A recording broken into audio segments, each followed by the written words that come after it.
Presented by Ingles Supermarkets. Low prices, love the savings.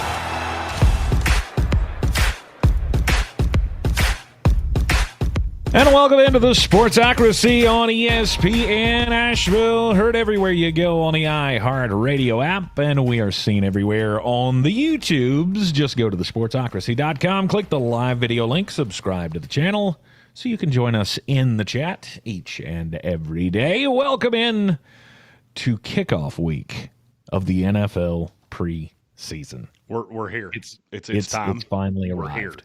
We're here. We have waited for way too long, but it is here. Went on Friday night, took the boys down to the old Bank of America Stadium, got reacquainted with our NFL ground. Actually, I mean, we were there just a couple of weeks ago for the AC/DC concert, which was fantastic. The fact that during the fireworks show they played Back in Black, and we looked at Joseph and we were like, we were here for that. It was cool. I mean, it was like 40,000 people showed up. It was a nice little crowd. It was a fun little fan practice. I don't feel like anybody was really trying all that hard. It wasn't like going to an actual training camp practice where you think like, oh man, look at this, so-and-so's making really good. I will say this, Xavier Legette, he was catching the ball. At least there was that. Well, I mean, in practice, that's never really been the problem. The problem's always been in the game. Well, they did this. They did a simulated game. So there was the white team and there was the blue team, and all it was ones on ones, twos on twos, all that kind of stuff throughout. And there were several moments where you looked at it and went, okay, now you're not. That's not even that wasn't good. If you're planning on blocking like that, it was clear that three of those guys were standing there just not to hit Bryce Young. So let's maybe try a little harder in front of the fans. But I think for the most part, everybody was excited. Everybody got to see some good highlight catches, which was fun. A.J. Dillon had some plays throughout the. I had forgotten he was even on the team. A.J. Dillon also had some just grinding it out on the farming simulator. I saw a video of him from Panthers camp. He was just plowing the fields, plowing the fields at like 4 o'clock in the morning. Okay. All right. Well, is that a new tool that they use to help with concentration or something? Or I'm gonna say no. I don't believe Farm Simulator doesn't really strike me as something that should be popular. And yet it is. And yet for some reason it is. It is. I guess it is. Okay. Anyway, yeah, Panther Fan Fest on Friday night was a whole lot of fun. Thanks to Amy Martin and our good friends over there at the Carolina Panthers that hooked us up so we could go and check that out. It was a whole lot of fun. It was really, really hot. There was one point where I looked over and there was literally sweat running out of the bottom of my pants legs. So you could tell how hot it was outside. But I had to stop and get air put in my tires. And they've got the machine where you just swipe your card and it charges you for the air. They don't use quarters anymore. Shocker of shockers. Yeah, because we figured out maybe we should stop using a semi-valuable metal to make coins that are not valuable at all. So she sees a random $3 charge on which, by the way, $3. There was not a sign that said how much that was. I'll never do that again. Anyway. Tank will just run them flat. Don't care. Not paying $3 for air. I will ride that sucker another 7 miles to go to the next QP, the Quality Plus, free air. They still believe that's America. That's America. Free air in our tires. I'm running on that platform, by the way. 2028. Thanks, Spencer.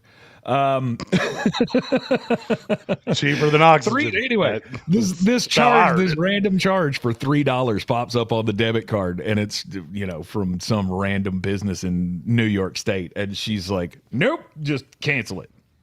She sends me a text message at because it was during this show that it happened, and she sent me a text message at like 5:11. So Jeremy, I saw the text message at like 6. I think it was when we took the top of the hour break, and I walked upstairs and I said, "Hey, yeah, I got air in my tires today, so That's legit. And she's like, oh, well, I already canceled your card. Well, why did you even ask me if you had already canceled the card? And then she proceeds to tell me that she had already canceled it before she sent me the text message asking me if I had used it for a legitimate purpose. So this is my life. I thought that story was going somewhere way funnier. That she had canceled it before you went to get air, and you had to look at some attendant somewhere of, I do not currently possess enough dollars for your air, which I can with my mouth face go real deep, and it's just free, and I don't have enough shekels for that, and I was gonna laugh real hard. Welcome into the show, though. It is kickoff week of the Ingles Living the Dream Tour. We will hit the road on a Wednesday, so no afternoon show on a Wednesday. We will be on the way to Cleveland, Ohio. We will be staying in Cleveland and traveling to Canton for the Hall of Fame game on Thursday night. Do you have a mouse in your pocket? What? You said we will be traveling to the Hall of Fame game. No, unless you have a mouse in your pocket, ye will be traveling to the Hall of Fame game. I learned my lesson the first time. When I almost had to kill a ticket agent in Canton, nope, out. I will be here for the induction, and that game is Tank and Christiana's problem. Okay. Y'all got this. You both said you wanted to go, and you go regret you said that out loud, because here's the keys, big boy. Hope I'm still sober when you get back. That's how that's going to go. All right. Well, at least one of us will be taking in the first preseason game of the year, Carolina Panthers and the Arizona Cardinals. We will all be there on Saturday for the induction ceremony. Luke Kuechly getting his gold jacket, which will be really cool to see. It was a cool part of, and if you want to check out our reels on our Instagram, I believe, I've got a video up there of the cool little Hall of Fame snippet that they did during the fireworks / laser show at Bank of America Stadium during FanFest on Friday night. Whole lot of fun. Anyway, yes, I know there'll be Drew Brees and Larry Fitzgerald and Adam Vinatieri. It's like one of the best classes. Roger Craig. Will anyone remember that 5 years from now? Because I'm going to go on a limb and say no. Is it Roger Craig? I've been telling everybody it's Ronnie Lott. Ronnie Lott got in the Hall of Fame when I was like 14 years old. Did he really? I don't know why. If Ronnie Lott was not in the Hall of Fame in 2026, I would have been protesting outside of the Hall of Fame about 10 years ago. Yeah, that other guy that's getting inducted into the Hall of Fame. Sorry, I missed with an R. I can't. One of the great safeties of all time, or that running back that played for the 49ers back in the day when he was the seventh most popular guy on the team. You stop that. Roger Craig was incredible. Every time I've said this class, it's been like, and then there's Maud, Drew Brees, Luke Kuechly, Larry Fitzgerald, Adam Vinatieri, and then there's Roger Craig too. We'll get a green jacket. He's like the Danhausen of SummerSlam. Like, we're going to induct him first while everybody else is still getting their Coca-Colas and taking a pee-pee. And then we'll let the amount of Roger Craig hatred here is baffling. Hey, Tank, what position did he play? He was a fullback. Okay, and there it is. Well, I get it, but still, I mean, running back / fullback. He was a beast, though. Yeah, great. Running back. You know how I feel about running back. This is the Frank Gore rule. I do find it funny. The second time I go to the Hall of Fame, Roger Craig walked so Frank Gore could run. And now I get to see Frank Gore, senior, get inducted into the Pro Football Hall of Fame. Yes. And you'll see the other one as well. No, I'll be long dead by then. It's gonna be 2076 class. Yeah, I'll Finally, see. we're gonna I let will see Frank in. Gore get inducted into the Pro Football Hall of Fame, where all of us should see it, from somewhere on a cloud.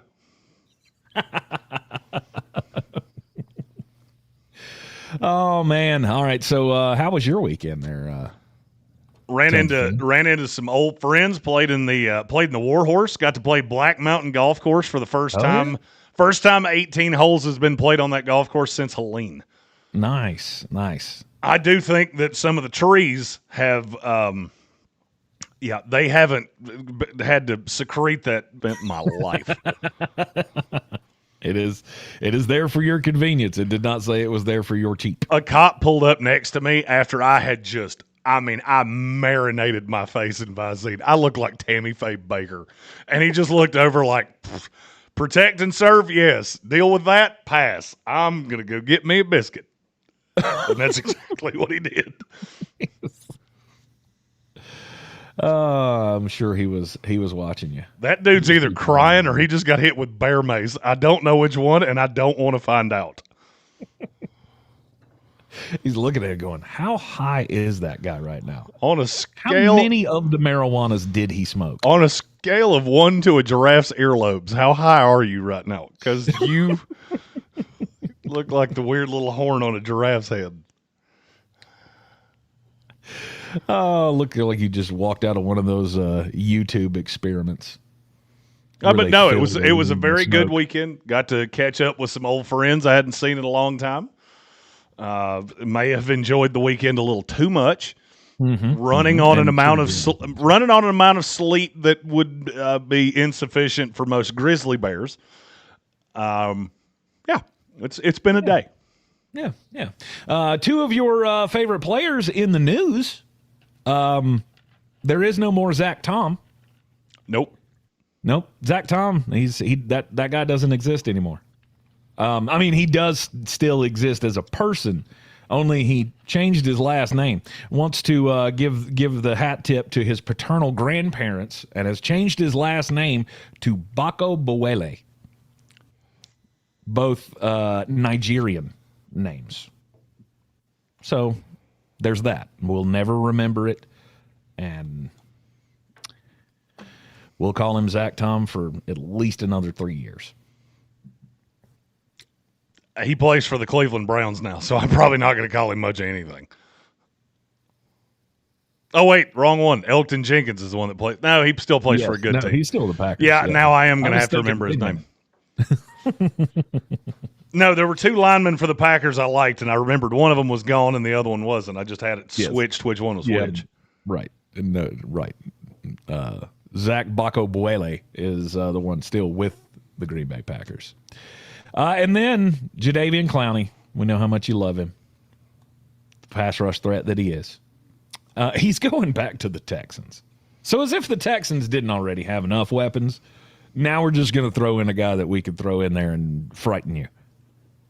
Well, I respect the game of Jadeveon Clowney. Not, his on-field game. His game of, if I'm on a team with Danielle Hunter and Will Anderson, maybe I will fall ass backwards into 10 sacks. Because that's the only way you're going to do it. Yeah, you're not going to do it on your own merit. That's for sure. What? He had, 8 last year? Yep. Jadeveon Clowney, in his career, how many years of double-digit sacks does he have? None. It's 0. None. Every single year when he signs his mercenary contract to go play for whichever team, do you realize how many years in a row he's played for a different team? Mm-hmm. So 2018 is when he left the Houston Texans. In order, he's gone Seattle, Tennessee, Cleveland twice. He did play for Cleveland for 2 seasons. Baltimore, Carolina, Dallas, and now he's back in Houston. Jadeveon Clowney is like that girl you went to high school with that ran out of dudes on the football team and then had to circle back to the kicker. Dated them all? Cool. We're back for round 2, eh? He could have done a lot worse. He could have done a lot worse than going back to Houston. Oh, no doubt. I think he's on a team that can contend for a Super Bowl. I don't think that has one iota to do with him, but Congratulations. You will be I mean, the this Roger isn't- Craig of the 2026 Houston Texans. And then there's Maud. Da, da, da, da, da, da, da, da, da, da. What is your problem? Why are you being so divisive today? So About Jadeveon Clowney? hate-filled. And Roger Craig. Hey, We'll tell look, Roger Craig only he's one of talking us about didn't know he was getting inducted into the Hall of Fame, and it was Shut not up. me. I had his name wrong. I knew who they were talking about. You had his name real wrong. I had his name wrong. You had his Shut name real wrong. You couldn't have missed that worse if you if you'd confused Roman Reigns and Roman Gabriel. Facts. You're not wrong.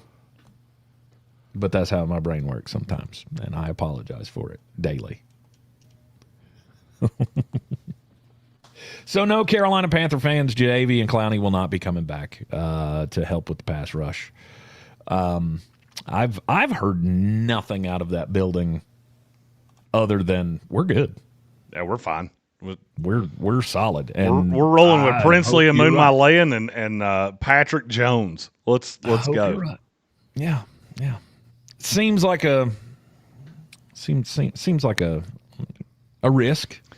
I have a funny feeling that by the end of this day, Carolina Panther fans are going to like me significantly less than they did going into this day. Why is that? Because at some point, I'm going to have to say out loud what I've been thinking for about the last week, which is, you understand you're the worst team in this division at this. Like, as we sit right now, you're the worst team in this division, and I'm not sure it's actually all that close. Mm-hmm. If you don't find somebody that can consistently rush a passer, you're counting on Jalen Phillips, which I thought was a fool's errand from the get-go. Now it's Jalen Phillips and me. That's really dangerous. You're also counting on Xavier Leggett. I will say this. When I hear people have been to the open practices or training camp and they start telling me how good guys look, that I know exactly what they are, I get terrified of it. And I knew 4 of you that were there Friday, and every single one of you has said Xavier Leggett's name to me. Mm-hmm. Because it's the one thing that we were watching when we walked into the stadium was we're not really going to be able to learn anything about Bryce Young because he's not really going to be under a whole lot of pressure. I mean, sure, you can, look at his arm strength and see how, well he's reading the routes or whatever. I don't know. But, I mean, he's not going to be facing any type of real pressure. And he didn't. Xavier Leggett is like question number 2 on the team for me. Because, look, Jonathan Brooks, there's probably still some pop in there. I'm sure he's been injured. Hopefully he gets a chance to be the guy. I know he's one of the big questions for a lot of people. I don't know that I trust it, and I don't know how much time he's going to get between him and Chuba. If this is just going to be a gross little split all year long and we don't really get to see what he can be. It could just be like it was last year where they do run this nasty little split. Rico Dowdle / Jonathan Brooks shows that he's the best one, and they go, you know what? We're still going to run them both. Xavier Leggett is the second biggest question on this team for me. Because I know what your tight ends are, and I know where your offensive line is at with all the injuries that you're dealing with. Xavier Leggett was the one I was watching going, if you drop a whole bunch of balls today, this is going to be real, real, real bad for you. And he didn't. So I think that's why everybody mentions it, because that's the one thing that they were expecting going to FanFest. On the list of dudes to watch, I think Xavier was at least 2 for everybody. He would be up there pretty high because he's going to be really important to this team.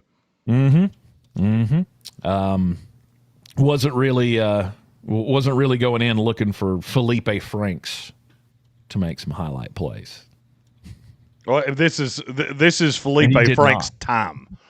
August is Felipe Franks' witching hour. Season. Yeah. Because every single year a team will go, can you believe we've got this giant guy that used to play quarterback? Mm-hmm. But you forgot something.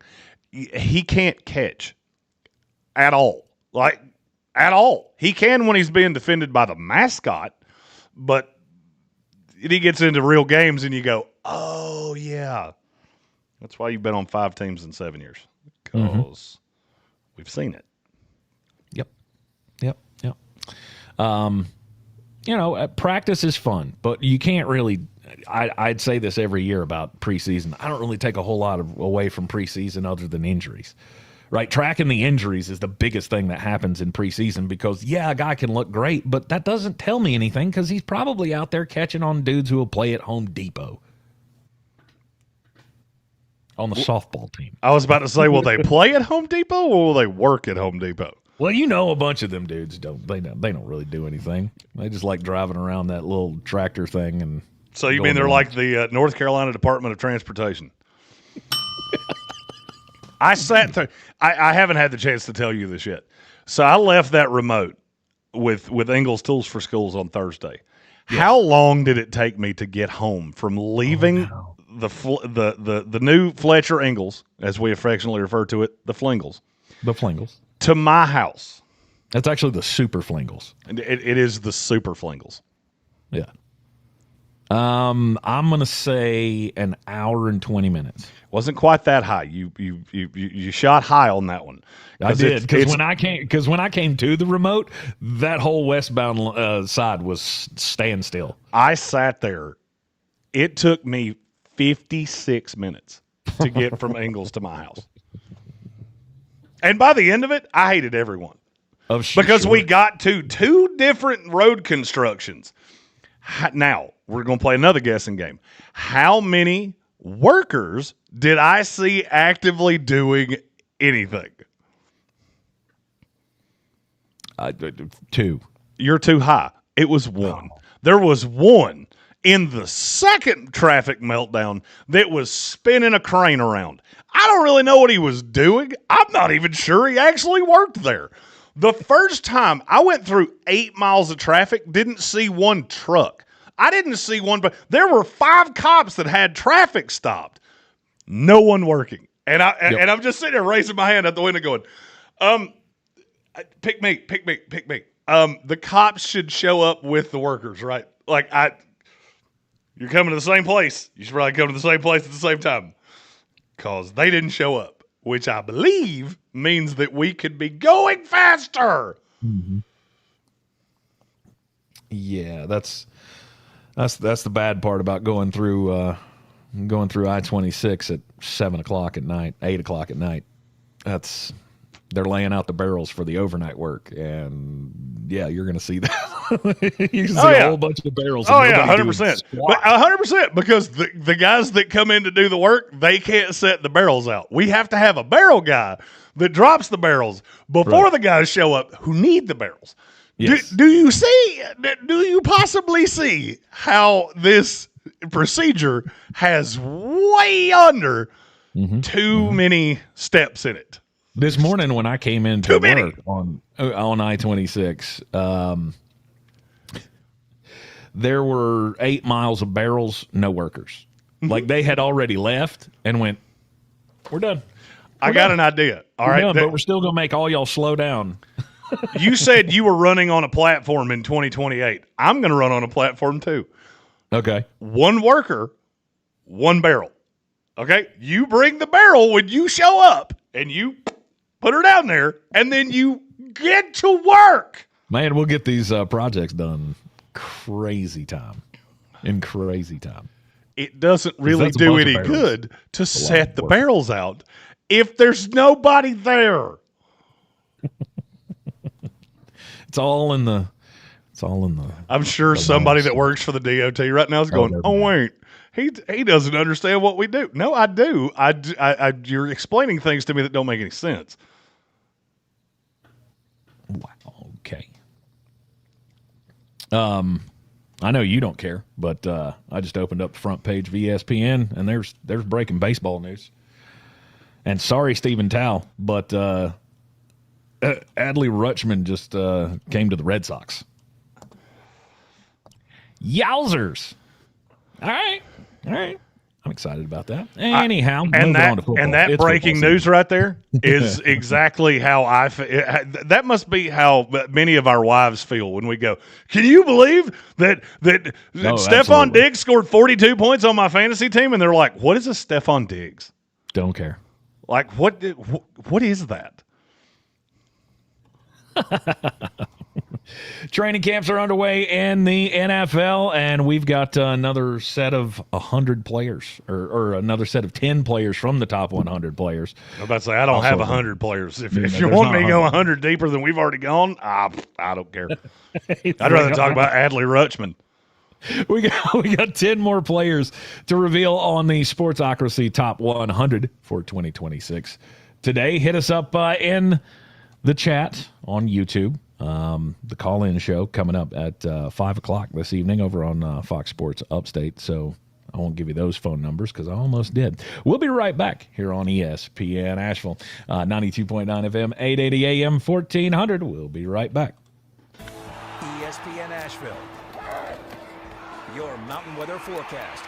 Saturated ground and flooding from the weekend, and more wet weather in the forecast could lead to additional flooding as we get into this afternoon and the next couple of days, especially if the hardest hit areas get rain again. Scattered showers, thunder this afternoon, 80. Tonight, likely showers and thunderstorms early, cloudy overnight, 65. Likely showers and thunderstorms tomorrow, high 80. Scattered showers and thunderstorms again Wednesday. From the Weather Channel, I'm Ray Stagik. This report is sponsored by Jimmy's Automotive Center. Summertime is here and you're ready to hit the road for a great summer road trip? Your first stop should be Jimmy's Automotive. Ask them about their summer vacation special. Oil change, lube and filter, plus a multi-point inspection, fluids topped off, and a tire rotation. Jimmy's Automotive. That's where customers send their friends. It's summertime, and Aleve is here to keep you on the go. Whether it's planes, trains, or automobiles, Aleve's got your back with up to 12 hours of back pain relief.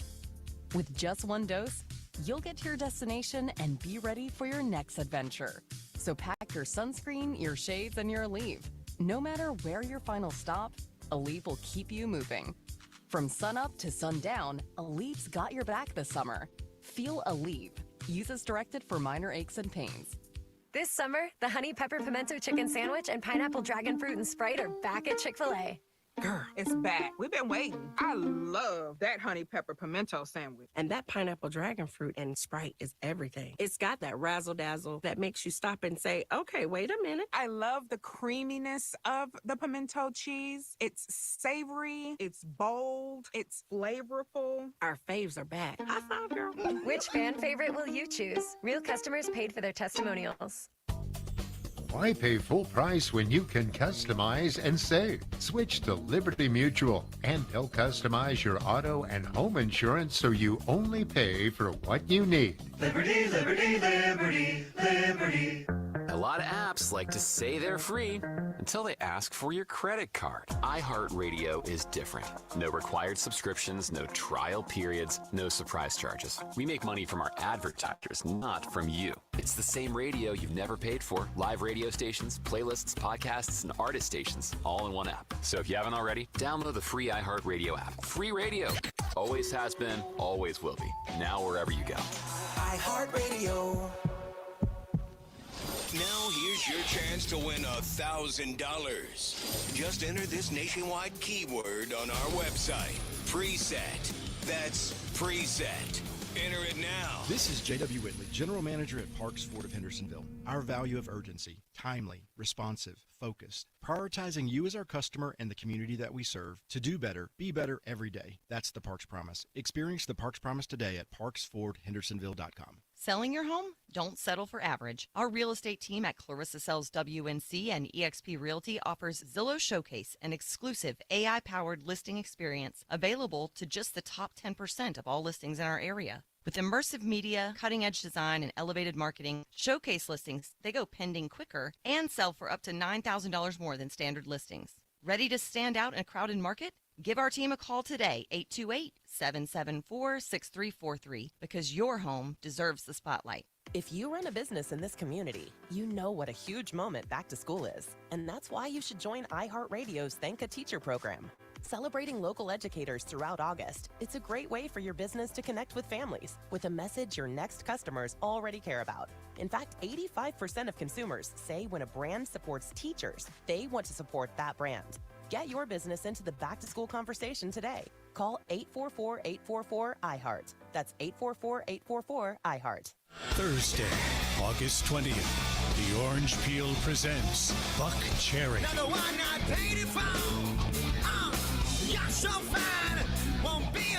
Get your tickets now online at theorangepeel.net. I'm sorry.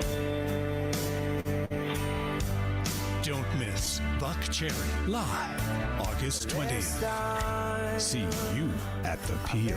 I'm to blame. Someone had a birthday. Yep, 50. Can't believe it. 50 years of wisdom. Great segue. We have a health reminder from the CDC.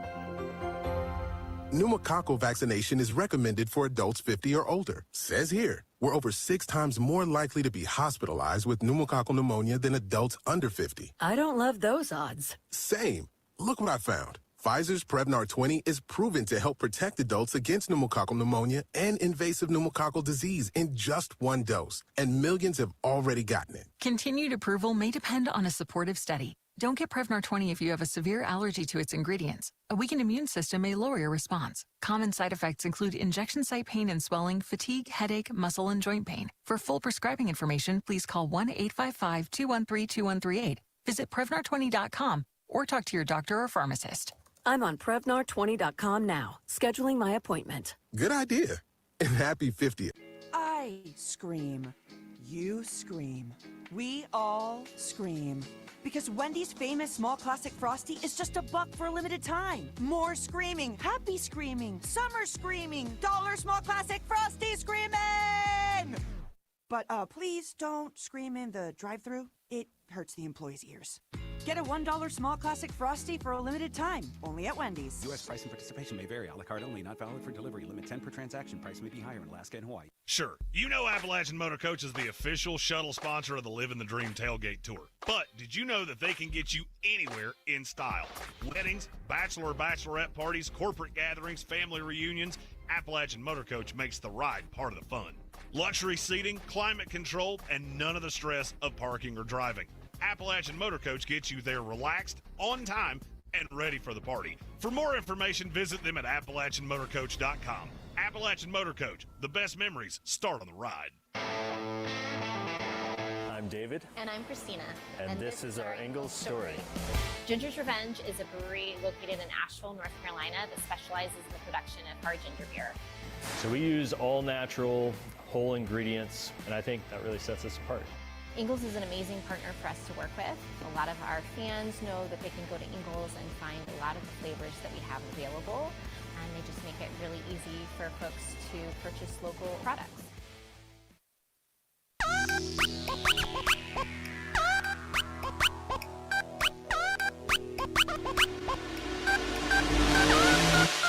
The Sportsocracy. Back in the Sportsocracy on ESPN Asheville. Coming to you from the Clarissa Sells WNC.com home studio. Down at the Ingalls Studios in Greenville. It's Jeremy Greene. I'm currently in the Ingalls office because Richmond Weaver is in the Ingalls studio. Well, I mean, that still counts, though. That's why I said studios. You get that's the auxiliary Ingalls studio. I just didn't want to hurt its feelings. Somebody broke my desk while I was gone. Oh no! We're gonna have to have discussions about this. What? like how bad is it? Did somebody just break a drawer, or does it look like somebody got power bombed through it? No, it doesn't look like they got power bombed on it. More looks like they sat and maybe were, I don't know, talking from my desk, which now has a big gap in between the table. So don't love. I'm not a big fan of that. Yeah. Somebody put their keister on my desk. Tables are for glasses, not keisters. Okay? Mm-hmm. That's right. That's how that saying goes, I believe. Exactly. Yes. Back in the Sportsocracy here, training camp continuing around the league. Has there been any off the top of your head just reports that you're really excited about? Oh, I'm really excited that Miami Dolphin fans are really excited about their offense. I don't know how.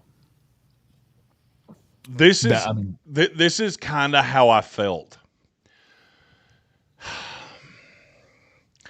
Do you remember when Napoleon Dynamite was like a really popular movie? And I could tell by the trailer this is going to be an assault on your eyeballs. Mm-hmm. And people would go see it, and they would walk away and go, that was really dumb. Of course it was. What was your first clue? The fact that John Heder is the lead in this, and that dude looks like no good can come from where I'm headed with this. The enthusiasm out of Dolphins camp is really blowing my skirt up, just because I'm not gonna lie, this is not gonna end well for you.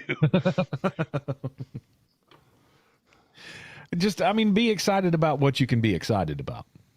Devin Achane. That's the only thing that you can really be excited about offensively for that team. Because you have a wide receiver group that has, 5 4s and 4 6s? That's sweet. Probably pretty close, yeah. Yeah.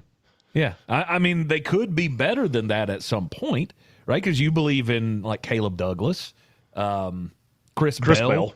When he comes back from the injured list or whatever and is able to hit the field again, he could be a thing. Who was the other one that they drafted that you really liked? Washington? Kevin Coleman Jr. Kevin Coleman. That's right. Kevin Coleman. I'm going to tell you a line that verbatim came out of a Miami newspaper. And then there was anticipation and excitement for what the offense could look like. Quote, Malik Washington, Jalen Tolbert, and Tutu Atwell have clearly defined themselves as the best receivers in the Dolphins receiver room. That's a bad start. Those are words. I understood every single one of them. I don't get them in that order. In that order, it might as well be Latin, because I don't understand what you just said to me. Because what I just heard was, this is a team that has Jalen Reagor and Terrace Marshall Jr. on it. Because that's what I heard. Yeah. And by the way, they do. Mm-hmm. Two of the great draft failures of all time. Miami's like, maybe there's something there. Maybe we get something out of them. They got a shot. You know what? We're getting a shot. And that's what this league's all about, right? Is just scrappy dudes getting a shot. Just ask Baker Mayfield, who apparently was offered to be a member of the $50 million club and still went. It's only for 2 years. It's only for 2 years. What can I even do with that? You get to play for 2 more years as a starter for somebody, rather than, I don't know, finding out the hard way next year. We live in a world where Baker Mayfield scoffed at $100 million over the course of 2 years. I'll be really honest with you. You could have told me Baker Mayfield made $100 million combined over the course of his entire career, and I still would maintain you got screwed. You offered it in 2, and he went, disrespectful. Okay, sure, why not? Hate it for you. I really hate it for you. Yeah, he's not doing himself any favors. I hear there are some movie theaters in this lovely country that need ticket takers. Could I interest you? That sucks. You should have done it when you had the chance, because I'm gonna have a really good year. All right, we'll see. That's like Will Levis saying there aren't. Did you see what Will Levis said over the weekend? What did he say? There are not 32 better quarterbacks in the NFL than me. Okay, can I just give a piece of advice? And this is me as, I'm the old guy in the room. If 32 is your line, don't say what you're about to say. Because I've heard a lot of people say this. There aren't 32 better quarterbacks. You're right. There's about 100. Mm-hmm. And Will, buddy, I'm still team Will Levis, even though you put mayonnaise in your coffee. But I read that and went, you're not making it easy for me to like you. Yeah. No. Sometimes you should just keep the inside thoughts inside. And some dudes need to learn that. Here's my new line. If you could be replaced by Kenny Pickett and no one would notice, You should not say anything that could be considered hubris ever again.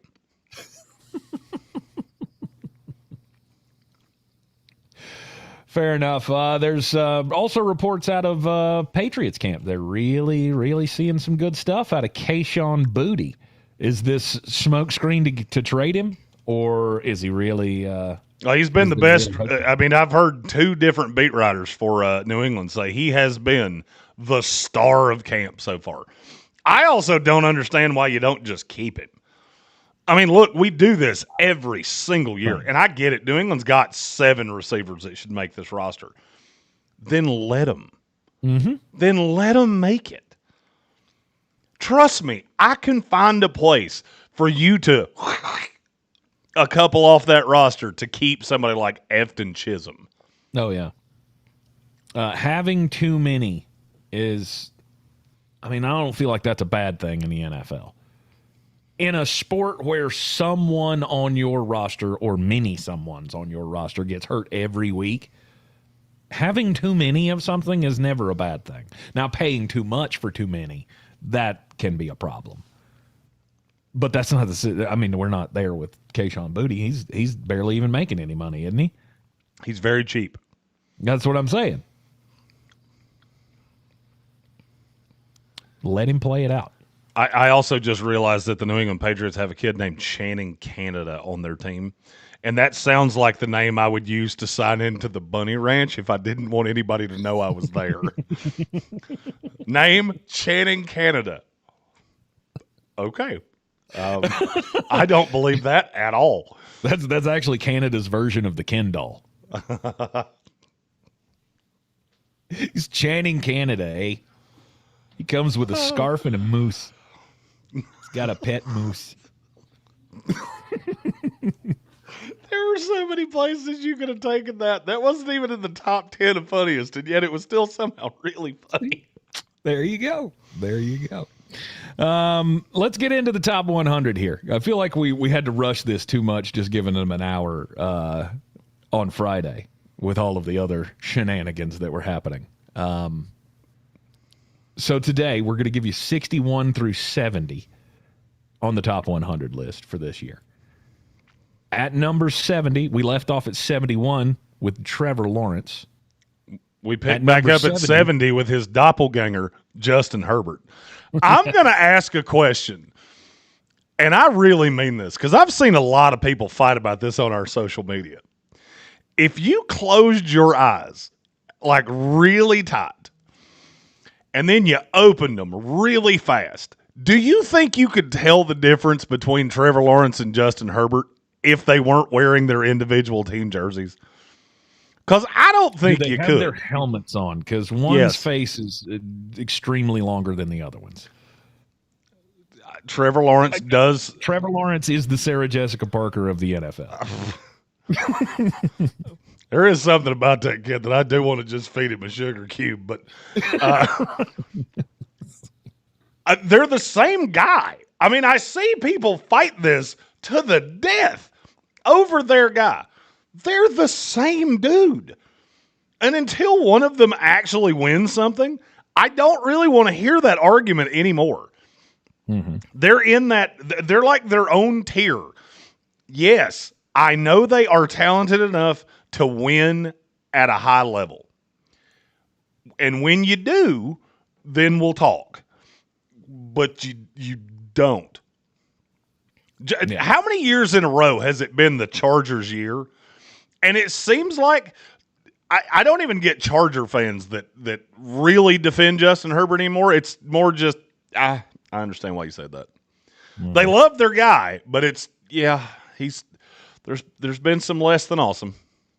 Well, I mean, it wears on you because there's always something.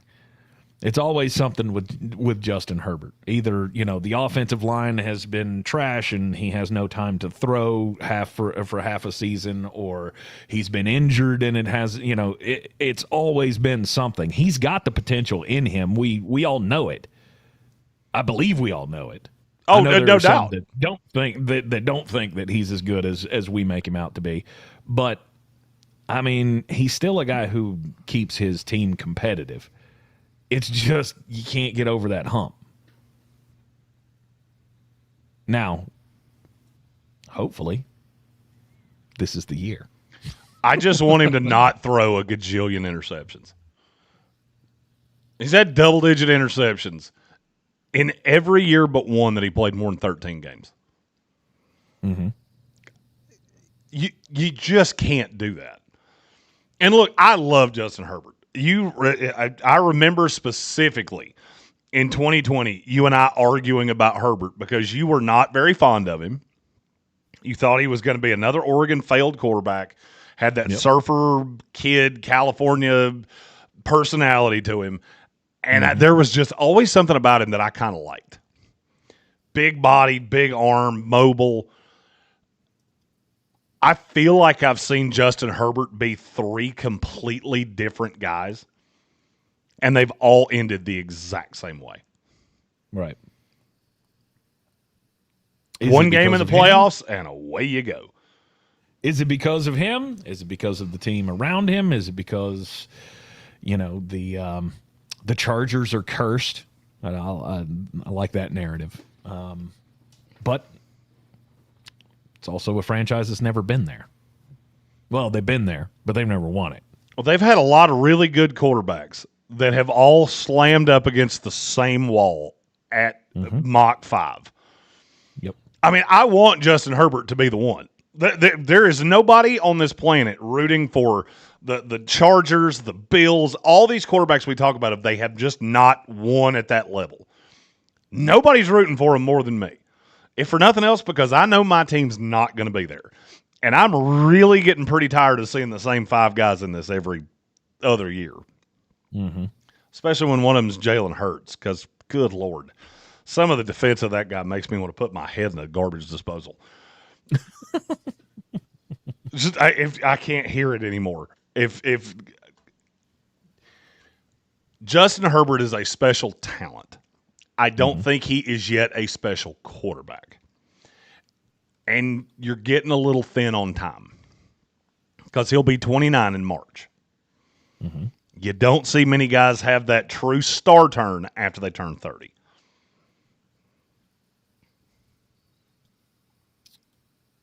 Trevor Lawrence, Justin Herbert. With the step forward that Trevor took last year, I guess now I do kind of consider them the same guy. They're the exact same guy. The only difference is that Trevor Lawrence was an assault on your eyeballs for about 3 of the first 6 years. Mm-hmm. Now, his high side's higher than Justin Herbert's. His low side scares the heber-jeebers out of me. Herbert's never really had that low side. He's been pretty consistently the same guy. Right. The question, how long do you wait to make that turn? Or how long do you wait for him to make that turn? And it's not a bad question. It's a weird spot to be in for a franchise, too. Because Justin Herbert's too talented to be a guy that you look at and go, nah, we'll let him go.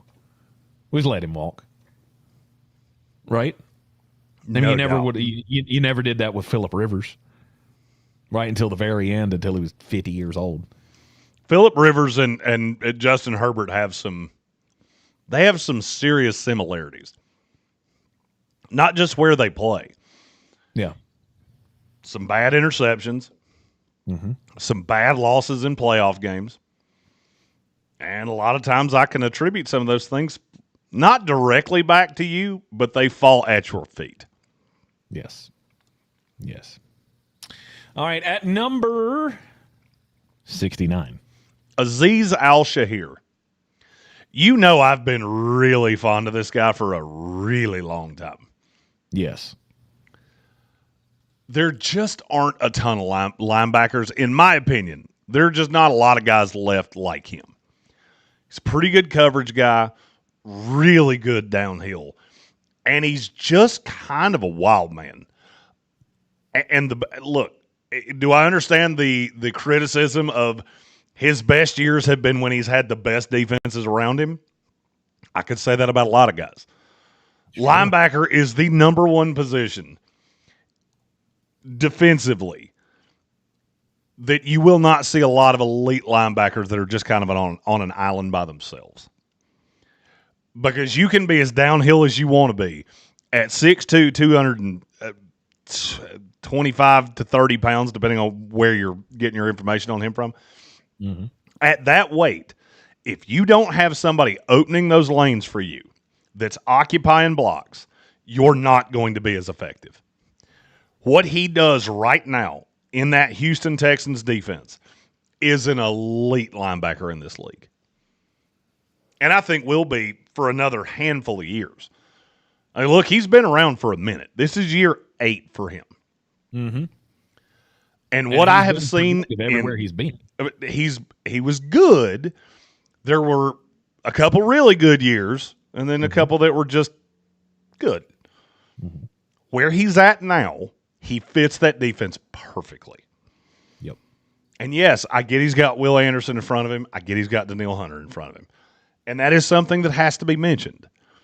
But it doesn't change the fact that he's a really good football player. Yes, and one of the many reasons that Houston defense is so hard to penetrate, because he is an incredible athlete along with the other incredible athletes that they have there, and anything that he can't clean up immediately, he can chase down the field. How many times did we see last year him and Will Anderson just get to the ball carrier at the same time? That's how crazy good this defense is. And he is definitely a big reason for it. You're in the Sportsocracy. This is ESPN Asheville. We will take the top of the hour break here. When we come back, continue with the top 100 for 2026 as we bring it closer and closer to the start of the Eagles Living the Dream Tour. We're hitting the road on a Wednesday to head to Canton, Ohio for the Hall of Fame game and the Hall of Fame induction ceremonies. And we could take you along on the ride with us. Just follow us on all the socials at the Sportsocracy.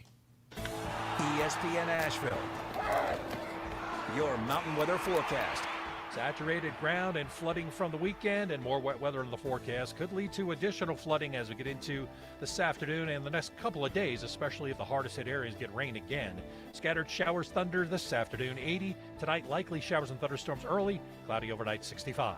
Likely showers and thunderstorms tomorrow, high 80. Scattered showers and thunderstorms again Wednesday. From the Weather Channel, I'm Ray Stajic. This report is sponsored by Bojangles. It's bow time. It's bow time. A Bojangles classic just got remixed. Cajun filet biscuit with the bacon ranch and cheese. Cajun filet biscuit with the bacon. Get a Cajun bacon ranch only at Bojangles. It's bow time. Thursday, August 20th, the Orange Peel presents Buck Cherry.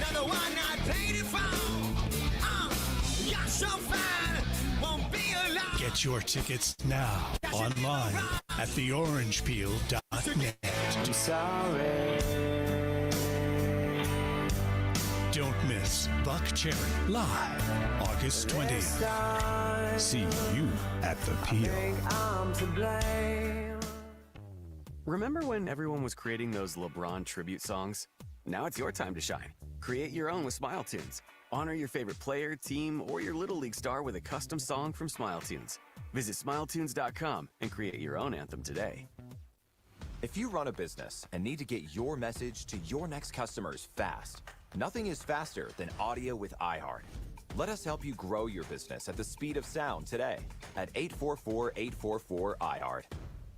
Purple Wave Auction presents one of the largest fleets of Volvo articulated haul trucks you'll find anywhere. Selling August 27th from Landmark Construction in Piedmont, South Carolina. 23 late model Volvo A45Gs, all low hour and ready to move dirt on day one. Buy 1, 2, even 10. With 23 matching trucks available, it's the perfect opportunity to grow your operation. Bid with confidence, always online, always no reserve. Register for free today at purplewave.com. Purple Wave, where equipment finds its next owner. Ever since they started clearing yards after Helene, the Chainsaw Brothers stay committed to helping rebuild Western North Carolina. Whether you have a dead tree dangling somewhere dangerous, or you need to clear years of overgrowth, tree trimming, or tree removal, we can get the job done. It's fully insured and licensed work from local professionals you can trust. Residential or commercial jobs, we got the tools and the crew. Call the Chainsaw Brothers today at 316-1013. That's That's 316-1013. Follow us on Facebook to see how we treat our family. And check us out at chainsawbrother.com. The Sportsocracy. Gets the rebound, passes it to the man, shoots it, and boom goes the dynamite. Do better, be better every day. That's the Parks Promise. Our mission, to improve lives with every interaction. This is JW, General Manager at Parks Ford Hendersonville. Experience the Parks Promise today at parksfordhendersonville.com. That's parksfordhendersonville.com. The American Experiment. 250 years. One dream, one opportunity to soar at a time. 1776 was a long time ago. America and the world, it's a very different place. But the things we cherish, family, friendship, remain the same. Happy birthday, USA. Ingalls, American-owned since 1963. Sure, you know Appalachian Motor Coach is the official shuttle sponsor of the Living the Dream Tailgate Tour. But did you know that they can get you anywhere in style? Weddings, bachelorette parties, corporate gatherings, family reunions, Appalachian Motor Coach makes the ride part of the fun. Luxury seating, climate control, and none of the stress of parking or driving. Appalachian Motor Coach gets you there relaxed, on time, and ready for the party. For more information, visit them at AppalachianMotorCoach.com. Appalachian Motor Coach, the best memories start on the ride. Selling your home? Don't settle for average. Our real estate team at Clarissa Sells WNC and eXp Realty offers Zillow Showcase, an exclusive AI-powered listing experience available to just the top 10% of all listings in our area. With immersive media, cutting-edge design, and elevated marketing, Showcase listings, they go pending quicker and sell for up to $9,000 more than standard listings. Ready to stand out in a crowded market? Give our team a call today, 828-774-6343, because your home deserves the spotlight. We are strong, we are resilient, and we will get through this together. But these are stressful times, and it's important to also practice good self-care. It's normal to feel overwhelmed, anxious, or afraid, but there is hope. Reach out to someone, connect with your friends, stay in touch with your community, and know that you are not alone. Learn more at wearebroadcasters.com/hope. Furnished by the National Association of Broadcasters and this station. ESPN Asheville. WPEK Fairview. WMXF Waynesville. An iHeart radio station. Guaranteed human. In the heart of Beer City, USA. Two men, one journey. To create a sports show unlike any other. Unfiltered, raw, and honest. One of them played a soccer goalie opposite Ben Stiller. The other once scored 6 points on Steph Curry. These guys know their shit. Let's go! Tank Spencer, Jeremy Greene, the Sportsocracy. Presented by Ingalls Supermarkets. Low prices, love the savings. It is ESPN Asheville. This is the Sportsocracy, and we are coming to you live. One from the home studio, the other from the Greenville studio. And somehow we're coming out of a box in Asheville, North Carolina. It's the amazing steps of technology. It actually works better when we're not in the same room. Right. I'm really scared that we're going to have to do two shows from Cleveland in the same room because that could go terribly. That's exactly where I was headed with that. We are going to be in the same room in just a couple of days, as Thursday and Friday shows this week will be coming to you live from Cleveland, Ohio, from the Palatius Airbnb that we have not named yet. You can't get your name until we go there. So we'll be there for the Hall of Fame game on Thursday. I'll be there for the Hall of Fame game on Thursday. Jeremy will be there for the booze back in Cleveland. Yeah, I have to. Somebody's got to hold down the shows because you're going to have to leave the Airbnb about 5.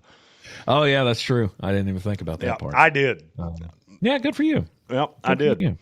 Yeah, see, I didn't even think about that. You know, you wouldn't think it just looking at me, but when it comes to business, I do think about business. Well, there you go. There you go. So yeah, somebody's going to clip that and use that for not good things. I can already tell. I'm sure they will. Hall of Fame game on Thursday night, then the induction ceremonies on Saturday. We will fill our day on Friday with frivolity there in lovely Believe land. Maybe go down and get our picture taken at the Cleveland sign or something. I don't know. We didn't do that last time. We didn't do a lot of weird touristy stuff, but I got a feeling the girls are going to make us do it. So, have you personal stuff for the socials? Have you met our girls? I don't think they're going to make us do that. But really, that doesn't sound like a thing that you think that they would want to do. Not really. No.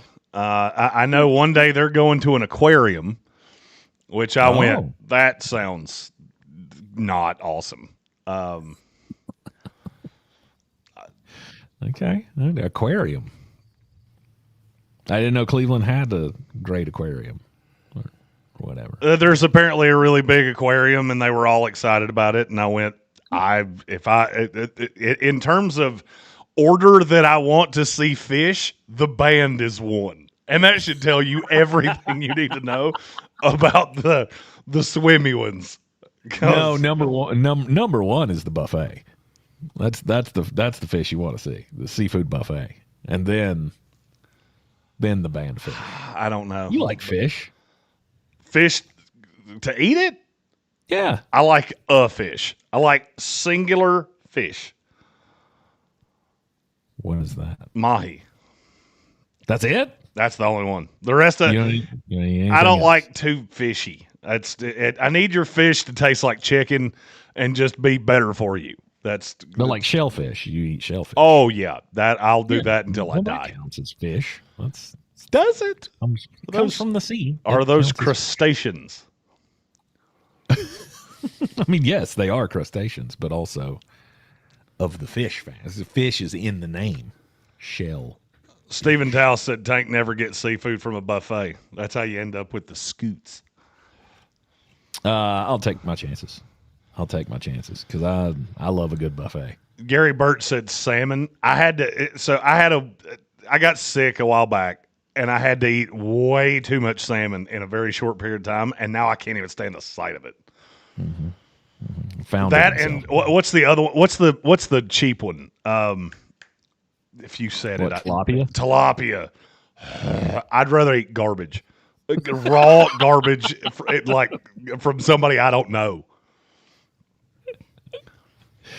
Okay, all right. Stubby Nubby asked about soup. Now, I am a soup guy. There's very little in this life that's better than full soup belly. That's a treat that's hard to beat. You get a nice little, like maybe a bisque, vegetable, beef and vegetable. Oh, little she crab soup. Oh, I like soup. I am a soup and saucy boy. Clam chowder. Love the clam chowder. Out. I can't do clams. They're weird. It's just a weird thing. It's because they're rubbery. I don't know. It's because it's a giant booger. Okay, and I don't pass. And yes, I do see the irony that I'll eat an oyster and I won't eat a clam. I get it. Yep. Before one of you hyenas makes the joke that I know you're about to make, I heard it when I said it. Okay. If they chop them up and put them in soup, I'm fine. It's like fried clams that, they look like, shriveled umbilical cords, and I can't do that. And you're welcome for ruining clams for everybody. Why are you the way that you are? Why are you the way that you are? I don't know. I do not know why I say the things that I say, but this I is know how I works. got this way. And I go, I don't. No, thank you. We've already been over how I got this way. I had a childhood that was basically like a prison in a poor country, but there was love, and yet you still became this, and I get blamed for it. I did. That's and standing in the line of fire. It's more of a coincidence than anything. I don't know. Maybe not. You guys be the judge. The fact that I had a heart attack after I had been in business with Jeremy Greene for several years, coincidence or not? I don't think we should go down the causation route with that. It's a hurricane rock, right? Hurricane rock. Now, here's the thing. You had no heart attacks for the first several years. Right. Maybe you just got a little soft in your old age. Could have been. Because I treat my body like an amusement park, and I am fit as a fiddle. Sure.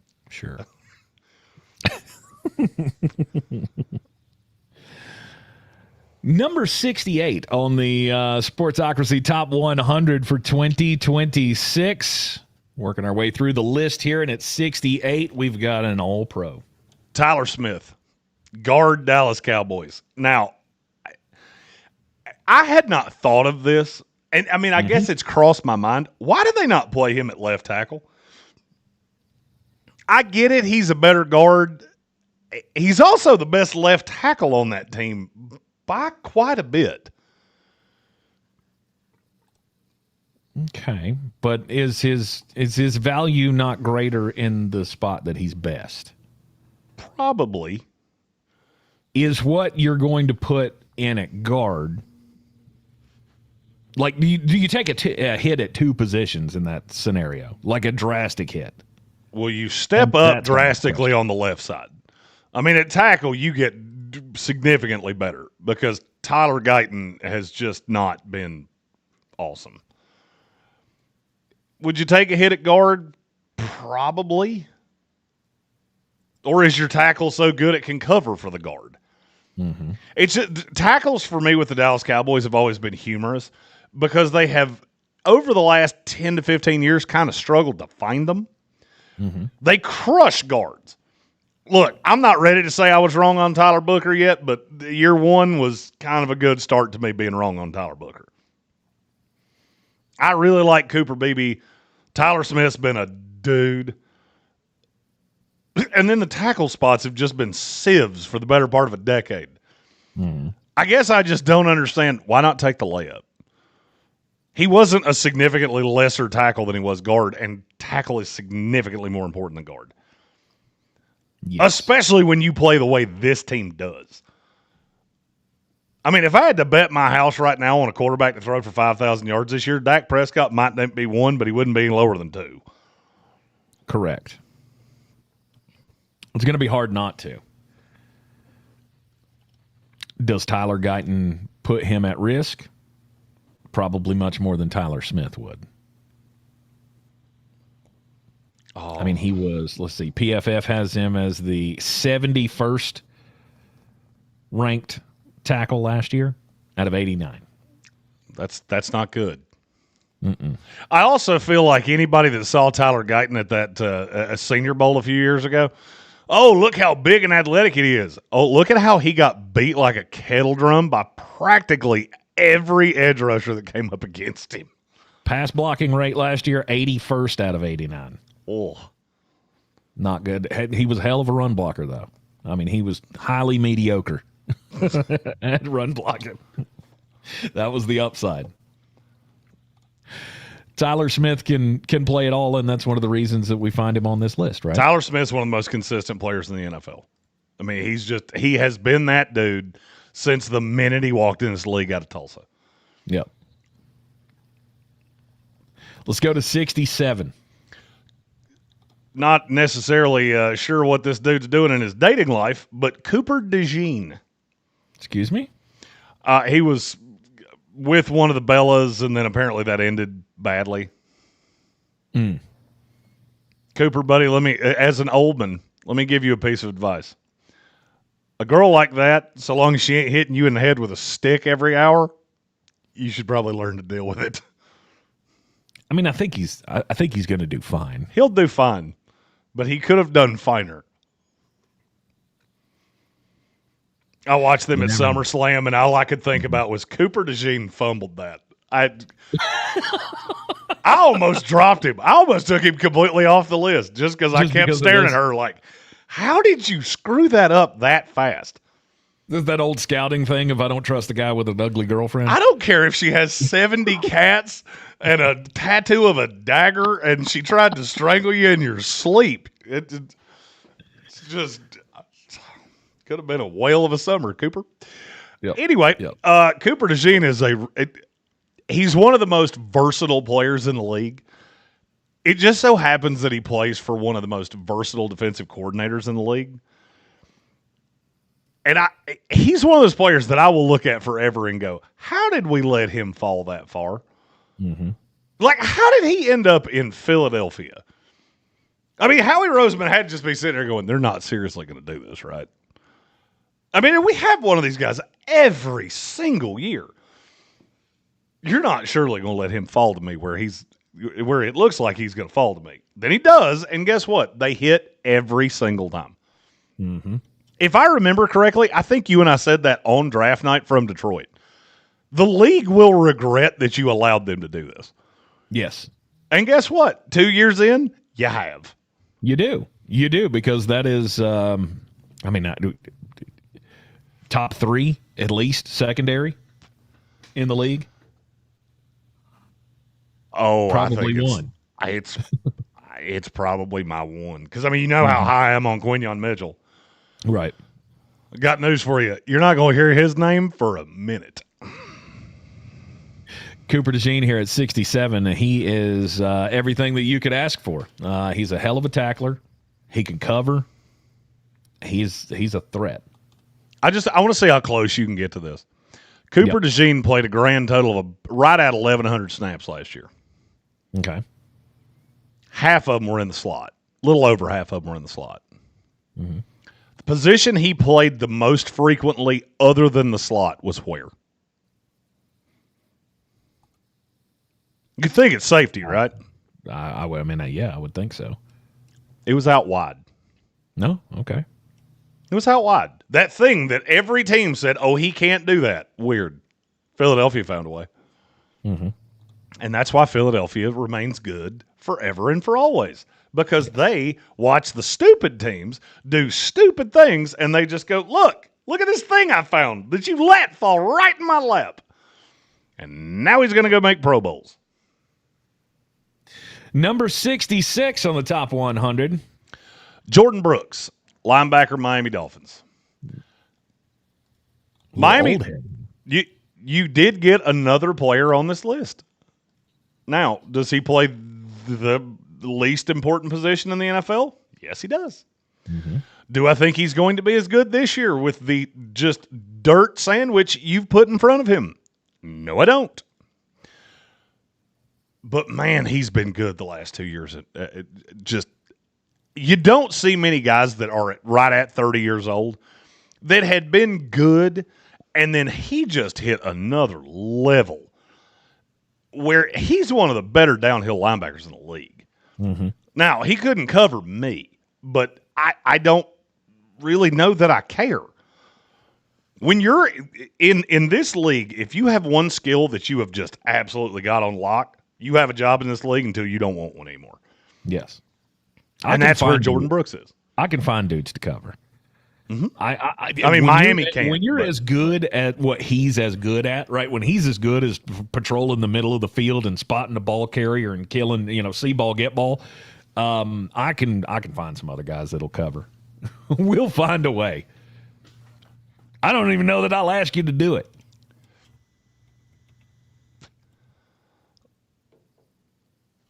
Do you have any fear that he regresses with Jeff Hafley? Not really. I kind of do. I mean, why? This gets into an X's and O's conversation of different guys in different schemes. Mm-hmm.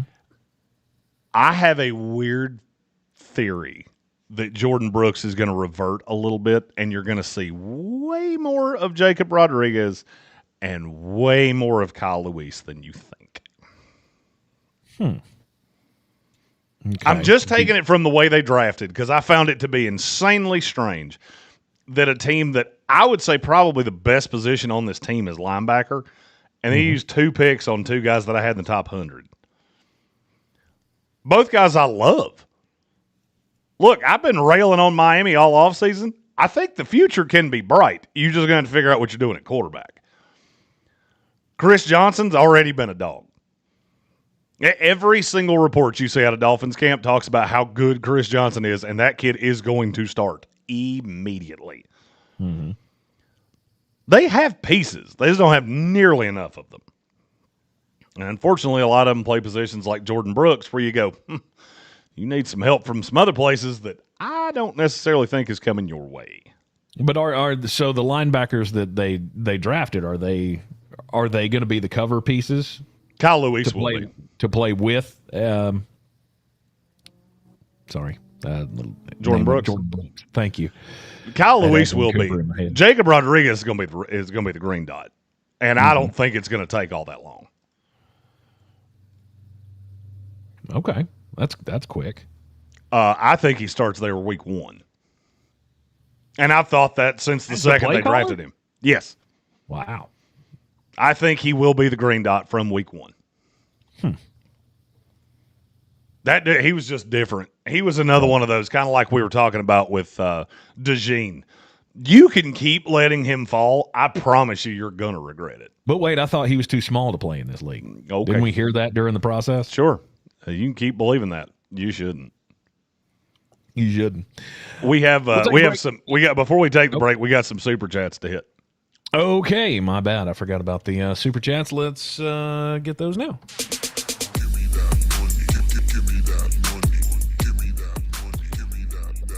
First one's from my buddy Sir Jimothy. Said the Warhorse game combo. Big perfect time to plug the tournament benefiting Black Mountain veterans that I will be putting a team in. By the way, if you'd like to play on that team, I'll be like 10 states away.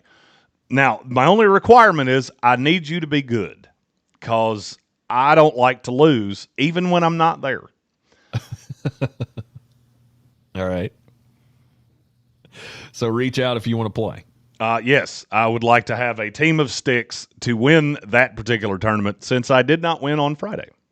Mm-hmm. Did you come close on Friday? I think we shot pretty well. I didn't pay all that much attention. We had a good time. I will say I think I blew out about 4 vertebrae in my back because I was playing with 2 guys that were a little on the older side, and then we had a girl that's a college golfer. And Black Mountain is not really kind to, like, you'll play some courses where the ladies' tee is 100 yards in front of the guys' tees. Black Mountain is not one of those.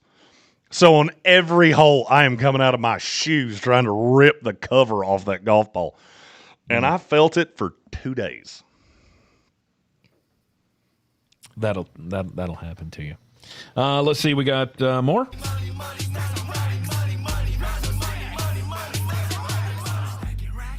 Next one's from Matt Lister. He has been a member of the House of Reprehensibles for 4 years, which means he is due for re-election. So is decided.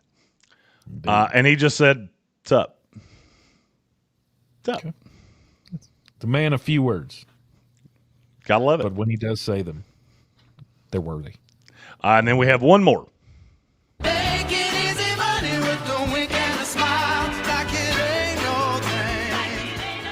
It's from Red Sea, who said, "Got here late, but can someone please tell me why Jeremiah Love is RB2 on our depth chart right now?" Because Nathaniel Hackett. Mm-hmm. Nathaniel Hackett is a war merchant of bad football. Spoken from someone who my team last employed him. You're not going to enjoy this. And frankly, if by the end of this he's still friends with Mike LaFleur, now I'm starting to question Mike LaFleur. Yeah, saying that, he's a rookie. That really didn't. I mean, that was a bad precedent to set right out the gate when talking about Jeremiah Love. And then to wax poetic about James Conner is, look, I mean, how would you rather have it, though? I mean, would you rather trot Jeremiah Love out there as the one all season long and just hope that he beats his brains out or doesn't beat his brains out for a wasted year? I would really like you to have not had 5 running backs on a roster, but that would be great. But that's not where we're at. Where we're at right now is they could wrap Jeremiah Love in bubble wrap and make sure that they have the number 1 pick next year. I don't expect them to do that, but do they governor his touches throughout the season because of it? And is that a smart thing to do? No. You know what would have been a smarter decision?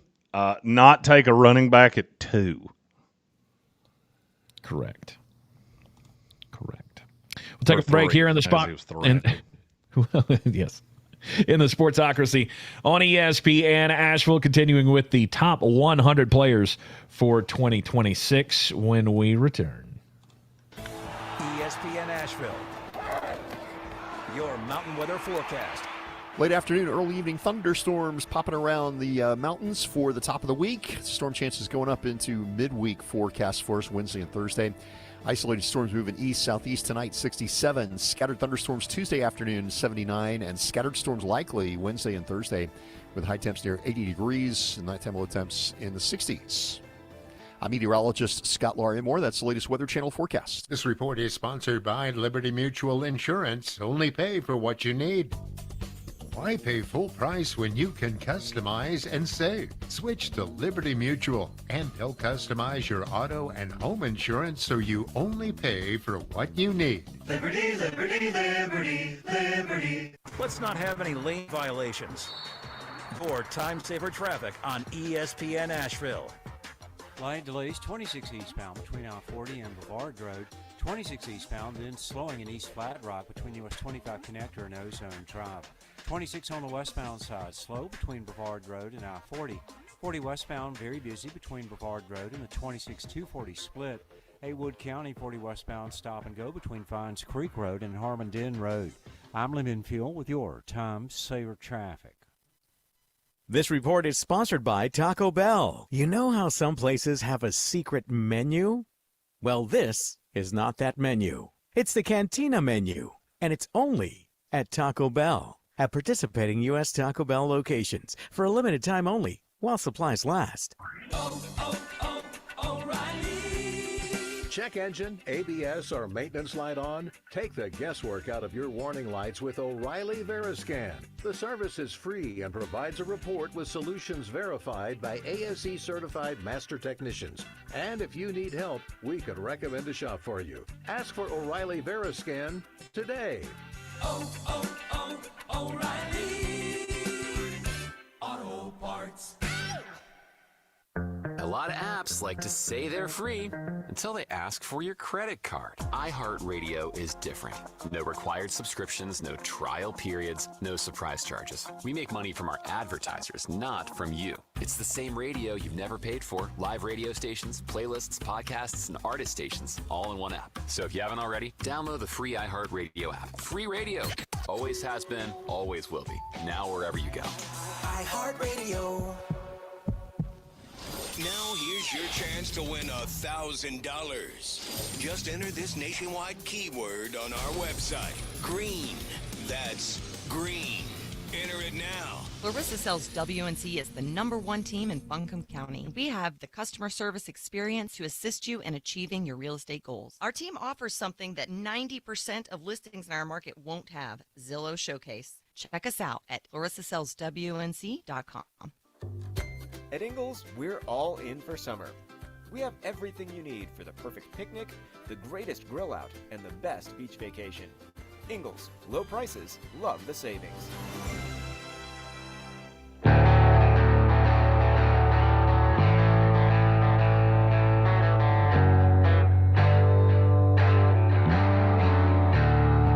The Sportsocracy.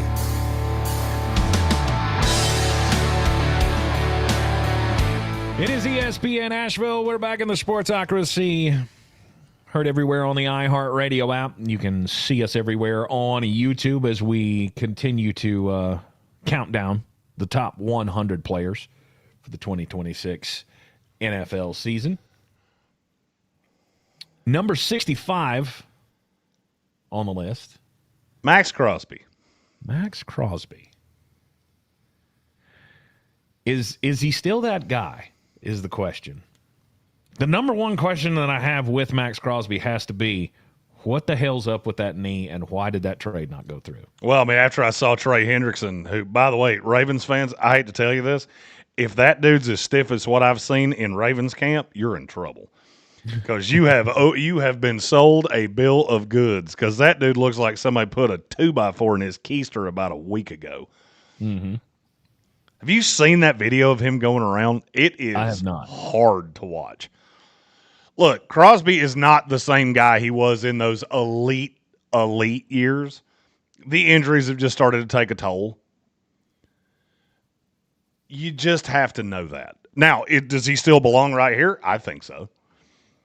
I mean, when I ranked out the edge rushers, he still ranked pretty favorably. I mean, he was my 7. And I had him behind all of the names that you would expect he would be behind. Right. Now, would I be shocked if he had another one of those high-end years this year? No, I wouldn't, because he's still a really good player. Mm-hmm. The physical toll is getting pretty obvious, though. Well, I mean, the guy goes, hard, right? Like 100 miles an hour every snap of the game that he's in there. He is a go. And I'm not doubting his talent. What I'm doubting is where he's at in his recovery. And I haven't seen anything from him. Is he back in camp? He swears he's showing out. He swears he will be just fine. Okay. All right. Let's hope so. I mean, look, the guy had 10 sacks last year, and he missed 2 games and parts of 2 more. Mm-hmm. It was enough for one of the smartest franchises in the league to look at him and go, nope, we're not doing that.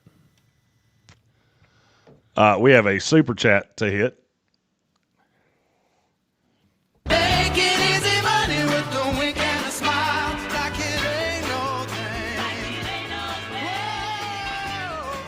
It's from Clay, who is a Clevelander. He said, when you're up for the Hall of Fame, hit up Swenson's Drive-In for a Galley Boy burger, a side of jalapeno poppers with ranch. Wash it down with a Californian. Thank me later. What is a Californian? Okay. Now I got to know. Swenson's Drive-In. The Galley Boy burger, the jalapeno poppers. Home of America's best cheeseburger?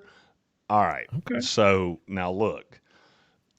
You got 2 fat dudes here that are, you may think we're idiots when it comes to football, but if you're claiming you got the world's best cheeseburger, I'm your huck. Oh, my Lord.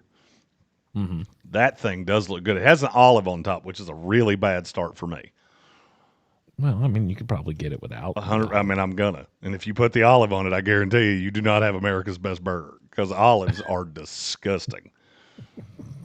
They're not that bad. Olives are gross. 2 special sauces, Swin Red and Swin White. Mm-hmm. All right. That's feeling a lot like ketchup and mayonnaise, but okay. It is indeed. And then, did you figure out what the Californian is? Let's see. Said that like it's like slushy drink or something, or I don't know what it is, but I don't see a specialty sips. Fruity, a California fruity soda. Sounds like it's right up Tank's alley, but sure. I'm all about fruity stuff. 100%. Tank is that guy that's getting blender drinks from the bar on every cruise he's ever been on.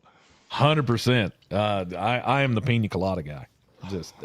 Here comes Fatty. He wants another one of them. one of them pina colada. Hey, give him another one of them girly little umbrellas. He'll put him in his hat. I don't think anything's ever surprised me less. Exactly. We will have to take that. We will definitely have to take that under advisement. I wonder if there's one close to where, because it says it has multiple locations. Oh, yes. Yeah, there's one right down the street from the house.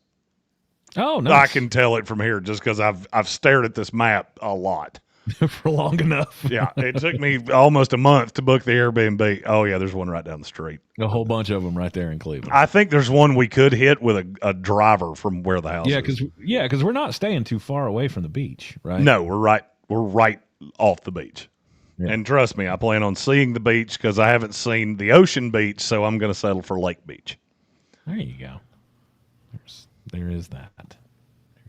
All right. That trip coming up on Wednesday, the Hall of Fame game, kicking off the Ingles Living the Dream Tour this year. And we'll be taking the Parks Ford Mobile Studio up to Cleveland for a few days. and we'll definitely hit up Swinson's Drive-In. It looks like a tasty cheeseburger. Yes. After Max Crosby on the top 100 list, coming in at number 64 is a guy that, I mean, I'm kind of in the same boat with him that I am with Max Crosby. That's ironic that they wound up right beside each other, isn't it? I know you're great at your job. My big question is, can you still do it like you used to? It's George Or at Kittle. least to a certain percentage. We know nobody can do it the same as they used to when you get quote unquote advanced age in the NFL. Fun question about George Kittle. How many tight ends in the NFL had a better receiving grade than him last year? I'll say 3. You want to hear it again? None of them? None. Really? He was 1, and it wasn't really all that close. When he's healthy, he's still an absolute dude. Mm-hmm. The problem is he makes Max Crosby look like a bastion of health. Because now he's got an Achilles issue, apparently. I mean, that was from last year. That was after. That was in the playoff game? Oh, this isn't a new thing. No. This isn't like a re-aggravation or... No, he's just still recovering he's just from not it. back yet. Okay, all right. Oh, by the way, sorry. how did we not talk about Deebo Samuels coming back to the San Francisco 49ers? I'll take things that mean absolutely nothing for 500, Alex. Really? I couldn't care less if I tried. Well, Deebo Samuel looked so gassed by the end of last year. Okay. I mean, it was tough to watch. He couldn't get depth. Now Mike Evans is hurt too. Mm-hmm. Ricky Pearsall's going to miss the entire year. Mm-hmm. I mean, at what point do you look at it with San Francisco and go, okay, just move the camp? I don't know if it's the towers or whatever it is. It's either that or you're cursed by the devil. And I don't know which one it is, but one of them's a lot easier to fix than the other one is. Sure. Moving the power plant or moving away from the power plant may be the right answer there. But, I mean, Mike Evans is always hurt. Christian Kirk is hurt. George Kittle recovering. How much? And now you've got Deebo Samuel, who is Mr. Glass 4.0. Well, and somehow through 5 players, you never mentioned Christian McCaffrey, who at points in his career was actually made of glass. Well, there is that. I didn't want to bring that up. He's been okay. He's been okay for a little while, and maybe if we don't talk about it, it'll stay that way. He did have a full season last year, so hopefully this year he'll have another one. That team just does seem to be completely snake bit. Oh, I was going to say, when it comes to George Kittle, he's at least a piece that you can trust. When he's on the field, he is going to be a vacuum. We have breaking news. Who's gonna break the news? Who's gonna break the news? Who's gonna break the news? This one comes from friend of the program, and by friend of the program, I mean we sat across from each other in a restaurant trying to figure out who each other were in Cleveland 2 years ago. Courtney Cronin, Kobe Bryant, knee injury, 8 to 10 weeks. Ooh. Suffered today in Bears practice. Mm-mm. That one hurts a lot. No, most certainly it does. Because he was going to be a big part of that defense. And look, he'll still be back week 5 if we're on the high side. Yeah. But you miss the entire camp. And so now they've got to find somebody to replace you in that role. And I'm just looking at the options here. I'm not really seeing one. Mm-hmm. Mm-hmm. This is the point in the offseason where I can look at a roster at some points and go, you made those names up, didn't you? Like, those aren't really people.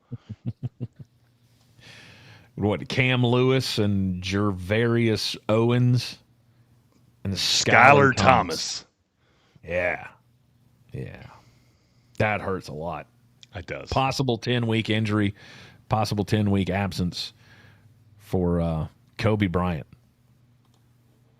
Chicago Bears defense takes a hit in training camp. This is why I keep saying this is the only thing that I'm really interested in training camp is injuries. Who can come out of training camp the healthiest? Because I know it's a race to the finish in the NFL, but starting out hurt never works. It never works for, oh man, you remember like 8 weeks ago when we had one guy playing on this team that was worth a damn, and here we are now, we're all healthy and making a run at the Super Bowl. No, it doesn't work that way. You do the Cincinnati Bengal thing where you have everybody hurt, you're 2-7, and then everybody comes back and you try to make a run. It never works. It never works.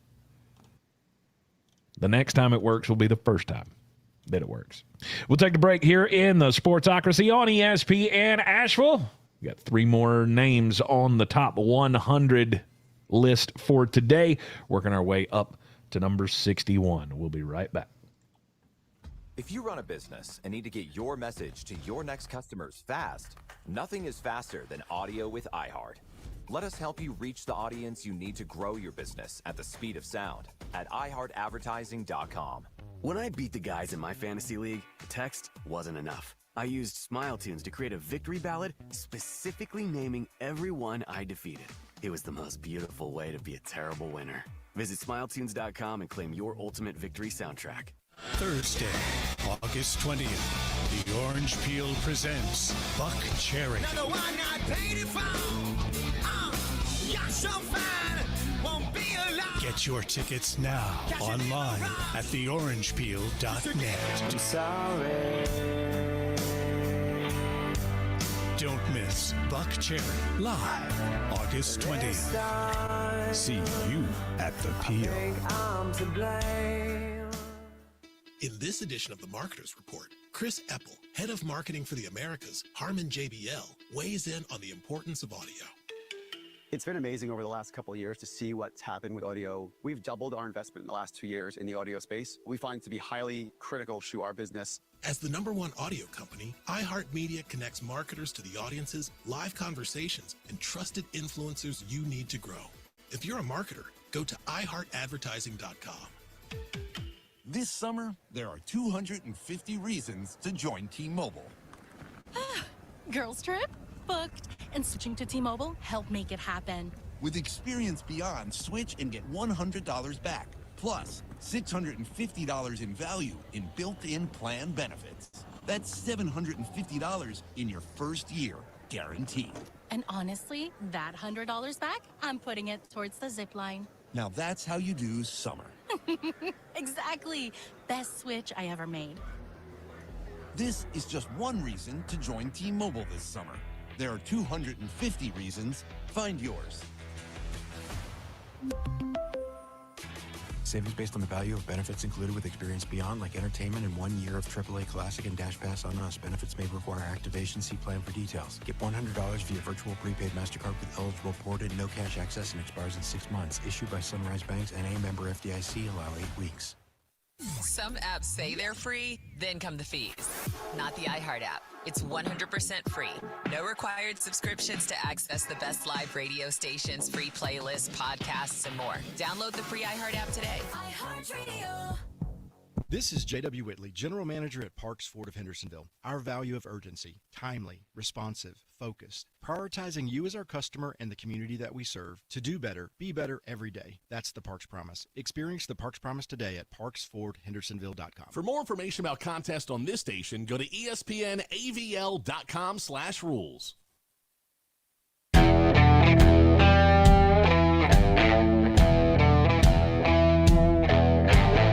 The Sportsocracy.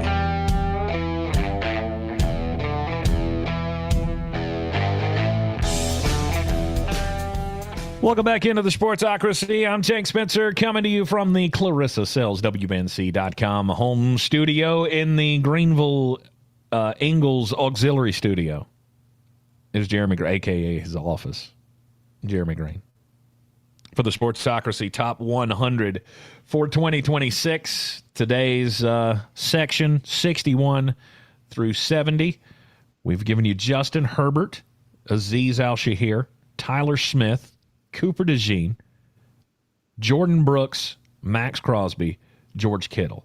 At number 63, brand new to the list, and with a bullet, Carson Schlesinger, linebacker, Cleveland Browns. Yeah, that meteor that works there in Cleveland.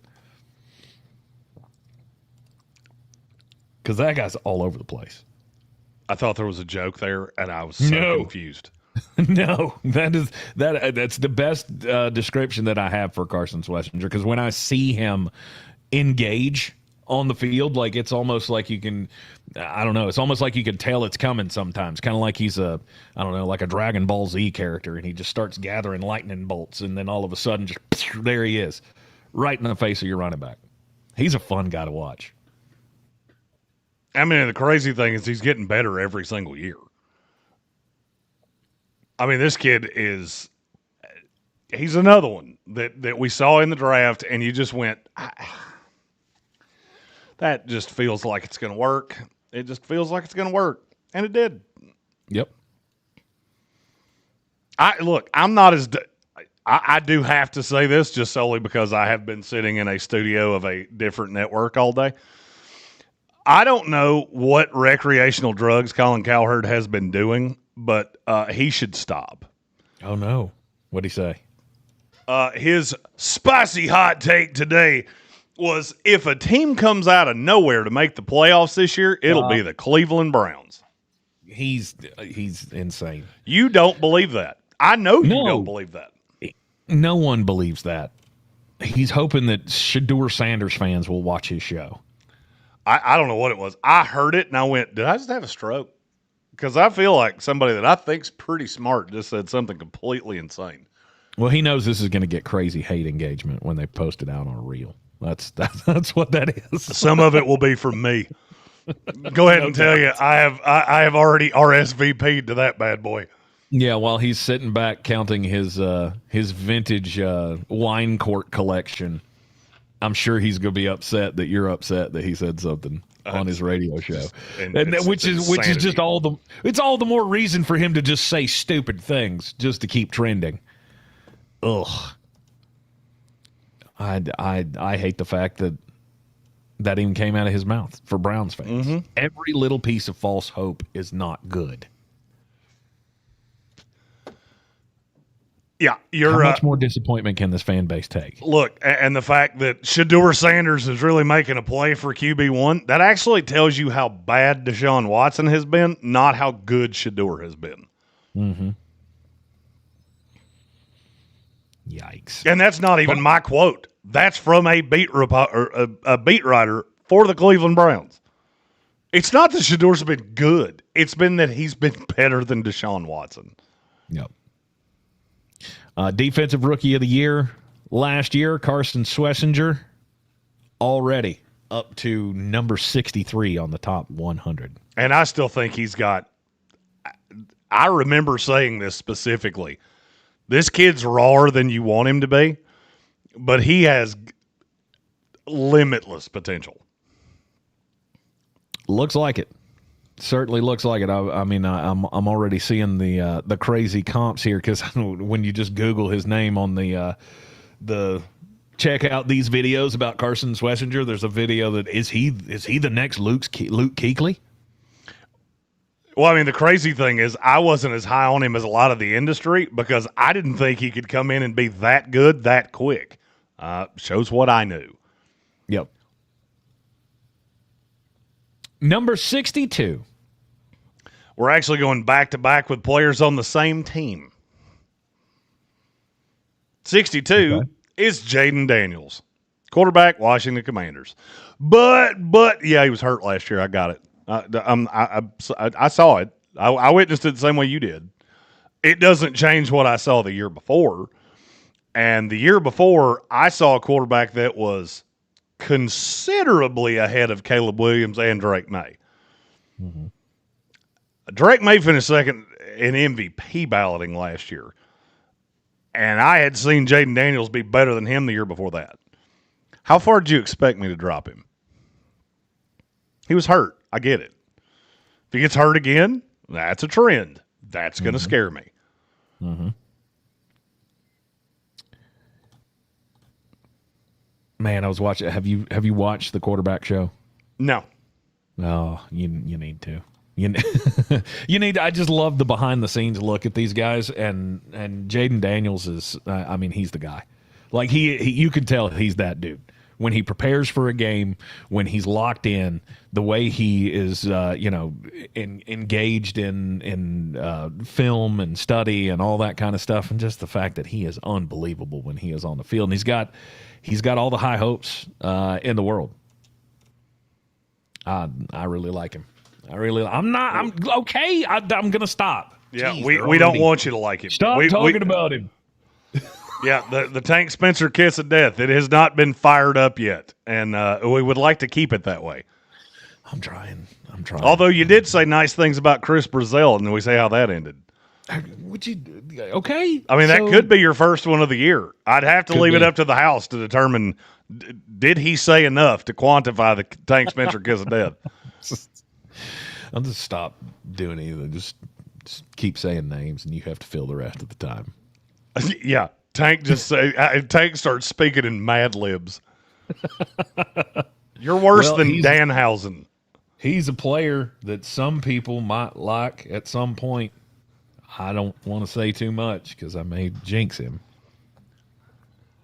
Jaden Daniels, unbelievable though, at 62 on this year's top 100. At number 61, Laramie Tunsil, offensive tackle, Washington Commanders. I don't know what it is about Laramie Tunsil that he doesn't get. I don't feel like he gets the love that some of the other high-end tackles get. Do you? Is that just in my head? I mean, he's a tackle, so I don't feel like there's too much love to go around for any of the tackles. Okay, so I'm just gonna give you a handful of names here: Laramie Tunsil, Jordan Mailata, Tristan Wirfs, Trent Williams, Penei Sewell. Does one of those names get way less love than the rest of them do? Yes. The only time we ever talk about Laramie Tunsil is when we remember what he did on draft night. Which is insane to me. I mean, he was on a line last year that was not great. And he had one of the better years he's had in the league. I mean, and it's not like it's a new thing either. He's been doing this for a decade. And I don't feel like he gets the love he deserves. Yeah. I thought that would change last year in Washington, and maybe the season just went so poorly that it didn't really steer into that. Well, that's kind of his has been his problem, right? He's been a really good tackle on some not so great teams. I mean, he started out in Miami. Houston years, I mean, they never were great. He goes to Washington last year, and they have a bad season. So, I mean, it's hard to talk about the left tackle being the best part of your team. And I think he's been that at least 4 times in his career. Crazy he has thing, been the best player on his team. Crazy thing, that's the first offensive tackle on this list. That is the first offensive tackle on this list. I really critiqued tackles because there were 5 of them that I just think they're in a different spot. Mm-hmm. You know, there was a list of 6 more that we went over that I think they're all good, but there's a big yeah but with every single one of them. The only yeah but with any of them on this list is they're getting a little long in the tooth. That's it. Other than that, it is very clear to me who the 5 best tackles in this league are. Yep. Yep.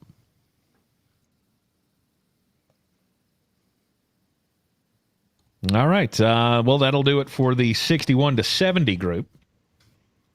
Tomorrow, we will obviously bring you the next set of 10. Wednesday, remember, we will be off of both shows as we will be hitting the road to go to Cleveland, Ohio. At this rate, Jeremy's going to need a nap on Wednesday. You'll get one. One more bad night of sleep, and I'm telling you, it's bad things are going to start happening. I'm going to start talking to people that aren't really there. Well, stop staying up till sunrise, and then. Well, it's not like I sit down and go, "Hey, you know what would be fun if I just don't sleep at all? That'd be sweet." He does the same thing that like 9-year-old Tank used to do. I want to see if I can see the sunrise playing Ninja Gaiden. Playing what? Ninja Gaiden. You didn't ever play that game? I think that was you weren't before even my around time. for the original Nintendo. You started with what was your first gaming console? Super Nintendo. The Super Nintendo. Yeah. I had a Nintendo, but it was my dad's. And I played Duck Hunt. That was the extent of my Nintendo. Yeah, see, I'm just a hair older, and I was all in on the original Nintendo and had all of the games. The Ninja Turtle game, still the hardest game out there. I don't care what you EverQuest people say or whatever the hell that stupid role-playing game is that y'all all play. The swimmy level in the Ninja Turtles was the hardest to get past. It's like playing for the San Francisco 49ers. You couldn't even make it out of the first quarter of the game. Then you just shrivel up into a little ball. The injuries continue to make the headlines for preseason action around the NFL. And today, more bad news. Bears camp got hit. Kobe Bryant with a knee injury, right? Is that what Yes. you said? Yeah. Knee injury is going to put him out 8 to 10 weeks, they're saying.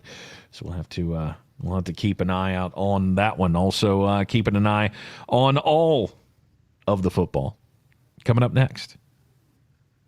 On the iHeartRadio app, you can tune over to Fox Sports Upstate 104.9. We will be there in about 6 minutes. We'll see you tomorrow. ESPN Asheville. Your mountain weather forecast.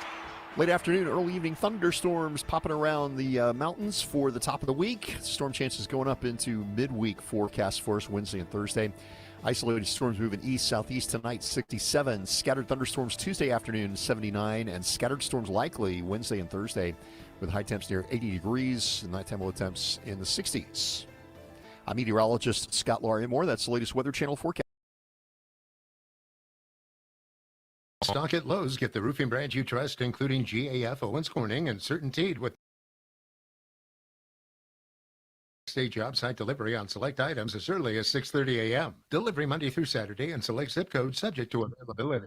Zipper merge, people. It's not.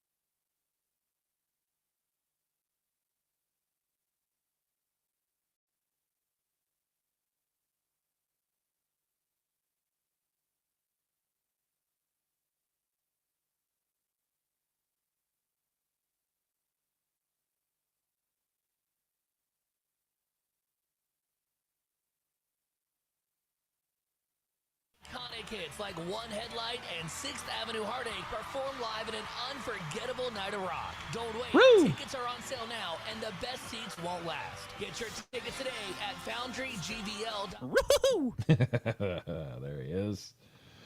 I'm really enjoying what I'm getting with Jeremy. He's camera plugged in. Oh, I was like, what? And the camera is riding right in his chest hair. Like, dude, gross. Put it away.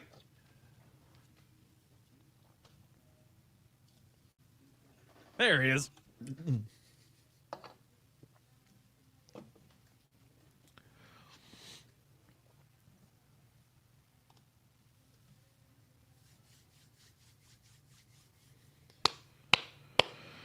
Oh, Son of a biscuit.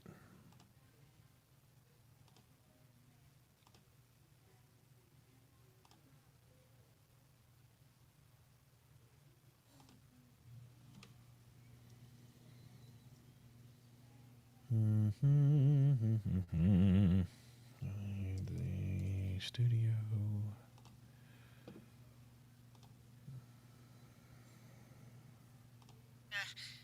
I know what you mean. Don't get me wrong. When I go to the beach, I like it to be, but at night when I go to bed, it needs to be, Exactly. You guys know this show is supposed to be in English, right? Dan, if your air conditioner isn't delivering the cold you need, have one of our expert technicians look at it right away. A simple repair could have you feeling hurdy in no time. I'm sorry, feeling... I was born north of Sweden, Dan, so that's how I say it. We're gonna get letters. Join us again next time, folks, on... .com. Summer should be fun, not expensive. That's why, for a limited time, Wendy's is serving up small classic Frosty treats for just $1. Celebrate $1 Frosty Summer with a hot deal on a cool treat. Get it while it's hot. Or, cold. Limited time only at participating U.S. Wendy's. You know that Big Bargain detergent jug is 80% water, right? It doesn't clean as well. 80% water? I thought I was getting a better deal because it's so big. If you want a better clean, Tide Pods are only 12% water. The rest is pure, concentrated cleaning ingredients. Oh, let me make an announcement. Attention shoppers, if you want a real deal, try Tide Pods. Stop paying for watered-down detergents. Pay for clean. If it's gotta be clean, it's gotta be Tide Pods. Water content based on the leading bargain liquid detergent. I scream. You scream. We all scream. Because Wendy's famous small classic Frosty is just $1 for a limited time. More screaming, happy screaming, summer screaming, dollar small classic Frosty screaming! But please don't scream in the drive-thru. It hurts the employees' ears. Get a $1 small classic Frosty for a limited time, only at Wendy's. U.S. price and participation may vary. A la carte only, not valid for delivery. Limit 10 per transaction. Price may be higher in Alaska and Hawaii. Skin is deeply personal, which is a strange thing to say about something that everyone can see. It can affect how we move through the world and how much of ourselves we feel ready to show. I'm Dylan Marin, and I'm hosting Skin Queries, a podcast from iHeartRuby Studio where we talk to people about what it's really like to live with a skin condition. Listen to Skin Queries on America's #1 podcast network, right down there? iHeart. Follow Skin Queries and start listening on the... Dead.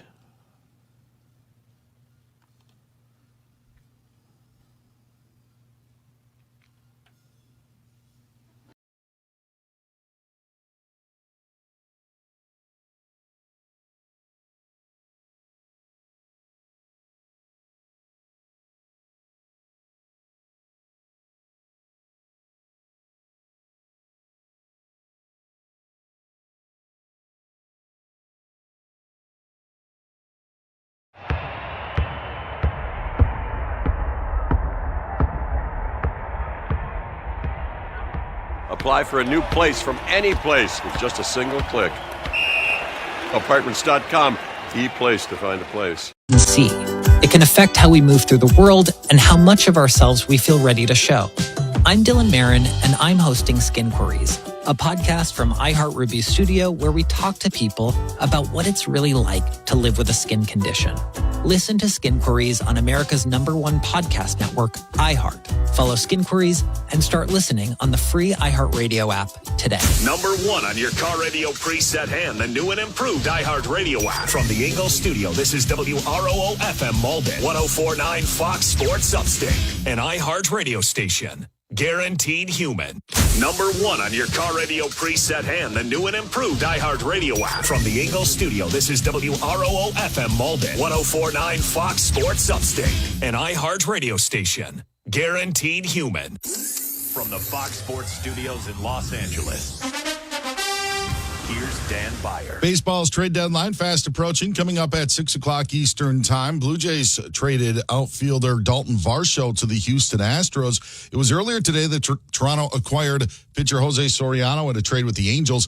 Angels were busy. Not only did they deal Soriano, they sent outfielder Joe Adell to the Cleveland Guardians and reliever Brent Suter to the Atlanta Braves. Now, the big deal this afternoon had the Boston Red Sox acquiring Orioles catcher Adley Rutschman. The Orioles also sent outfielder Taylor Ward to the Mariners. The Brewers Brewers got pitcher Dustin May and reliever JoJo Romero from the Cardinals. Mets traded pitcher Luke Weaver to the Pirates, while the Athletic reports Rangers pitcher Jacob deGrom declined to waive his no-trade clause. A couple of other deals. The Marlins sent catcher Liam Hicks to the Rays. Phillies got second baseman Luis Arraez in a trade with the Giants. Bryce Harper is going to move to the outfield for Philadelphia.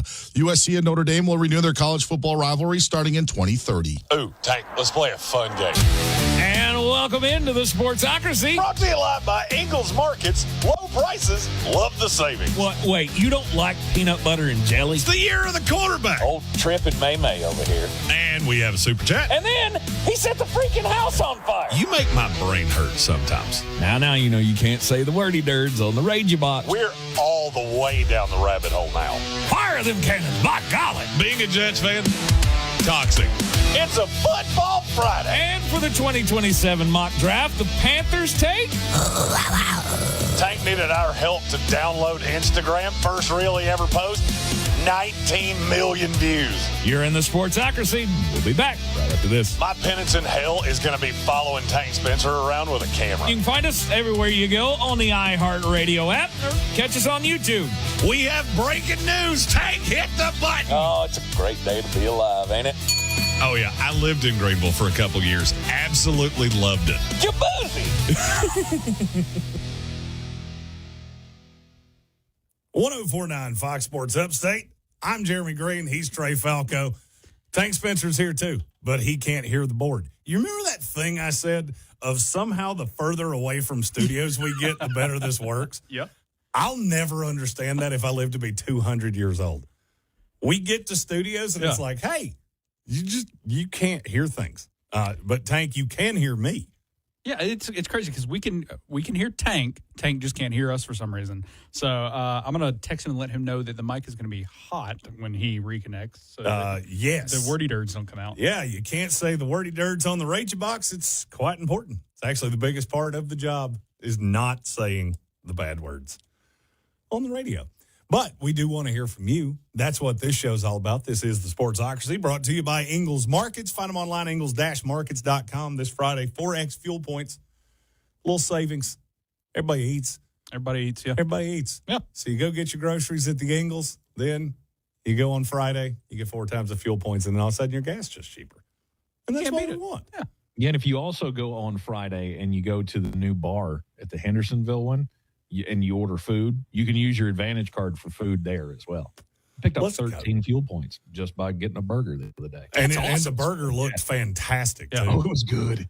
It was good. I was like, man, you know what? This is darn near perfect. And you know, it seems to be quite the hit.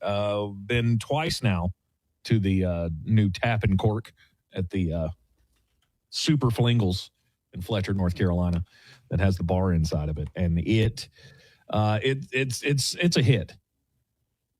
There's no doubt about it. And so we will look forward to more Tap and Corks spreading across the Ingles Nation. I feel very sure that when you see a new Ingles, there will probably be a lot of things in them that that the Flingles has taught us all about.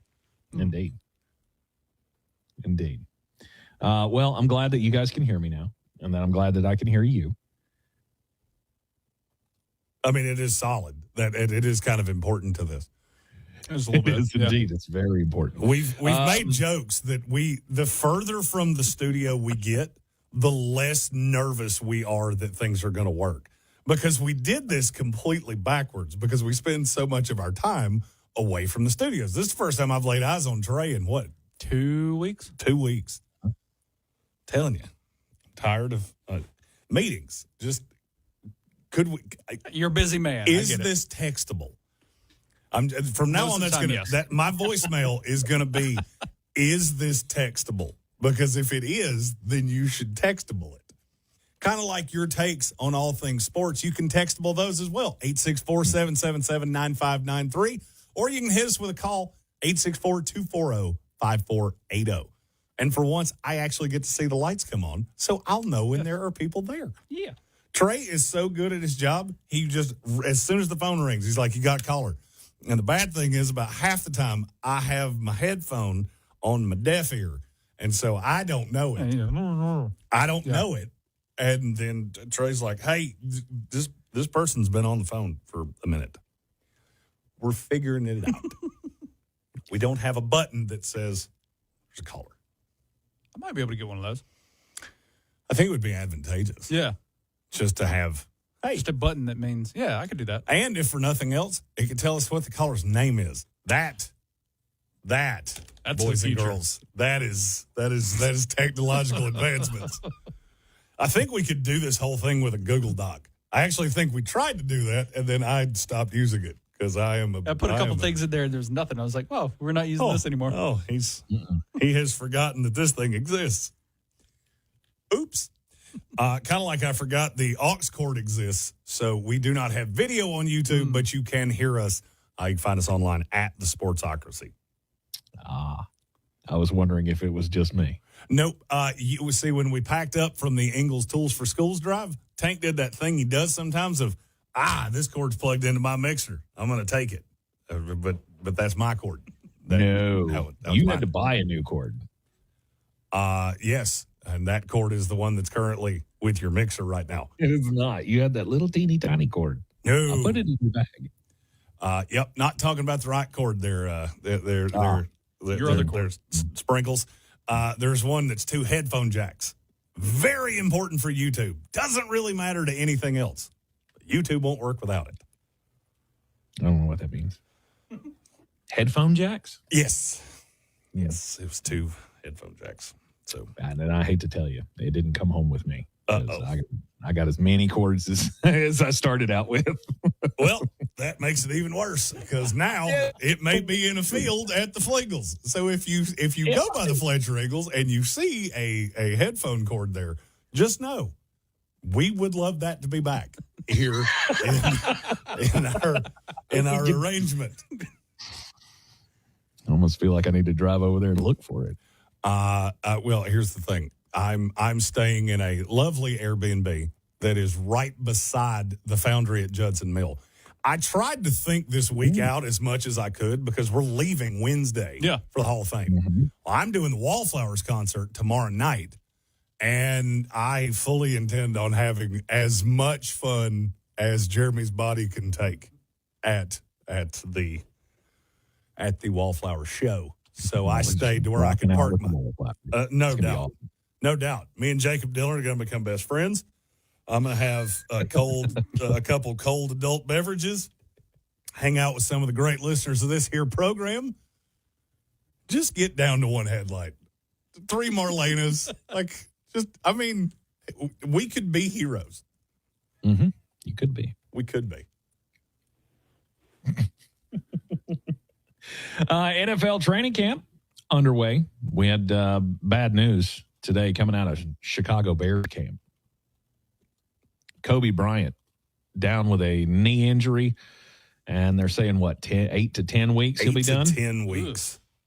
Oof. Man. I mean, and that's a really important player for that defense, too, because he's the ball hog. Yeah. You know, Kobe Bryant was one of those players. He started as a corner. He converted to safety with Seattle Seahawks. And now, he presents with a very eclectic skill set. The problem when you have guys like that, they're really hard to replace. Yeah. It's not just that you don't have a ton of former corners that play deep safety that they were the way they were intending on deploying him. So now you miss him for the rest of camp. You'll miss him the first 4 to 6 weeks of the season, depending on which side of the timetable you're on. And, people will say I'm overvaluing this. But you look at that start of a schedule for the Bears, there are some games in that I think were toss-ups that now I'm a little on the other side. I didn't think you were beating the Eagles either way. Yeah. Well, and early in the season, that was where you were going to need to make your hay. No doubt, because the back end of that schedule is evil. Right. I mean, you get past the bye week, and you've got games against a bunch of teams that could make the playoffs. Sure, you got Miami in there. Sure, you got Minnesota in there. But other than that, there's a chance that all those teams that you play after the bye week could be playoff teams. And the early part of the schedule is where I think Bears fans should have been hoping we can reel off some wins. Start out in Carolina and win that one. Minnesota, New York Jets. Get the Green Bay Packers on the road, maybe. Then you go to Atlanta for a game that you should be able to win. That's the first 6 weeks. Then you go New England, Seattle, Tampa Bay, right when Kobe's expected to come back. And I don't like your chances in at least two of those three. Tank, we have breaking news. Trey, I believe we have a sounder that goes with breaking news. Minka Fitzpatrick, he had an interception at Jets camp today. Let's go. First interception for the New York Jets in 19 months. Let's go. It's like his first interception since like 20. I'm trying to think when he got his last interception with the Steelers, because those last 2 years he didn't get nothing. I'm just dumbfounded that a secondary player for the New York Jets can catch. They do have hands. Oh, we knew they had hands. They just unfortunately had 10 thumbs. Because trust me, they had plenty of opportunities to catch passes last year. They just didn't. It is a pain. It is a pain that very few will ever feel. Are you in the we're so back phase of your fandom right now? Or are you out? Are you so numb to that? Oh no. I know, and I'm just realizing that young Mr. Falco this is his first training camp with me. It is, yeah. Allow me to explain to you in a small prose, if you will, where I am with my team. I have been cheated on by this team so many times that I don't care how many diamond rings, how many flowers, how many steak dinners you bring me.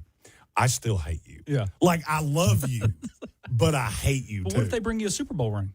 Does that change it? Well, I mean, is this in my sleep before or after I turn the PlayStation off? Because they brought me a lot of Super Bowls. It was just in Madden. Yeah. I believe in the U.S. government more than I believe in the New York Jets. And I've heard it all. Oh, look how good David Bailey's looked. Oh, yeah. David Bailey, right call. 3 sacks yesterday in practice. Oh, wait for Cade Klubnik. Oh, you're burying the lead here. You understand he beat our starting left tackle for all 3 of those sacks, right? Which means that it may not be as hard to do that as I want it to be. And you got Geno Smith back there behind him. So, it's not great. You know who you're missing? Kenny Pickett. You know what I'm missing? Hope. It's been so long since I've had hope that I don't know what that feels like. I look at other fans. I mean, even Tank, who he knows his team is not as good as they have been, but he has hope. Yeah, he knows there is a path. He's got Kenneth Gainwell. The legend. Yeah. The legend. Kenny G. He knows that there is a path that the Tampa Bay Buccaneers win the NFC South. Do you know what would have to happen for the New York Jets to win the AFC West? Because I'll go ahead and tell you, it's either going to be absolutely horrible. Yes. It's going to involve the Bermuda Triangle, maybe that U.S. government I was talking about, and a whole lot of unsanctioned operations. I was thinking Bane's got to show up at a game in Foxborough. No doubt. That's how that happens. And not only does Bane have to show up, he has to show up at a specific game because it has to be Bills and Patriots. Yes. Because even if aliens abducted the starters of both of those teams, and all we were left with was one hybrid team of the backups from the Bills and the Patriots, that team would beat the Jets too. I also have to low-key worry about the Miami Dolphins, who I'm not sure could score on themselves. And yet I still know they're better than the Jets. That is the hope that I have. Oh, and by the way, my college team, they're not good either. I got into this business, and it was like God went, and no more wins. You get to see nothing further. Florida State's been a juggernaut until you work in this business. I was with you until you got to the Miami Dolphins part. You don't really believe that, do you? Oh, you know who loses if the Jets play the Dolphins? Us. Everybody. The world. Yeah. America. The Statue of Liberty will weep for 60 minutes of a game between the Miami Dolphins and the New York Jets. And the bad thing is, we'll watch it. Right now, I would fight a grizzly bear for a Jets-Dolphins game. Geno Smith, Malik Willis. Because now I'm like, I don't have SummerSlam. SummerSlam was last night. Which, by the way, if we were surveying the pie of how much SummerSlam the three hosts of this show watched, why do I feel like I'm 90% of it? I would say 100. Yeah, I watched the highlights. Yeah. Oh, you watched the highlights. Yeah. He watched the highlights. He did more than I did. I watched so much SummerSlam. I saw a picture of Roman Reigns and Seth Rollins holding hands in the ring on ESPN.com and went, I don't even kind of care. They were doing the Shield thing. It was a throwback to right. It was an article about it took 13 and a half years to get to the end of the Shield storyline, and I went, I haven't watched, but I don't know, 5 times in the last 13 years, so I have no idea what you're talking about. I watched a lot of it. I watched Oba. I watched Oba Brock. I watched it all. It was exactly what you expect. It was two giants that, they're kind of like sparklers. It lit up really nice for a minute, but it didn't age so hot. Because is it sparklers or is it the dog that you light it in it? Those two are such monsters of humans. Yeah. And you watch them and you just go, we're 4 minutes into this, and I think you both would tap out right now if we wouldn't judge you because you wanted this to be over at the 4:05 mark. Chelsea Greene gets a title win. Yeah. There was a lot. And you know what? You know what I care about? You know what I care about significantly less than SummerSlam? The Major League Baseball trade deadline. Adley Rottweiler or whatever his name is got traded to the Red Sox. He did. Here's my question. Why do I care?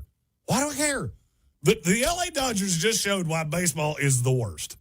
Why Major League Baseball is awful. Because there was one pitcher that could change everything. And the Dodgers looked at him and went, we don't even need him. Like, we don't need him. But we have so many prospects that we will trade for him just to keep him from you. But they only had to give up 3. That was the crazy part. And they didn't even have to give up the best prospects that they have. Yeah, but it was like those 3 prospects would be better than any other package that anybody else could have given because somehow the Dodgers have the best farm system too. It would be like if the Kansas City Chiefs over the last 8 years were the only team that got to take players from Ohio State. That's what Major League Baseball is. And you expect me to care. Oh, this catcher from the Orioles who can't stay healthy to save his life is now going to the Red Sox. To the point of they know that to such a point that they win. He's a good hitter, but we're going to need another catcher too because he's only good for about 2 out of every 3 games because he's going to miss about 50 of them because he's already been on the DL 3 times this year. Yes. That's Major League Baseball. Right, that's Major League Baseball in a nutshell right now. The Los Angeles Dodgers have it in such a way that they don't even want to give you the hope. You don't even get to talk to Tarek Skubal. We're just going to go get him, but we don't need him. Shohei Ohtani's our 4 right now. And you expect me to care about that, honestly. I'll go to a Greenville Drive game. I'll go to a Spartanburgers game. I'll go to an Asheville Tourist game. Major League Baseball, I couldn't care less if I tried. And until you fix that, I'm never going to. Ever. It's a major problem. I love, and I'm obviously paid more attention to this than you do, which is not saying a whole lot. But I have loved the people trying to defend the Dodgers on social media, saying, "Oh, this doesn't prove that the Dodgers are the ones that broke the system. It's the owners that won't spend money that broke the system." No, I don't believe that's how that works. Because we don't care about those teams. I mean, let's be honest about this. All the bottom feeder teams that don't spend a whole lot of money, nobody cares. Well, I mean, and we care that the rich got richer. Oh, no doubt. And the richest keep getting the richest. And it's insane. And so my point is, I heard Colin Cowherd earlier talking about this is how I know there won't be a strike. Well, this is how I know there will be one. And I've said this several dozen times over the last handful of years. The Major League Baseball right now has the exact same problem that the NCAA does. You have, in this instance, you have 30 entities. Mm-hmm. In college football, you have 138. They're completely unequally yoked. Yeah.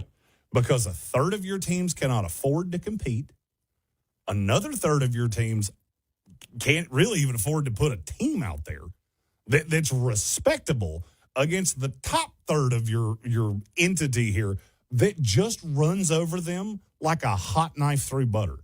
Did either one of you see what happened scheduling-wise in college football today? Oh, yeah, I saw that USC Notre Dame's back. So USC Notre Dame's back. Did you see why? Because Indiana went, we don't want to play them anymore. Yeah, Indiana went, we don't want to play Notre Dame. We don't have to. We don't need to. And so we'll pay our way out of this.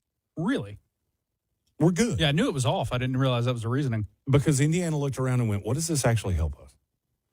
We're just now getting traction. Kirk Cignetti's probably not going to be here for 10 years. We want to build up the program, and I don't want to put you in a bad situation where I have committed you to playing against Notre Dame in a game that if you lose, it doesn't kill you, but it hurts significantly. Do you know who Indiana plays in the non-conference this year? No. North Texas, Howard, and Western Kentucky. Ooh. That's the banger of a schedule that Indiana Hoosier football coming at you. Why would I do anything else? Why wouldn't I do this? Where's the benefit to me? Oh, but how good will Ohio State Texas be? Watch what happens. If what I think happens, and that's a game I will be at. I have a funny feeling that Ohio State goes to Austin and beats Texas. Mm-hmm. Texas historically has a bit of a habit of hyping you up only to let you down. So basically, Texas is going to walk into a schedule here that's pretty tough with Heisman Trophy frontrunner at quarterback, loaded running back room, significant number of wide receivers, two guys that could, one that will go in the first round, another that could go in the top 75. Mm-hmm. They get Texas State and UTSA on both sides of this. Okay, great. You beat two Texas schools 75-6. You lost to Ohio State. You lost that game at home. What that means is that for the rest of the year, on a schedule that has a game at Tennessee, it's got a game with Ole Miss, it's got a game with Florida, it's got a game with Oklahoma, it's at a neutral site-ish, game at LSU, you can lose one of those. Because you scheduled Ohio State, you can lose one of those games in the conference because you're Texas. And Texas lets us down. They proved it last year. Mm-hmm. That's exactly what happened to them last year. Texas lets us down. That is who they are. So why am I scheduling this game? Why am I playing Ohio State instead of playing Ohio? There's no reason for it. Indiana just told you that. USC and Notre Dame, the reason those two are playing each other is because it's a rivalry. Right. And because USC's administration lost their minds that this game went away, Notre Dame's administration lost their minds that this game went away. The boosters didn't like it because they want that win over their rival. In terms of starting new ones, take luck. That Clemson LSU game, you should really enjoy that this year because you ain't going to see anything like that. And if you don't believe me, go look back to 5 years ago. Look back at what non-conference schedules looked like 5 years ago. And look what they look like now. It's abundantly obvious. The SEC, the Big Ten, they all want to play 9 conference games because I can regulate that. Because one of my teams has to win. If I'm the SEC and I see Ohio State against Texas, there's a possibility there's no winner in that whatsoever. Because the Big Ten gets a win over us that they'll talk about forever. And it doesn't benefit me in any way. Baseball and college football have the exact same problem. It's that you have allowed things to go for so long unchecked that now I don't know how you rein it back in. You know, you had the ruling over the weekend about the fifth-year eligibility and everything's so complicated and so convoluted. This is not complicated. Baseball and college football, they have the exact same problem, and it has the exact same resolution. You are in the Sportsocracy. This is 104.9 FM, Fox Sports Upstate. Time to take a break here. We'll be back, hopefully, with some of your phone calls, 864-240-5480, 864-240-5480. the call-in line. You can also hit us on the text line, 864-777-9593. Don't forget, you can also you can also hear us on the YouTube stream. The audio is running there, and you can get into the YouTube chat that way as well. We'll be right back. 104.9 FM, Fox Sports Upstate, right after this. This is 104.9 Fox Sports Upstate traffic. Accident-free as we move into rush hour, but we are dealing with some volume. 85 north from Woodruff up to Highway 14, really tight. 85 southbound coming out of Spartanburg from 101 down to Pelham Road, also below speed limit. That's your latest check. Time saver traffic. This report is sponsored by Wendy's. Summer should be fun, not expensive. That's why, for a limited time, Wendy's is serving up small classic Frosty treats for just $1. Celebrate $1 Frosty Summer with a hot deal on a cool treat. Get it while it's hot. Or, cold. Limited time only at participating U.S. Wendy's. Your shoulder is one of those things you don't think about until it hurts. Until you can't reach overhead or put on your shirt and waking up at night just because you can't get comfortable. Then you hear rotator cuff tear, pain from arthritis. You may need surgery. Hey, it's Richmond Weaver, and before you make that decision, consider getting a second opinion from QC Kinetics. Once a shoulder joint is replaced, there's no turning back. Shoulder surgery isn't your only option. QC Kinetics uses regenerative treatments, basically concentrating your body's own healing ability right where your shoulder is breaking down, so you're actually dealing with the source of the pain. QC Kinetics' #1 goal, to get you relief and keep you out of the operating room. Just in and out treatments that work around your life, not the other way around. So before you make a decision that impacts your future, like surgery, get a second opinion. At least see what else is out there. Call QC Kinetics today. They have a free consultation waiting on you. 864-766-8454. That's 864-766-8454. 864-766-8454. Your one stop for advertising? Call 844-844-iHeart. Liberty Mutual customizes your car and home insurance. And now we're customizing this rush hour ad to keep you calm, which could help your driving. And science says therapy is great for a healthy mindset. So enjoy this 14-second session on us. I think you've done everything right and absolutely nothing wrong. In fact, anything that hasn't gone your way could probably be blamed on your father not being emotionally available because his father wasn't emotionally available, and so on. And now that you're calm and healing, you're probably driving better too. Liberty, liberty, liberty, liberty. I scream. You scream. We all scream. Because Wendy's famous small classic Frosty is just $1 for a limited time. More screaming, happy screaming, summer screaming, $1 small classic Frosty screaming! But please don't scream in the drive-thru. It hurts the employees' ears. Get a $1 small classic Frosty for a limited time, only at Wendy's. U.S. price and participation may vary. A la carte only, not valid for delivery. Limit 10 per transaction. Price may be higher in Alaska and Hawaii. It's summertime, and Aleve is here to keep you on the go. Whether it's planes, trains, or automobiles, Aleve's got your back with up to 12 hours of back pain relief. With just one dose, you'll get to your destination and be ready for your next adventure. So pack your sunscreen, your shades, and your Aleve. No matter where your final stop, Aleve will keep you moving. From sunup to sundown, Aleve's got your back this summer. Feel Aleve. Use as directed for minor aches and pains. Now here's your chance to win $1,000. Just enter this nationwide keyword on our website. Bank. That's bank. Enter it now. You let him try violin because you love him. And if you love him that much, love him enough to make sure he's buckled up and in the back seat. Find out more at nhtsa.gov/the-right-seat. Brought to you by the National Highway Traffic Safety Administration and the Ad Council.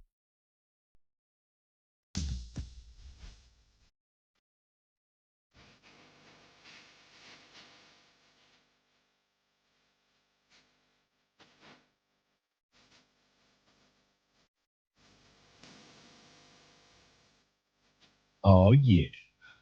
Trey with the slow jams. Yeah. Mm-hmm. Is that some Kenny G? It is, yeah. Heck yeah. Oh, Kenny G. A little Kenny Gainwell for you today. Somebody's Meemaw's got a story about her and Kenny G. I promise you. Somewhere out there's a guy going, could you turn that off? Because it makes me think not awesome things. He ruined one of my relationships. Dude, it was my relationship with my Meemaw. It's like, I can't even look her in the eye anymore. I hear saxophone and I just get angry. Oh, boy. Back here on 104.9 FM, Fox Sports Upstate. You never know. You never know with this show. Call in line 864-240-5480. If your Meemaw had a tryst with Kenny G, we need to know about it. 864-240-5480. I believe that is officially the weirdest segue we have ever done in the history of the show. You can also hit us up on the text line at 864-777-9593. What are you seeing in training camp? What's exciting you right now?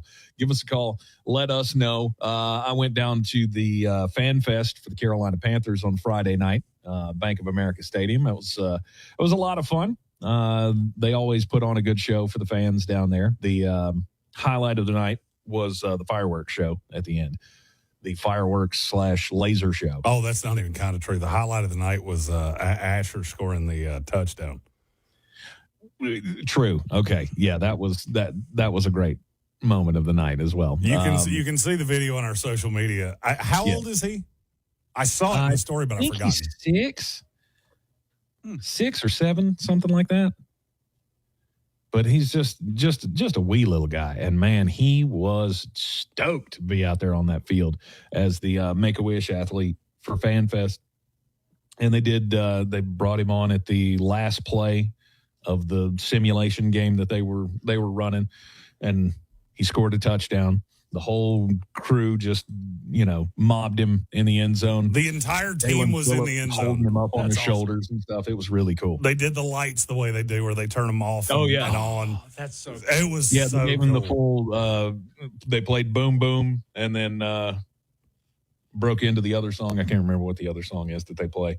The North Carolina Rip Your Shirt Off and Swing It Around Your Head, the Petey Pablo song. That song would be called Raise Up, Tank. Raise Up. There you go. And that, boys and girls, is why Tank is 43 going on 93. Because I couldn't remember the name of the song. I remembered Petey Pablo. I mean, come on. I saw Petey Pablo live one time. I wish you did. I'm not ashamed to admit that. At this point, Petey Pablo is, let's say he's gained a pound or two. May have let himself go. I'm going to say he skipped leg day a couple times. He never skipped keg day, though. No, he did not. I have never seen I've covered sports professionally for a decade. Yeah. I've never seen a human sweat like that. Ever. I mean, I honestly, I was looking around that for the means medics. You've never been in an interview with Eric Bieniemy. Oh.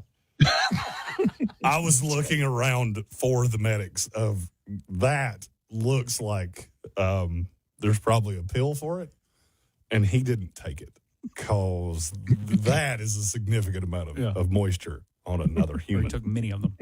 Or he took, that's entirely possible too. Could be. The official state rap song of North Carolina. I mean, is that an official thing? Did we have a... The legislature actually passed that. Yeah. You ever look at the government sometimes and just go, what exactly is it you'd say you do here? Because Pablo, obviously. I don't think we needed the guy that did Raise Up to be the official rap song of any state. Yeah, we can't. I mean, come on. I mean, we've got big problems and we can't possibly begin to fix them. Like, we can't figure out what to do with all of this Hurricane Helene relief money that we're not getting from the federal government. But we can tell you that the spotted salamander is the official reptile of the state of North Carolina. We have a text on the text line from our buddy Jimothy who said, fun fact, Petey Pablo was my first ever concert. Nice. Do you remember what your first concert was? The first concert that I remember. He's about to say, I already somewhat regret that I asked this question because he's going to say, actually, I was weaned by the mother of one of the blues travelers.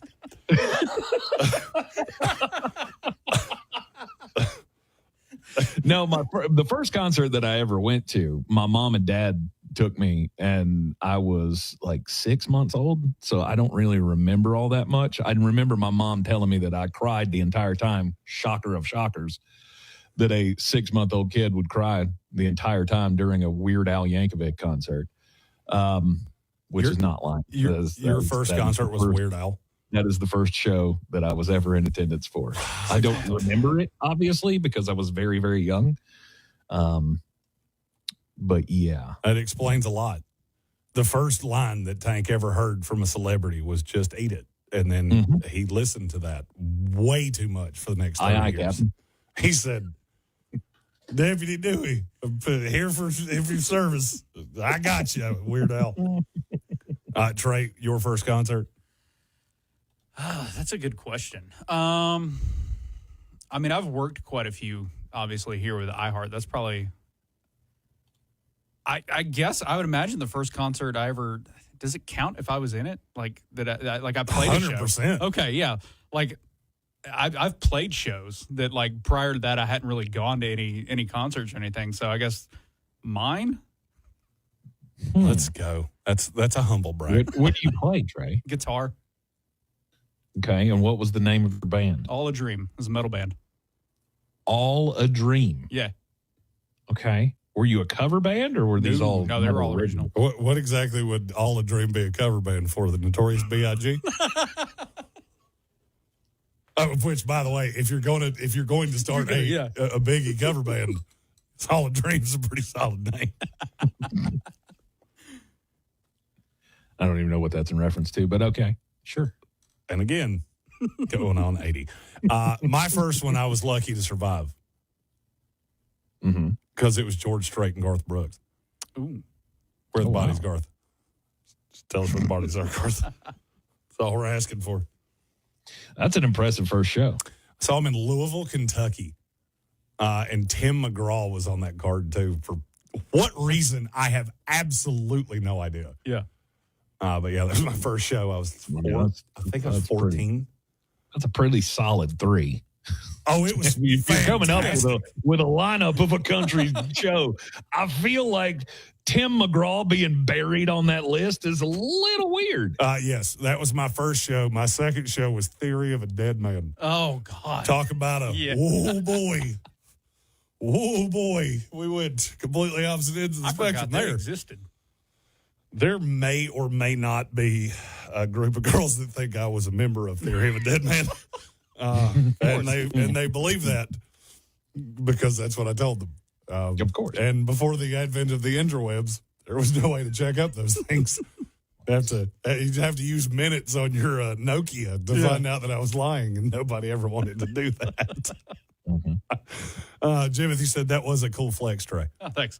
I mean, it's a pretty cool flex. My first concert was me. Mine. This guy. Yeah. It's small, but hey. Hey, it still counts. It does, yeah. Were there more than 4 people there outside of the band? There's like 40. See? There you go. Counts. Nailed it. Bill Workman says his first concert was Aerosmith on the 9 Lives tour. That would have been cool. And you know what's funny?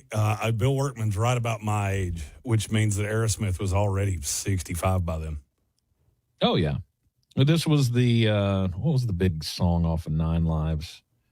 I'm trying to remember. That was Pink. You remember that song? Oh, yeah. Yeah. I think that was on the 9 Lives album. I do really, at some point in my life, want to meet Steven Tyler face to face just so I can thank him for that song from Armageddon. Don't want to miss a thing.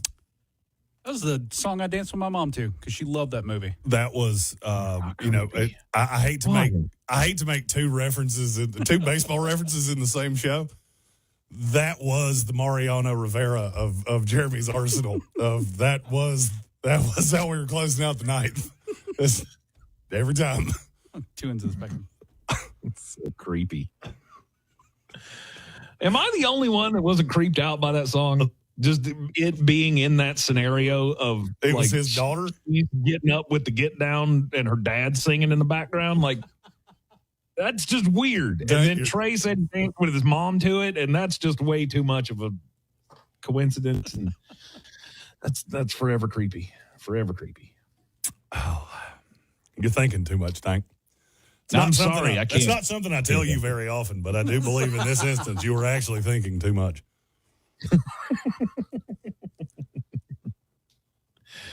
Can't help it. Sorry. It's just my mind works. I'm 100% not sure how we got down this rabbit hole, but that is something we do here quite frequently. It is indeed. You want to tell us your favorite concert or the creepiest song that you ever heard? You can give us a call at the tip line or the call-in line, 864-240-5480, 864-240-5480. Hit us up on the text line at 777-9593. Latest, any news, breaking news out of training camp lately? Well, I mean, we're officially at that point where everybody looks awesome. Miami Dolphins, baby. Sure. We got 3 receivers that are killing it. Drew Aller, cannon of an arm.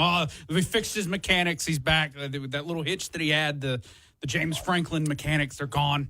Tomorrow we are going to play a fun game of how stupid is this thing that a coach said out loud. Ooh. So I have trolled every server for training camp reports for every team in the NFL. And I'm going to be open and honest here. I did use AI to do this because I didn't want to read that many lies. I have compiled a list of some things that they're not just beyond belief that somebody actually said that out loud. It is the most staggering thing I've ever seen because every team at this point, you know what you are. Yeah. I mean, if I've learned anything in my time around teams, you break those first couple weeks of camp and you don't necessarily know what the high side is. Yeah. You know what the downside is. If you're looking around going, we have made boo-boos and we don't have anything here and we have thrown everything but the kitchen sink at it and it's still not getting better. And we already have some of those. We're going to talk about those on this show tomorrow. I find it funny that we've gotten to such a point that everything's an absolute. Yeah. You know, and some of these meme servers and parody social media accounts. I've seen that video of Pat Mahomes hitting his center in the head with that. I bet I've seen that 50 times. Yeah. And yes, is it a good look? No, it's not. Does it mean anything? No. That was one bad rep. If I had $1 for every bad rep I've been on site for in training camp. You remember last year when the whole hype was around Caleb Williams couldn't hit the net? Yes. That was a whole, Caleb, look, they're cooked. And then what happens? Ben Johnson puts his team together and they go all the way through the playoffs. Now, that's an interesting comp because the big drawback on Caleb was his his completion percentage was too low. I think there are some very obvious holes. We saw one over the weekend. Yeah. You know, Deebo Samuel going back to San Francisco. Right. That's one of those that, do you know why that happens? Do you know why Jadeveon Clowney signs in this week every single year? Jadeveon does it because he is an absolute mercenary at this point. Yeah. You know, in the last 7 years, he's played for 6 teams.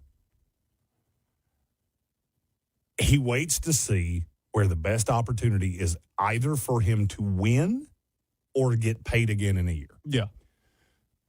That one with Houston, it doesn't say much to me. They just want more depth at edge. He's the best one on the market. They drafted him. He's comfortable in Houston. That one I get. Tank, on a scale of 1 to 10, with 1 being not at all and 10 being absolutely petrified, where would you be with San Francisco 49er receivers right now? Be with who? San Francisco. Oh, I mean, it's getting close to petrified. For me, it's about a 42. I am as scared of this receiving core as I was mortified by that national anthem I saw over the weekend. Martha. Although Martha she does have a new album coming out.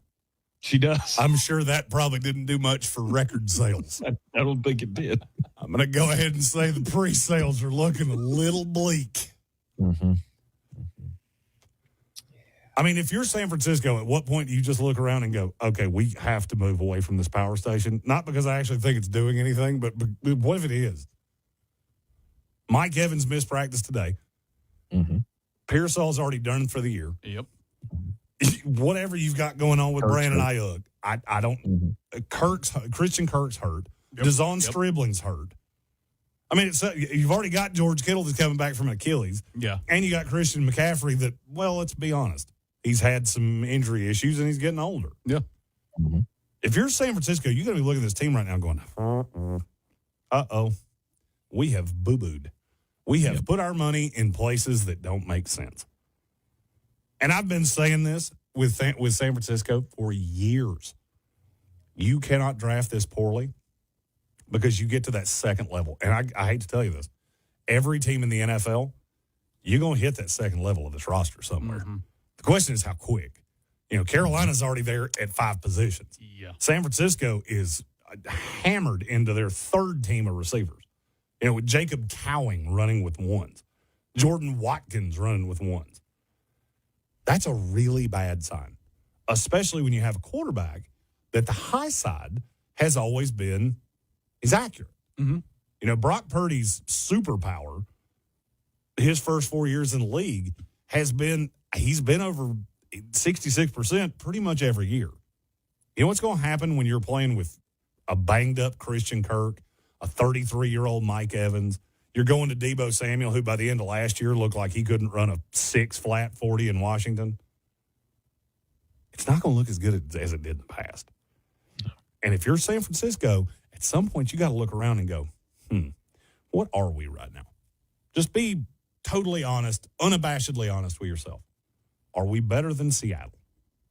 No. No. Are we better than L.A.? No. No. That's just in our division. I can take the NFC South out. And I want to talk about that in overtime tonight. But the NFC South, one team's coming out of that. And none of the rest of it matters because one team is coming out of the NFC South. Are we better than Detroit?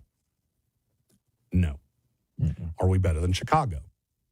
How about Dallas, Philadelphia, or Washington? Okay. Yeah, it's a numbers game. San Francisco might be the 8th, 9th, 10th best team in the NFC. You can sneak in the playoffs that way if everything goes absolutely perfectly. But the chances are not real high. And you look at all of these things that they're doing to patch this together, and it doesn't really make sense.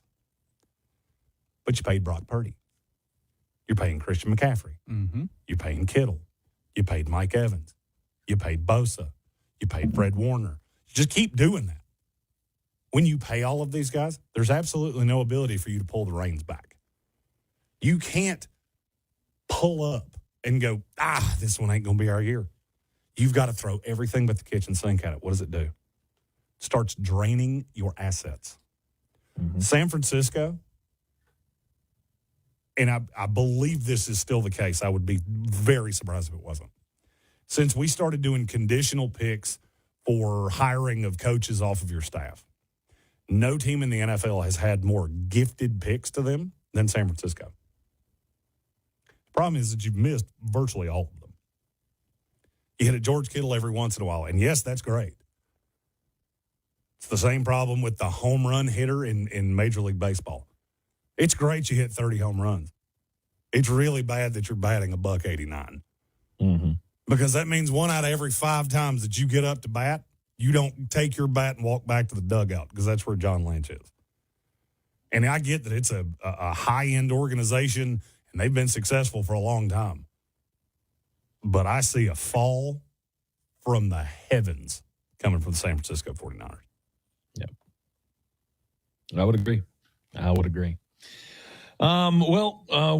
got to take a break here in the Sportsocracy on 104.9 FM Fox Sports Upstate. It'll be a little bit of a lengthy break here. I think we go for another minute, and then the commercials take us out to the top of the hour. My math correct on that? Yes, sir. Trey? All right.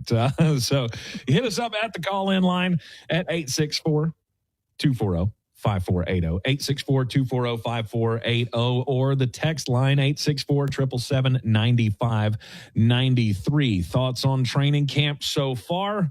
What are you looking forward to? What do you think is a troubling sign for any teams coming up? Got any questions as well? You can hit us up either way. Also, you can follow us on the YouTube. Unfortunately, the video feed not working today, but you can get into the chat there as well. And you have to subscribe to the channel to join us in the chat on the YouTube. We'll be right back here on 104.9 FM, Fox Sports Upstate after this. Hey, this is Hayes Davenport. And Sean Clemens. We host the podcast Hollywood Handbook. Every episode, we're trying to help our guests improve their careers by mainly focusing on how they can help us improve our careers. The show is famously super accessible, so you can easily jump into any of our 650 episodes and understand what's going on. We recommend some of our recent episodes with Ben Stiller, Danny McBride, Riz Ahmed, and Mary Steenburgen. Listen to Hollywood Handbook on America's #1 podcast network, iHeart. Follow Hollywood Handbook and start listening on the free iHeartRadio app today. Skechers elite athlete OG Anunoby has been making history on the basketball court. Anunoby tips it in. Unbelievable. What a shot. He's been balling out in Skechers high-performance basketball sneakers, and the world is noticed. But how does OG train off the court to keep in peak physical condition? Hands-free Skechers Slip-ins AeroBurst. They help prepare OG for the physical demands of playing at a championship level. Get your pair of AeroBurst for only $165 at a Skechers store, Skechers.com, or wherever high-performance running shoes are sold. Free shouldn't come with a catch. With iHeartRadio, it doesn't. No monthly fees, no trial periods. Radio, music, podcasts. Download the free iHeartRadio app now. This is the story of the one. As a maintenance engineer at a beverage manufacturing plant, he starts his day knowing every line is ready to run because Grainger delivers the industrial-grade products he needs to keep mixers, conveyors, and packaging equipment moving.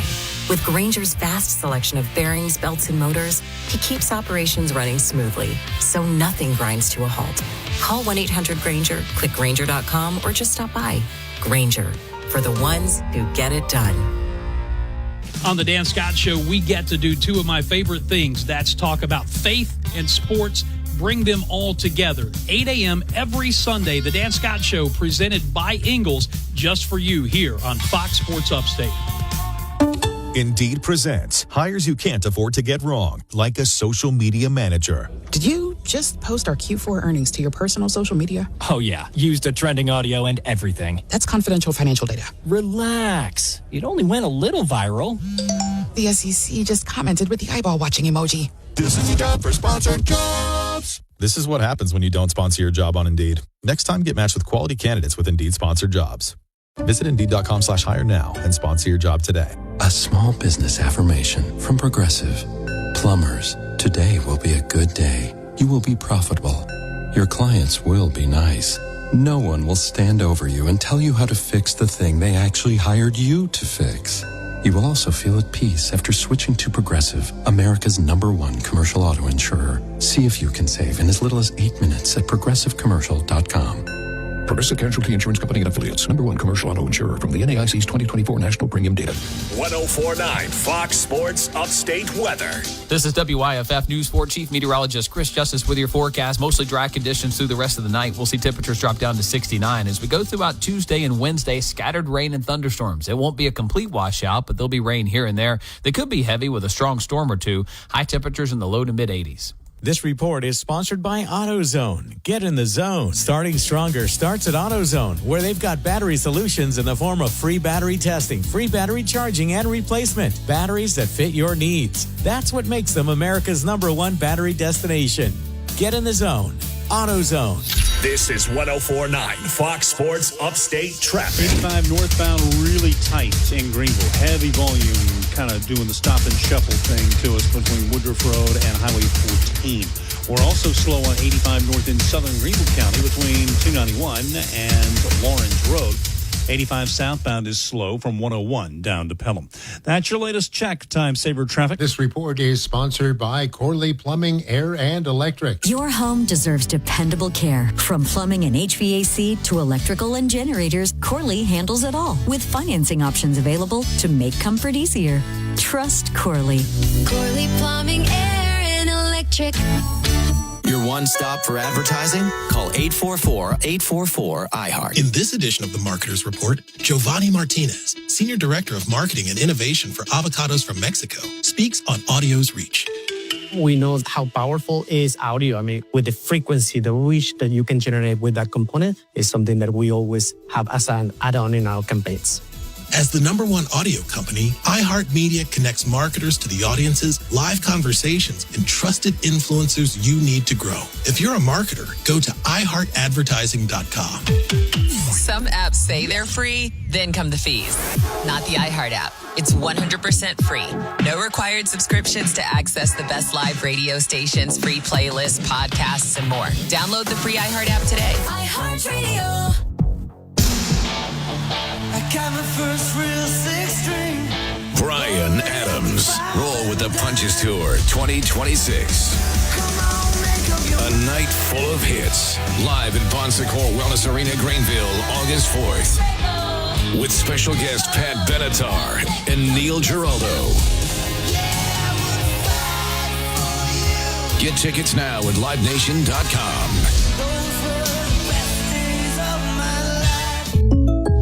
Having insurance isn't the same as having State Farm. It's like needing a lawyer, but getting some guy who just watches courtroom dramas. How does the defendant plead? Guilty. Wait, what? Also, objection. You object to what? Erroneous. Counsel, approach the bench. Hey, can I get a whack at the gavel? You wouldn't settle for just any lawyer, so don't settle for just any insurance. Get the real deal with State Farm. Like a good neighbor, State Farm is there. It's summertime, and Aleve is here to keep you on the go. Whether it's planes, trains, or automobiles, Aleve's got your back with up to 12 hours of back pain relief. With just one dose, you'll get to your destination and be ready for your next adventure. So pack your sunscreen, your shades, and your Aleve. No matter where your final stop, Aleve will keep you moving. From sunup to sundown, Aleve's got your back this summer. Feel Aleve. Use as directed for minor aches and pains. iHeart is America's #1 podcast network. Open the free iHeart app and explore podcasts like this. No more waiting until the morning. Nightcap with Unc and Ocho is our new evening sports talk destination with NFL legend Chad Johnson, Ocho Cinco, and me, Shannon Sharp. Come hang out with Unc and Ocho as we give out unfiltered take and instant reaction to the biggest games, biggest moments right after they end. Open your free iHeart app and listen now. There are two kinds of guys looking for jobs in roofing. Some are looking for a job that pays money. Get a job with Chuck in a truck and you'll be up the ladder tomorrow. Driving nails, making money. Go to Guy Roofing and tomorrow will be the first day of your next 4 months in a classroom. What's the difference between those two guys? Well, the classroom guy won't be making roofer money quite yet, but he'll be learning about safety and waterproofing techniques, how to avoid mistakes, and how to fix the mistakes made by guys who never went to class. The other guy will be learning on the job, and that job might be your house. Kind of guy who wants to be in a classroom listening to master roofers for 4 months before he even climbs a ladder is the guy you want on your roof. He isn't planning to be a roofer until he's tired of it. He's a guy who wants to be great at it. Guy Roofing. You got a roof, you got a guy. Harley-Davidson of Greenville has the largest pre-owned inventory in the Carolinas, period. If you're ready to ride, your bike is waiting at 30 Chrome Drive in Greenville, or hit upstateharley.com and claim it before someone else does. All right, it's officially the most wonderful time of the year at Staples. They've got back-to-school supplies as low as 25 cents, up to 40% off select tech, 20% off for teachers, and more. Check out all the deals at staples.com/back-to-school. Staples, that was easy. A lot of apps like to say they're free until they ask for your credit card. iHeartRadio is different. No required subscriptions, no trial periods, no surprise charges. We make money from our advertisers, not from you. It's the same radio you've never paid for. Live radio stations, playlists, podcasts, and artist stations all in one app. So if you haven't already, download the free iHeartRadio app. Free radio. Always has been, always will be. Now wherever you go. iHeartRadio. Portions of the following program were pre-recorded. #1 on your car radio preset hand, the new and improved iHeartRadio app. From the Ingalls studio, this is WROO FM Malden, 104.9 Fox Sports Upstate, an iHeartRadio station. Guaranteed human.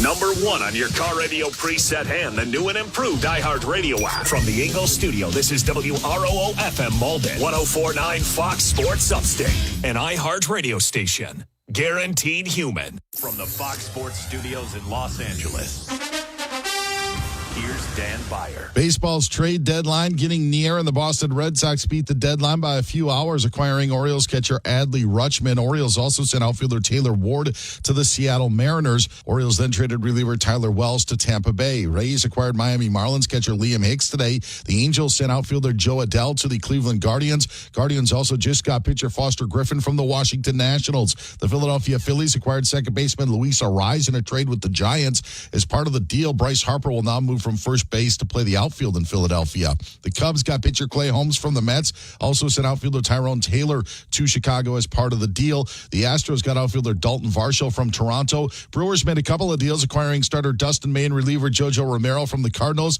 and they just acquired Rockies reliever Antonio Zensatella. White Sox got catcher Joey Bart from Atlanta, and the Yankees acquired outfielder Elliot Ramos from the Giants. Ooh, Tank, let's play a fun game.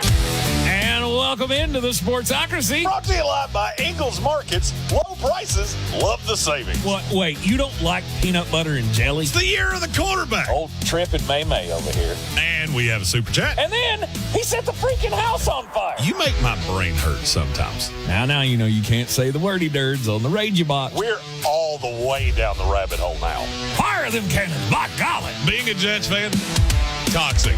It's a football Friday. And for the 2027 mock draft, the Panthers take... Tank needed our help to download Instagram. First reel he ever posted. 19 million views. You're in the Sportsocracy. We'll be back right after this. My penance in hell is going to be following Tank Spencer around with a camera. You can find us everywhere you go on the iHeartRadio app or catch us on YouTube. We have breaking news. Tank, hit the button. Oh, it's a great day to be alive, ain't it? Oh, yeah. I lived in Greenville for a couple years. Absolutely loved it. Jaboozy! It is 104.9 FM, Fox Sports Upstate. This is the Sportsocracy. Welcome into the program. If you are just joining us, you haven't missed much. Some training camp notes and some talk about Kenny G and a bunch of concert talk as well. If you didn't hear it, it would be hard for us to explain to you how that's what we did in the first.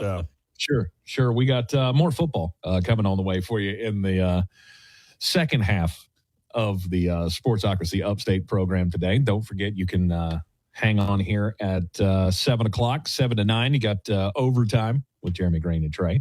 Call in line 864-240-5480, 864-240-5480. We have Alex S. on the line, so let's go straight to the phone lines. Alex, how you doing?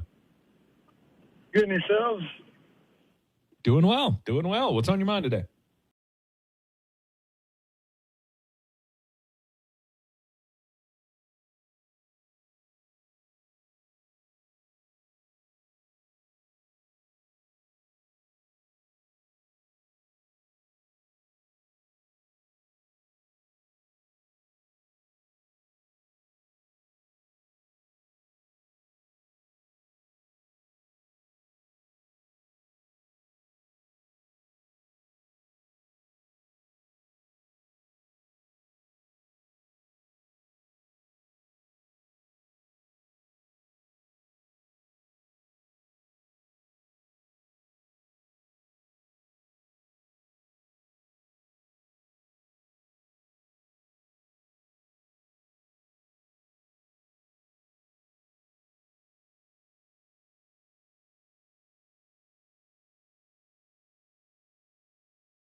not having one of those is about equivalently stupid to me that the NL and the AL didn't play each other for the first 100 years we did this. Or the fact that you had different rules for the different conferences until, 8 years ago. Mm-hmm. All insanely stupid. But now you have to put the parameters around this of you got to have X amount of money just to play. You got to pay to play, and if you can't afford to put $150 million roster out there, you can't go because you're not going to be able to throttle the Dodgers back that far. Mm-hmm. You've let them go so far that you would bankrupt that team if you put – that's because that's the part that I don't ever hear anybody talk about. The scary part is I don't know how you get them back. I don't know how you get them to a point where you don't just completely cripple that franchise based on how far down the rabbit hole they are. I mean, they've got guys on this roster that they're paying until the middle of the 2040s. Mm-hmm. So, I mean... Well, tell Ohtani that how do you tell Ohtani that, hey, you know that $480 million that you were going to get in about, 6 or 7 years? Good luck seeing that ever again. Yeah, the only path forward would be, it'd have to be a thing that would go in stages, and we're gonna have the whole deferred payment thing is dumb. I don't know how we got to that point of it's okay for you to just go ahead and say, you know what, I don't really want to pay you right now. Well, because you let it go for so long that somebody found a loophole. I mean, that's what happens when you don't actually put parameters on people. They're going to find ways. That's what I was saying in the first hour. College football and Major League Baseball are in the same boat. They didn't want to have the argument. And so instead of having the argument, they just let anybody do whatever they wanted to, and then we'll, on the backside, punish you. Yeah. Baseball's gotten to such a point, you don't have any teeth. The Dodgers are more popular than the rest of your sport. You've got the Dodgers, the Braves, the Red Sox, the Yankees, maybe 3 other teams. If those 7 teams got abducted by space aliens tomorrow, Major League Baseball would be bankrupt by the end of the week. Sure. That's how discrepant this is. And when you don't tell people what the rules are and you don't start enforcing things and you let things like this happen, this is where the biggest problem with baseball is going to be. The Dodgers have the most hand. They also just added the best pitcher in baseball, and guess what? They're going to re-sign him too. And they'll kick that can down the road to 2050 if they have to, because they have limitless amounts of money. Mm-hmm. And I don't know, my wife is in finances. If you can defer these payments, there's 2 reasons you do it. And it's also why baseball, to me, is you're too far down the rabbit hole. Yeah, you're never going to come back from this. Yeah. So if you defer the payments, and I'm just going to use round numbers because I don't want to use one of these specific deals to make it sound like this is the one. They're all constructed the same way. So if you put $250 million into a player and you pay that deal until 2045, the way inflation works is that $250 million is not going to be worth $250 million in 20 years. Right. Mm-hmm. So basically, they're just stacking accounts that they're building interest and they're putting them in, and they're putting things into escrow and they're building wealth where they're never actually paying these things off. The fact that they were able to keep the money and build the interest off of it, that's what's paying the deal. It's a completely unbeatable way of doing business, and you've allowed them to do it. Mm-hmm. And so now the fans are all up in arms. You let them get by with this. You're the ones that didn't want another strike because you didn't show up after 93. You didn't show back up after 2000, was it 1, 2? So they've been mortified of if we have another strike, we could be dead in the water. Well, guess what? It was always coming. Yep. It was always coming. Basic economics tell you when you have haves and have-nots, they cannot be governed by the same rule of law. Not from a business perspective. You can't have one team whose net worth is $100 million and another one that's $100 billion. Because that's right now where you're at with the Dodgers. If you pool the assets of everybody that owns that team, they're worth 9 times more than any other consortium in Major League Baseball is. Mm-hmm. That's money that you can't beat. My lawyers are better than you. I can wait you out. You cannot force my hand into anything unless you tell me that the thing that I've sunk all my money into is going to start losing me money. That's the only way, because you're going to have to call in all those debts, every single one of them. You want a salary cap in Major League Baseball? Only way to do it. Dodgers have to call in all their debts right now. Yep. And I don't know that they have enough money to do it. I don't know if they have enough liquid capital to do it. So what do? You've got the most popular team in your sport that we may absolutely cripple, but the other 29 don't have a prayer if we don't do it. That's how far down this rabbit hole you've allowed this to get. I mean, and Tank can attest this. I've been screaming this for 10 years. Now, did I know it was going to go exactly this way? No, because I didn't think anybody would ever have the huevos to try this. Right. Am I shocked that somebody did? No. If inflation's going up by a certain percentage a year, then any idiot with a basic econ degree can go, okay, just kick it down the road. Because then I'm not paying as much. I keep my money. My money is accruing more money, and it's paying it down the line. And until you stop me, I'm going to build something you can't disarm. Mm-hmm. And I kind of think that's where they're already at.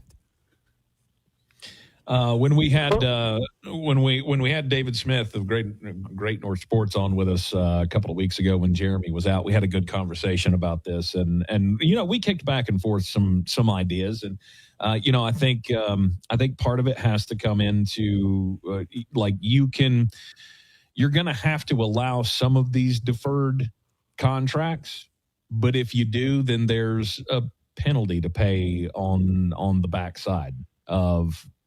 If you get one deferred, you can have one deferred contract, but then you lose X amount maybe in the salary cap or something to that effect. There's got to be a way to bring everybody back to a similar playing field. And I don't know if that's the agreement. System, though. Say that again? Jeremy just said it's a self-feeding system at this point. You can't really do anything about it because your capital is in the player and your player is in the capital. And your player makes your money back. So if you take away that, then you're effectively crippling the team. So either you old jailer the Dodgers, which I don't think anybody wants to do, especially California and LA who rely on that, or you salary cap everything except every pre-existing contract, knowing that you will not have salary cap until your total APY is under the salary cap.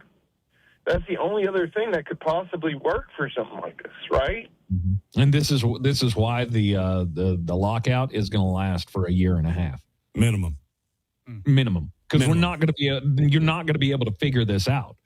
There's only two ways this goes. Either you have a lockout that will cripple your sport, mm-hmm. and the other owners will look around and go, I'm not leveraged the way they are. This is the one way to hurt them. The players have gotten way too comfortable in a sport that doesn't make money the way that you act like it does. Mm-hmm. Cash and checks, the Juan Sotos of the world and Francisco Lindor and guys like that get stupid money. There's no way you make that back for the team. 9 times out of 10, you become an absolute albatross before we're a third of the way through the deal. Yeah, look at the Mets right now. None of those things work. And in our YouTube chat, Gary Burt said a minute is too long to spend on baseball. Here's why I don't think it is. Because the comp to me with college football is in the same boat. Mm-hmm. Because you're allowing money to beat litigation. Because Yep. And look, anybody that tells me that Texas Tech didn't buy their way out of that Brandon Sorsby thing, I got a bridge to sell you. Because they threatened the NCAA and they said, how much money you got in the coffers? Because we've got this goober here that doesn't care to spend every dollar he's ever made in his entire life to get a national title out of this. And guess what? There's other schools that'll do it too. You're going to see a couple of them this year. Oklahoma State, that one ring a bell? You remember that team? Yeah, they got more money than you can shake a stick at. And they just spent a lot of it to get that coach from North Texas with the quarterback, with playmakers for him. And guess what? Oklahoma State all of a sudden going to be better. And then you're going to see all these traditional powers, Alabama, Florida State. Those are the first two off the top of my head. They don't have the cash like that. And so you're going to keep seeing those dwindle off. You've already dwindled off your rivalries. That's part of what makes college football what it is. And so the fact you put your fingers in your ears and acted like this didn't happen because you were scared to death to get beat in court again after the Supreme Court had to weigh in on not paying your players after you told us that amateurism lie for 50 years. Mm-hmm. You could have prevented that, but you were so stuck on student athletes. It was always a complete fallacy. It was a figment of your imagination, but you sold it for so long that it became the narrative, and they didn't have a choice. That's the only way you made money. You put this in front of the Supreme Court, and they didn't have a choice. They knew exactly what they were starting the day that all this happened. And so I would say baseball is the cautionary tale. That's the one that you look at and go, yeah, that right there, that's why you have a good attorney on retainer. Because every one of these fights, not one of them will cripple you by itself. All of them together, they can cripple you. Yep. The NFL is too big to fail. It is the first thing in the history of the United States. It is too big to fail. The concussion thing, everybody told me how that was going to take them down. It didn't. Not only did it not hurt them, they generated more money on the backside of that because they salinated the big hits. They started punishing guys. They started throwing money at research grants and things like that, and then it just went away. And I don't know if you noticed this, but over the last 2 or 3 years, how many of those concussion suits do you see just go by the wayside? It's because they settled them. It's because they threw money at it. And they said, nope, that's not going to be the one that gets us. And now they're too big to fail. Everything else isn't. The NBA at one point thought they were too big to fail. They're on a 5-year crash course for being right where baseball is in the next presidential term. In the next 4 years, they'll be right there. Are they not already there? The thing with the NBA is that they have David Stern set that up in such a way that it wasn't too big to fail. It was too big to fail quickly because you still got deals with Jordan. You still got deals with LeBron and Steph Curry, and you're making money. A lot of it's not domestically, but you're making money so aggressively that you can keep the coffers full. The problem is that you got to start lathering up stars at some point. And you haven't done that in about a decade. Think about every star in the NBA. They're all 34 or older. Every single one of them. Giannis is the only one that I could argue. And somebody will say Luka Doncic. Luka Doncic doesn't sell domestically. He's fine. But, I mean, in terms of, is anybody rushing out to buy Air Lukas? No. Mm-hmm. That's the tale of a true star. That's also what happened in baseball. You stopped developing stars. Yeah. You told us the stars of our childhood were all cheaters, and then, okay, cool. We're good. We're out. Mm-hmm. And then you don't have anybody to lean on to make the money. Well, I'm curious about this, and I brought this up at the beginning. Live Golf has killed its fan base. The MLB has killed its players, and the FIFA has killed its advertising. I mean, and I completely forgot to mention the NCAA. We're at a case where this is like the best case study ever for how to kill billion-dollar franchises, and it is interesting that it's at this critical time for sports.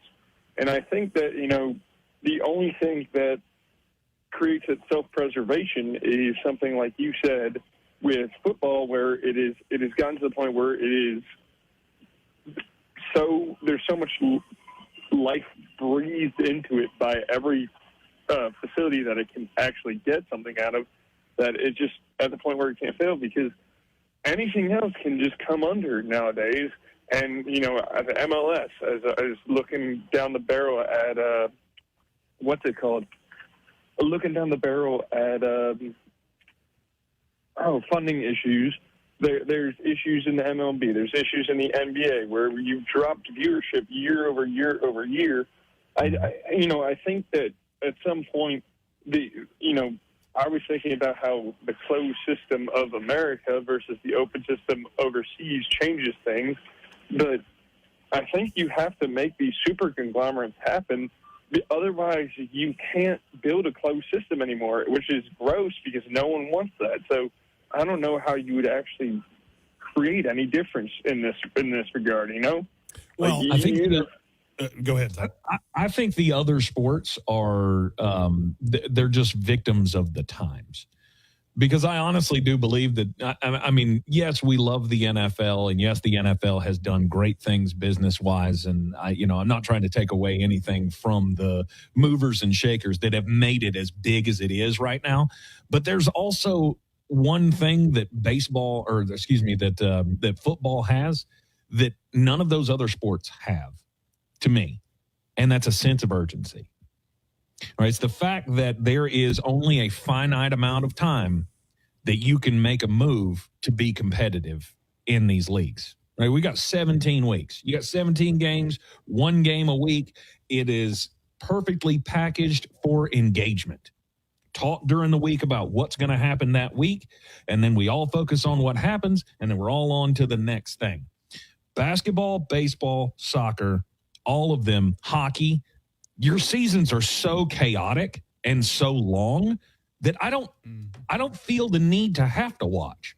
If I miss 1 week of the NFL, I may have missed the best thing that happened the entire season. Well, and if I miss one game in a regular season of the NBA or Major League Baseball, I don't feel like I missed anything. Well, I mean, and some of that's a tenant failure of you don't understand how business works. The NBA wants more inventory. More inventory is not better because you have to pay every single time the doors are open. You have to pay a certain amount to get the doors open. And if nobody's watching it and nobody cares, then it's not worth anything. It's actually an expense. That's where, and I'll be honest with you, the one that makes the most sense to me is the MLS. The MLS has 34 games a year. They split the season directly in half. And they don't really care if they fill stadiums. Charlotte FC, they haven't opened the top mezzanine at Bank of America, to my knowledge, 1 time since that team showed up. Really? But what they say is, okay, we don't have to stop the upper bowl, so we don't have to staff it. We don't have to have vendors up there. Right. So we're just going to make a better experience in the lower bowl. And every person I have talked to that goes to those games says it is a killer in-stadium experience because the MLS knows I don't need NFL numbers. I don't need that. My investment's not that. I'm not in this $5 billion in cash to own this team. I'm in for $100 million. If I can fill the lower bowl of Bank of America Stadium 17 times, the team pays for itself. Just off concessions and all the things we did because we have a great deal with the Tepper Group, and it works. Major League Baseball does not understand that. They do not understand that having 81 games in your stadium doesn't make any sense, and it's never made sense. If you cut baseball down to 81 games, and yes, I think it needs to be that drastic, you would see a tenant change in the way that sport is patrolled because all the salaries go down. You're not playing as many games. The salaries have to go down. We're not paying you what we were paying you before. You don't have to staff those stadiums. You don't have to power those stadiums. You don't have to do any of that. Because at some point, and everybody always gets mad at bean counters. Well, here's the thing. Somebody has to do it.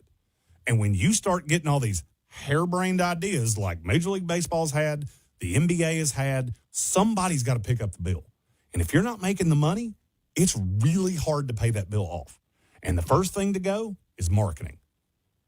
Anybody that's been in sales for any period of time will tell you marketing is the first budget that gets slashed every single time. Because it's air. That's all it is. But when you slash it for an extended period of time, you don't build any more stars and you don't build any more cash cows. And if you look at the 25 most popular athletes in this country, 20 of them play in the NFL. Correct. I wish we had all the answers to fix it, but we do not. We appreciate the phone call. We got to run to a break here. Alex, always a pleasure to talk to you, brother. You can hit us up on the call-in line just like he did, 864-240-5480, 864-240-5480, or hit the text line at 864-777-9593. Back at the Clarissa Sells WNC.com home studio and the Ingalls studio in downtown Greenville right after this. 104.9 Fox Sports Upstate weather.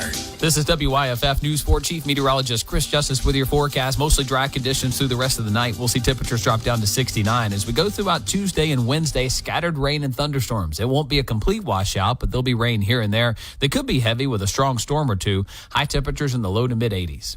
This report is sponsored by Progressive Insurance. Progressive Insurance makes bundling easy and affordable. Get a multi-policy discount by combining your motorcycle, RV, boat, ATV, and more. All your protection in one place. Bundle and save at Progressive.com or call 1-800-PROGRESSIVE. In this edition of the Marketer's Report, Monica Tam, head of brand media for DoorDash, discusses the power of audio influencers. I think when you're tapping into voices like hosts and podcasters, you're being able to be part of that community, but in a very authentic way. As the #1 audio company, iHeartMedia connects marketers to the audiences, live conversations, and trusted influencers you need to grow. If you're a marketer, go to iHeartAdvertising.com. Skechers elite athlete OG Anunoby has been making history on the basketball court. Anunoby tips it in. Unbelievable. What a shot. He's been balling out in Skechers high-performance basketball sneakers, and the world is noticed. But how does OG train off the court to keep in peak physical condition? Hands-free Skechers Slip-ins AeroBurst. They help prepare OG for the physical demands of playing at a championship level. Get your pair of AeroBurst for only $165 at a Skechers store, Skechers.com, or wherever high-performance running shoes are sold. Your one stop for advertising? Call 844-844-iHeart. This is the story of the one. As a maintenance engineer at a beverage manufacturing plant, he starts his day knowing every line is ready to run because Grainger delivers the industrial-grade products he needs to keep mixers, conveyors, and packaging equipment moving. With Grainger's vast selection of bearings, belts, and motors, he keeps operations running smoothly, so nothing grinds to a halt.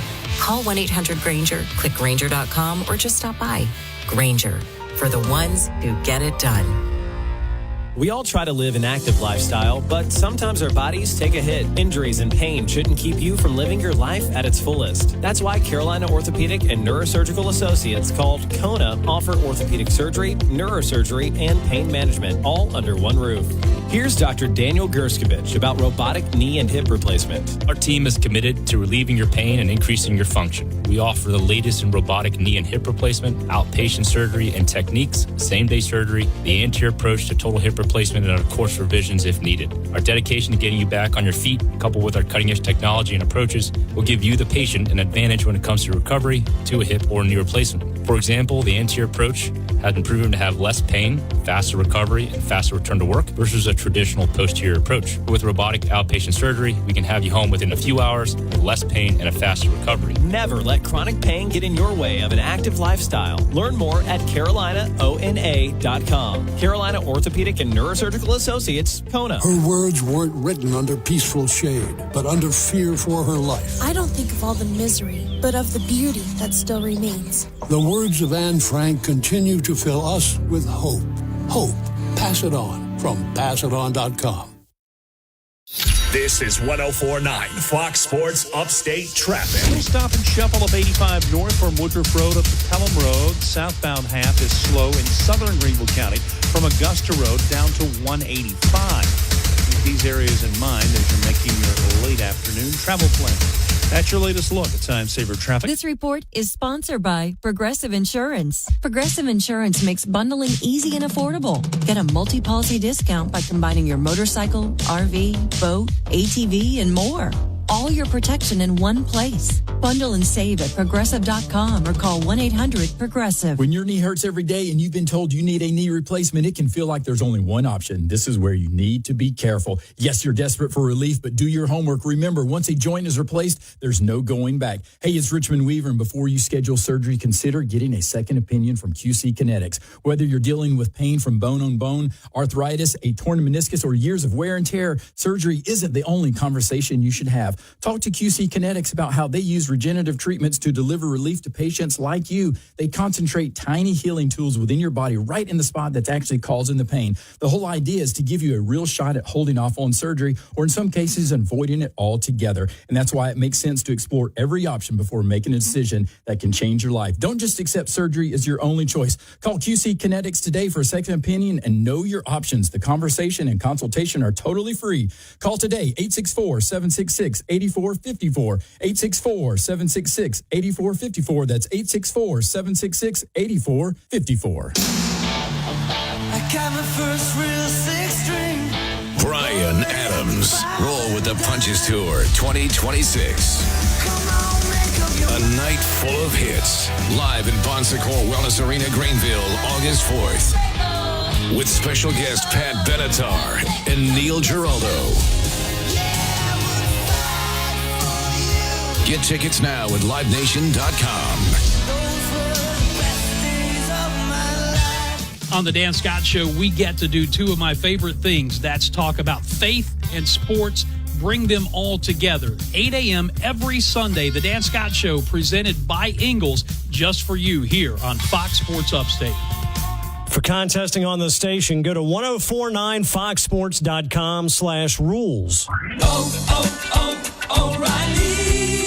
Check engine, ABS, or maintenance light on? Take the guesswork out of your warning lights with O'Reilly Veriscan. The service is free and provides a report with solutions verified by ASE-certified master technicians.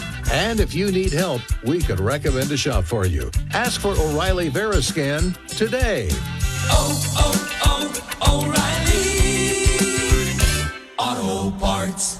Imagine you're reading Pride and Prejudice, except you're not reading it. Harris Dickinson and Marissa Abella are reading it to you on Audible. Her barbs sting you. His coldness sends a shiver up your spine. Your heart aches. Your ears burn. You yearn for Elizabeth and Mr. Darcy to profess their undying love for one another. You can't bear it any longer. Well, maybe a chapter longer. Performance is so good, you'll give love a second chance. Audible. Stories that speak to you.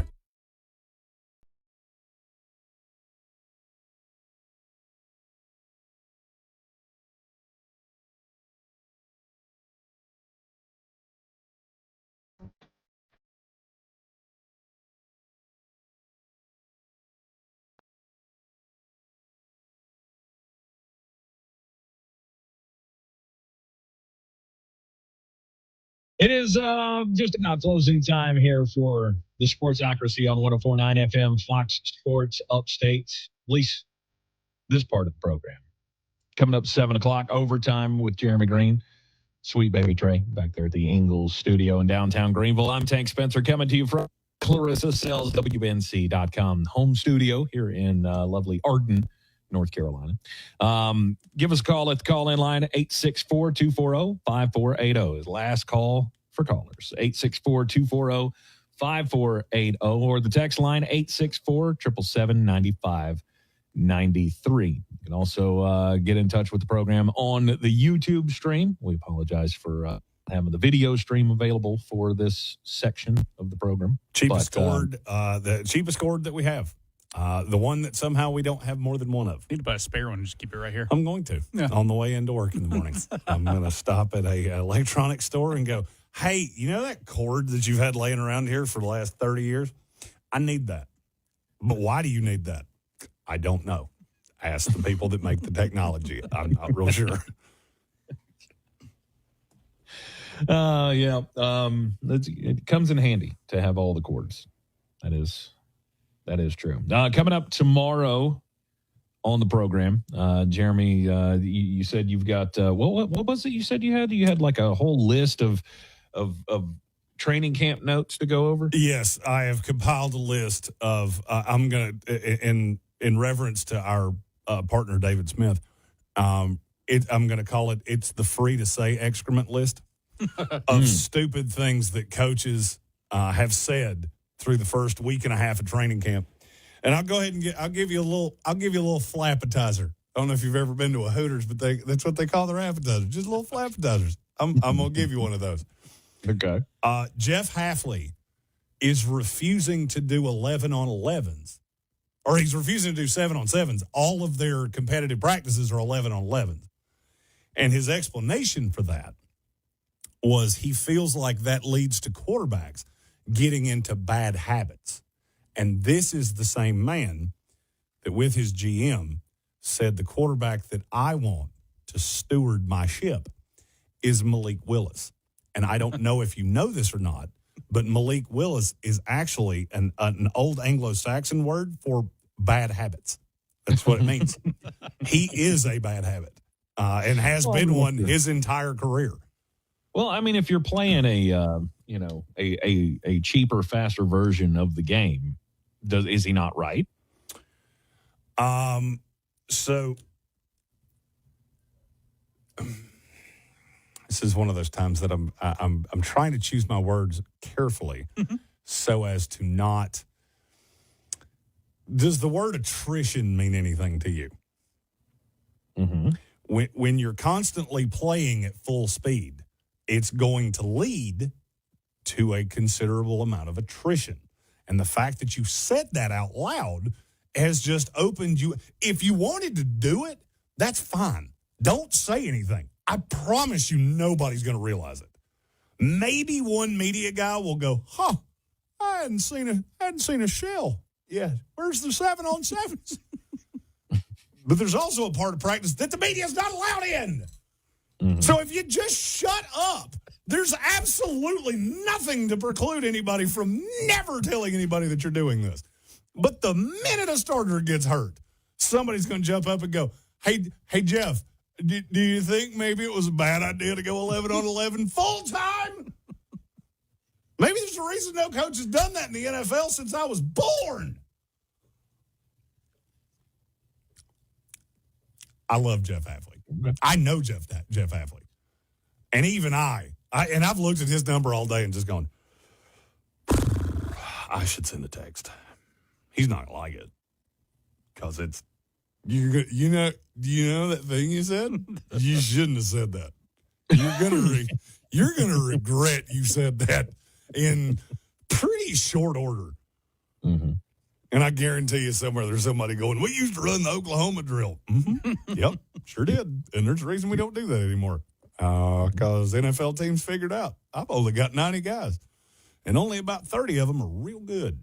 And I need to protect them with everything I got. Well, it's I didn't realize it was such an important part of practice. Just going 7-on-7s, but I do see what you're saying. It's you're looking at it from the wrong prism. It's not that it's so important to go 7-on-7. It's that it's very important not to go 11-on-11. But it nobody can work if you get really lucky and nobody gets hurt. The problem is the minute you said it, you just opened yourself up because you did that thing. I've had a phrase that I've used about coaches for as long as I can remember. In all the years I've been doing this, there are 3 coaches that I've ever looked at and gone, that guy's just smarter than your coach. You know what those 3 guys have never done? They've never told me how much smarter than me they think they are. And that's Sean McVay, it's Andy Reid, and it's Ben Johnson. And maybe I'm a little biased on Ben because, well, we know him. Mm-hmm. Those 3 are smarter than your coach. They just are. They're savants. I have never once had Andy Reid talk down to me about how he's got this idea to revolutionize the way we practice. We're going back to 11-on-11. Even if he did it, he'd never say it. Mm-hmm. Because it comes off as you think you're smarter than everybody else. And so when it blows up in your face, it's real easy for media guys to go, how smart are you now? See, that's weird because to me, I think the fact that he doesn't want to disrupt the Miami Dolphins, right? He doesn't want to, I guess, get them too used to playing 7-on-7s or whatever. Like we have to play every down like it's for real because these guys are not good enough to just put 7 of them out there on the field at a time. And to be honest with you, that might actually be what he was trying to say. It's not what he said. It's not what he said. Right. And look, the quarterbacks get into bad habits. If you have a quarterback in the NFL that's getting into bad habits at 26 years old because he's not facing live reps, then you don't have a starting quarterback. Mm-hmm. And you're paying one like you do. So it's just the perception of it's the perception of the thing. We do this a certain way. I mean, look, I've been to training camps with probably half the NFL. They look strikingly similar. And when you see things that don't look similar, they very much catch your eye. And you just go, what would you say you're doing here? And maybe it can work. But you know what's funny? It's never been the really high-end coaches that do that. Sean Payton doesn't do that. Sean McVay doesn't do that. Kyle Shanahan doesn't do that. It's always first-time head coach. Adam Gase did that. Adam Gase had this bizarre practice plan that every Jet that was on that team that I know has told me we were the most unprepared team in NFL history. Because he was worried about all of these things that didn't matter, and he wasn't worried about the details. That kind of what strikes me with Hafley is, we got to have competition on every play. Okay. Well, I mean, you have 90 guys that are pretty much indistinguishable from each other, so yeah. I guess I do understand that. Bingo. But if you go through a bad week and you lose 10 guys after you just said you're running live reps, guess what? You should probably put a filter on your computer of it doesn't tell you anytime your name gets brought up because your feelings are going to get hurt real bad. Sure they will. Well, one bad week can certainly hurt that. But in the Miami Dolphins case, I do feel like none of those other coaches that you mentioned ever had to go into an NFL season with a UF roster. None of the coaches I just said would have gone into a season with a UFL roster. And before you say, did they? Did any one of them ever do that? No, because high-end coaches like that don't take the Miami Dolphins job. Exactly. And I'll be honest with you, I said that to the man's face. You're too good of a coach to take this job because this is a get-you-fired job. And you took it, and I know why you took it, because you had interviewed for a couple other jobs, you never got the offer, and then this offer came in and you went, this could be my chance to be a head coach. But you were better than that. And now you're trying to prove yourself in some shape, form, or fashion, and you don't have to do that. You don't have to do that. That's not what Matt LaFleur does. Yeah. The guy that you were under in Green Bay. They don't do that, and there's a reason for that. There is a reason that we do the things in the NFL that we do. And when you try to reinvent the wheel, 1 out of every 100 times it will work. And those other 99 times, you're going to be scooping pie off your face for years. Lou Holtz in a fight song. Yeah, Lou Holtz once thought it would be a good idea for the New York Jets to have a fight song. And Lou was a brilliant man. That haunted him for 50 years. Oh, I'm still trying to figure out who do we blame for the Carolina Panthers fight song, because that gets played way too many times, and by way too many times, I mean if you played it once, that was too many times.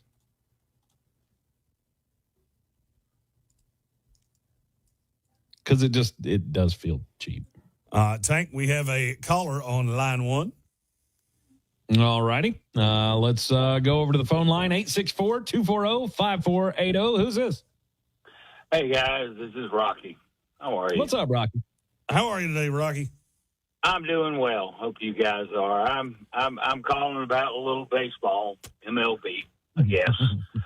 But I might relate a little NFL, and I just – with the impending, yes, it's going to be interesting next year after this season with respect to the player and owner negotiations and everything. But I tell you, I was thinking quite some time ago, some years ago, maybe 10, 12, 15 years ago, in the leagues, NFL, that Major League Baseball, and I just seem to think, I say, you know what, sometime or another, these salaries are going to get so out of hand. And there's no salary cap, and then you're going to have, and look here, as far as the Los Angeles Dodgers, I don't fault the Dodgers. They're just doing what's allowed. Okay? Nobody else is doing it, or they're smarter than other folks or their owner or whatever. And I mean, the astonishing thing to me, I heard what they pay a tax of $180 million, and that's like more than close to half of the entire Major League Baseball, the other team's payrolls. Individually. Yeah, I think that's their tax. They're paying more tax than other teams are paying the players. Yep. But it's allowed. And so it's just my thoughts. And you guys are NFL guys. And Jeremy, you can, and I'm not but the NFL has a salary cap. But the smart teams, they find ways to not circumvent, but to manage the salary cap, through signing bonuses and upfront cash and all that kind of stuff, and they make it work to sign players. Well, and so if Major League Baseball can come to an agreement on having one of those, look, the NFL got a salary cap in 1994, and it was right. Oh, it's a long time ago. Absolutely, it was predominantly for one reason. Reggie White left the Philadelphia Eagles, and every team in the NFL somewhat piddled in their pants and went, oh, wait, they can do – when did we allow that? When did we let a player that's that good sign a big money deal that we can't afford somewhere else? And everybody whizzed in their pants, and they went, no, we can't allow that. We can't allow that. But then over the course of time, you got to remember, in 1994, the salary cap was insanely restrictive. Mm-hmm. And over time, it changed and it changed and it changed, and it got bigger, and the number got bigger, and the owners figured out, look, we're not upset at the cash outlay. Now, there are a couple teams in the NFL that have owners that do not have the ability to do some of these things with cash outlays. The best example of this that I ever saw was Lamar Jackson. So when Lamar Jackson was talking about, wanting the big deal, and they fought that forever, there were rumblings that Steve Bisciotti did not have enough liquid asset to actually pay off that deal. Wound up not being true, but then some investigative reporters kind of went down the rabbit hole, and they figured out, there are some teams that can't actually afford because they're not liquid enough. And so that's when we started protecting certain things, and there were deferments, and you could get out of this when void years really became a big deal, because the void year is basically just a lie. I mean, that's all a void year is. You're agreeing to a deal that runs out in 2030, but you really stop paying the guy in 2027, and he's a free agent in 2027. You just keep him on the payroll. I guess the way I'm reading that, and what you're saying, Jeremy, is that, okay, I got a deal for 2030. I'm not going to get paid that year because you're paying me now. So there are a slew of different ways to do that. Some of these guys actually want the void years to pay out in the void years. I remember Taysom Hill got really cute with how he did his void years with the Saints, and the Saints did him a solid. They kind of gave him what he wanted. But there are ways to massage the cap. There are ways within the confines of a salary cap that, the Dodgers are going to have an advantage over the A's. It's just the way it is. They got too much money. Well, and I'll hang up after this. There's three things as it comes up at the end of this baseball season. I think it's going to be a great end of season. I'm a Braves fan, and the Braves spend money. Let me just talk about Atlanta for a second. And the Anthopoulos, I think this is, but they spend money, but they're strategic in how they do it. And I've heard people talk about that. Oh, they didn't want to pay Freddie Freeman. They'd rather have Matt Olson. They made Freddie an offer that Freddie just wasn't happy. Freddie wanted to stay in Atlanta, but Atlanta was looking. They have a, and that's what made they're not a bottom spender and they're not a top spender, but they're a competitor, and they do compete, and they've won World Series. And been in contention. And again, this year, through free agency, they weren't terribly involved in the not free agency, but the trade deadline. They got a couple of things. What I'm saying about Atlanta is versus.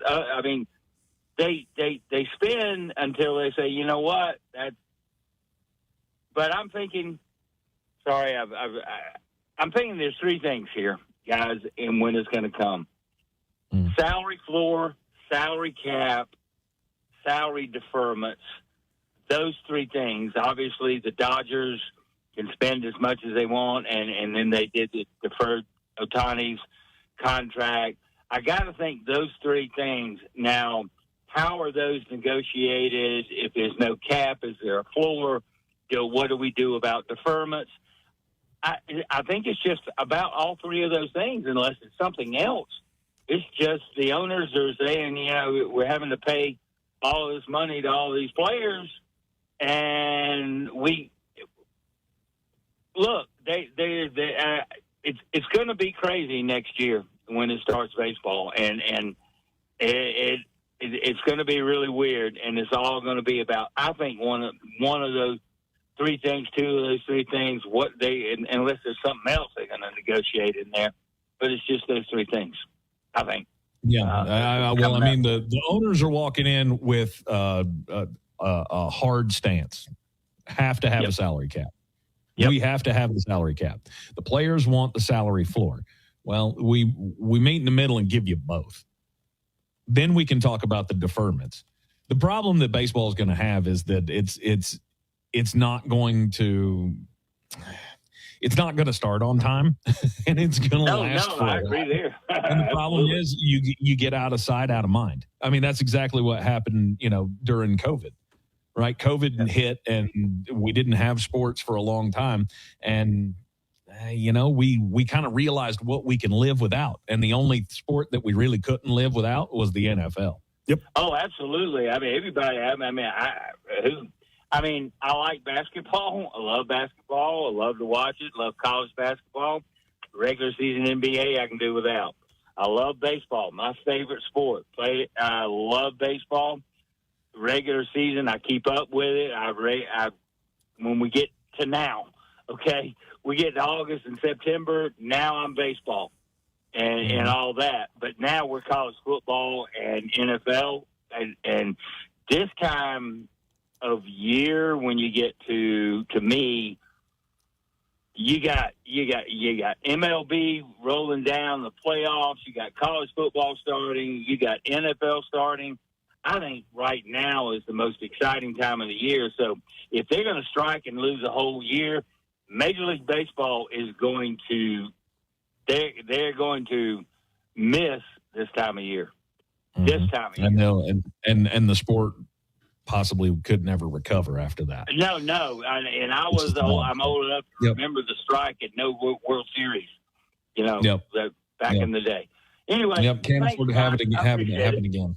Yep. Thanks, Rocky. We appreciate the phone call. That's going to wrap it up for us here on 104.9 FM Fox Sports Upstate as far as this show goes. Stay tuned after the top of the hour. It will be overtime with Jeremy Greene and Trey. Same phone numbers apply. 864-240-5480. We'll be back with you tomorrow at 5 here on 104.9 FM Fox Sports Upstate. 104.9 Fox Sports Upstate weather. This is WIFF News 4 Chief Meteorologist Chris Justice with your forecast. Mostly dry conditions through the rest of the night. We'll see temperatures drop down to 69. As we go throughout Tuesday and Wednesday, scattered rain and thunderstorms. It won't be a complete washout, but there'll be rain here and there. They could be heavy with a strong storm or two. High temperatures in the low to mid 80s. This report is sponsored by RockAuto.com. Oh, Ben Tyrod, what are you going to do?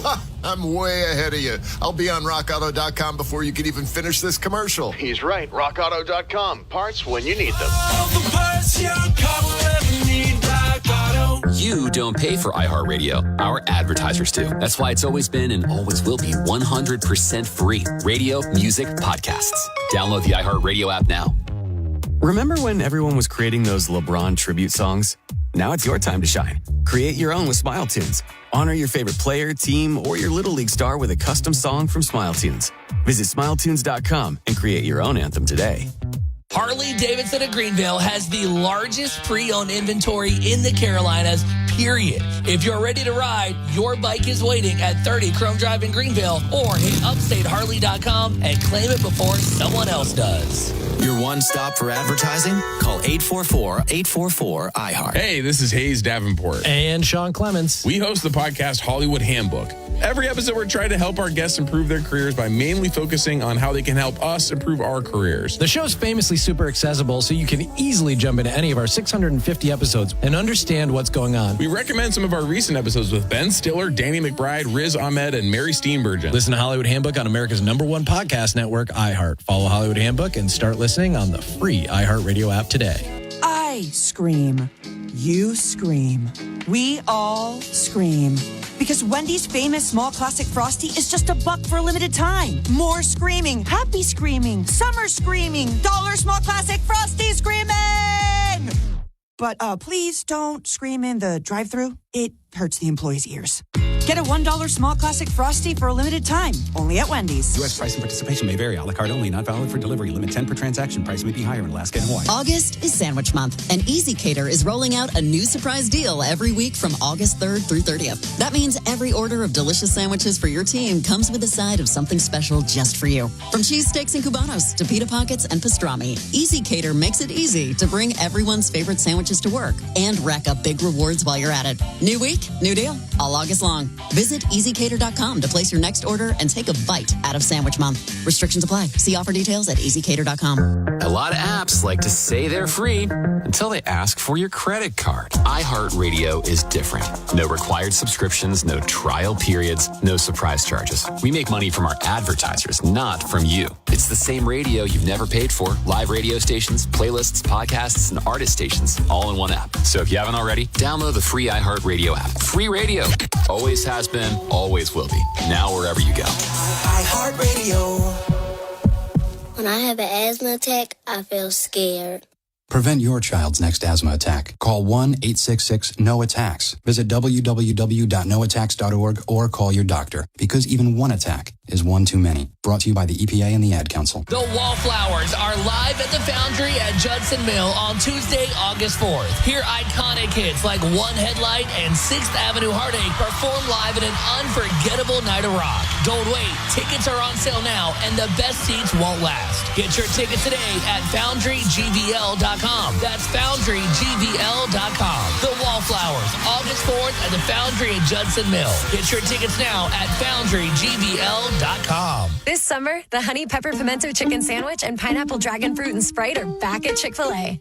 Girl, it's back. We've been waiting. I love that honey pepper pimento sandwich. And that pineapple dragon fruit and Sprite is everything. It's got that razzle-dazzle that makes you stop and say, okay, wait a minute. I love the creaminess of the pimento cheese. It's savory. It's bold. It's flavorful. Our faves are back. I saw, girl.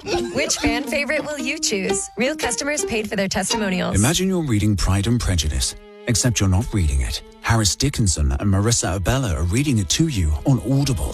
Her barbs sting you. His coldness sends a shiver up your spine. Your heart aches. Your ears burn. You yearn for Elizabeth and Mr. Darcy to profess their undying love for one another. You can't bear it any longer. Well, maybe a chapter longer. Performance is so good, you'll give love a second chance. Audible. Stories that speak to you. Progressive Insurance makes bundling easy and affordable. Get a multi-policy discount by combining your motorcycle, RV, boat, ATV, and more.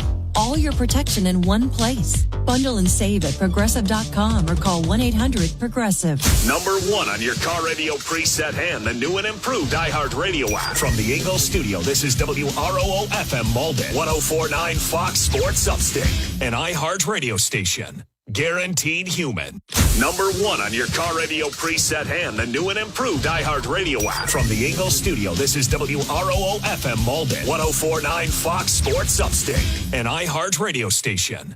Guaranteed human. From the Fox Sports studios in Los Angeles, here's Dan Byer. Baseball's trade deadline is now passed, but a lot of deals getting done before the deadline today, including the Red Sox acquiring Orioles catcher Adley Rutschman, sending 3 of their top 5 prospects to Baltimore. The Orioles are sending outfielder Taylor Ward to the Mariners for 3 pitchers. They also dealt reliever Tyler Wells to the Tampa Bay Rays.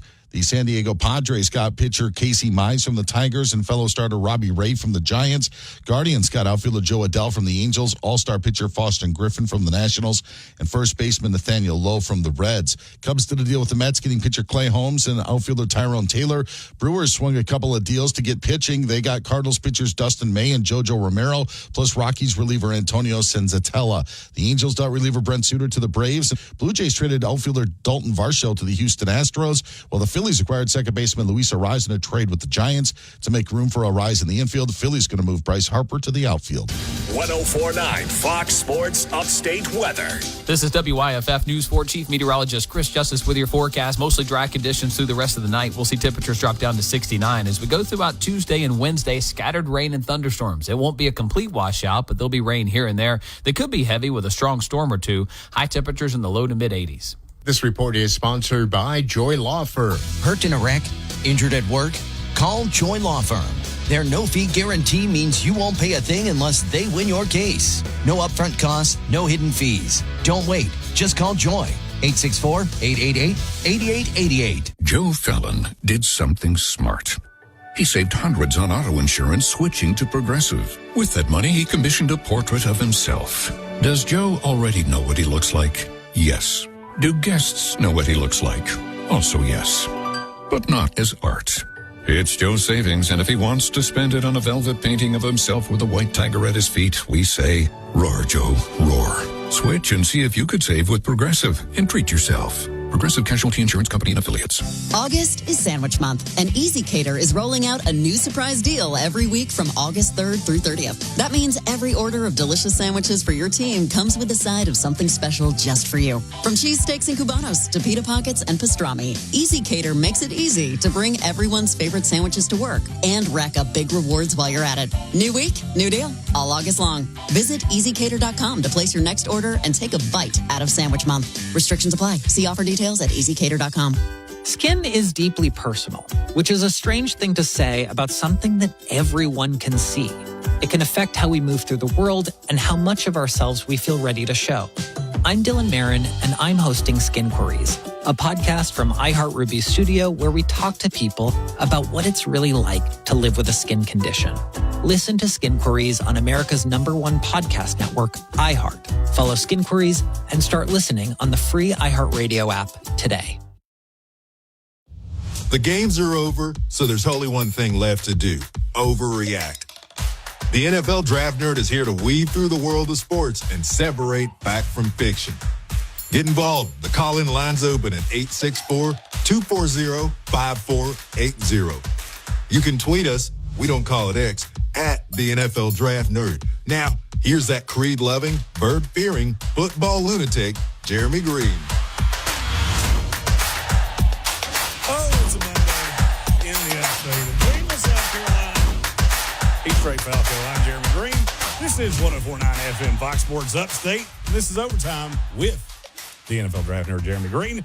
Brought to you by our friends at Ingles. Find them online, ingles-markets.com. 4X fuel points this Friday. Just go get your groceries. Everybody eats. Everybody needs groceries. Everybody needs gas. Yeah. Get 4X fuel points, and then you save on the pump just because you saved on your groceries. Can't beat it. Ingles Markets, low prices. Love the savings. Trey, our Marathon Monday continues. Oh, yeah.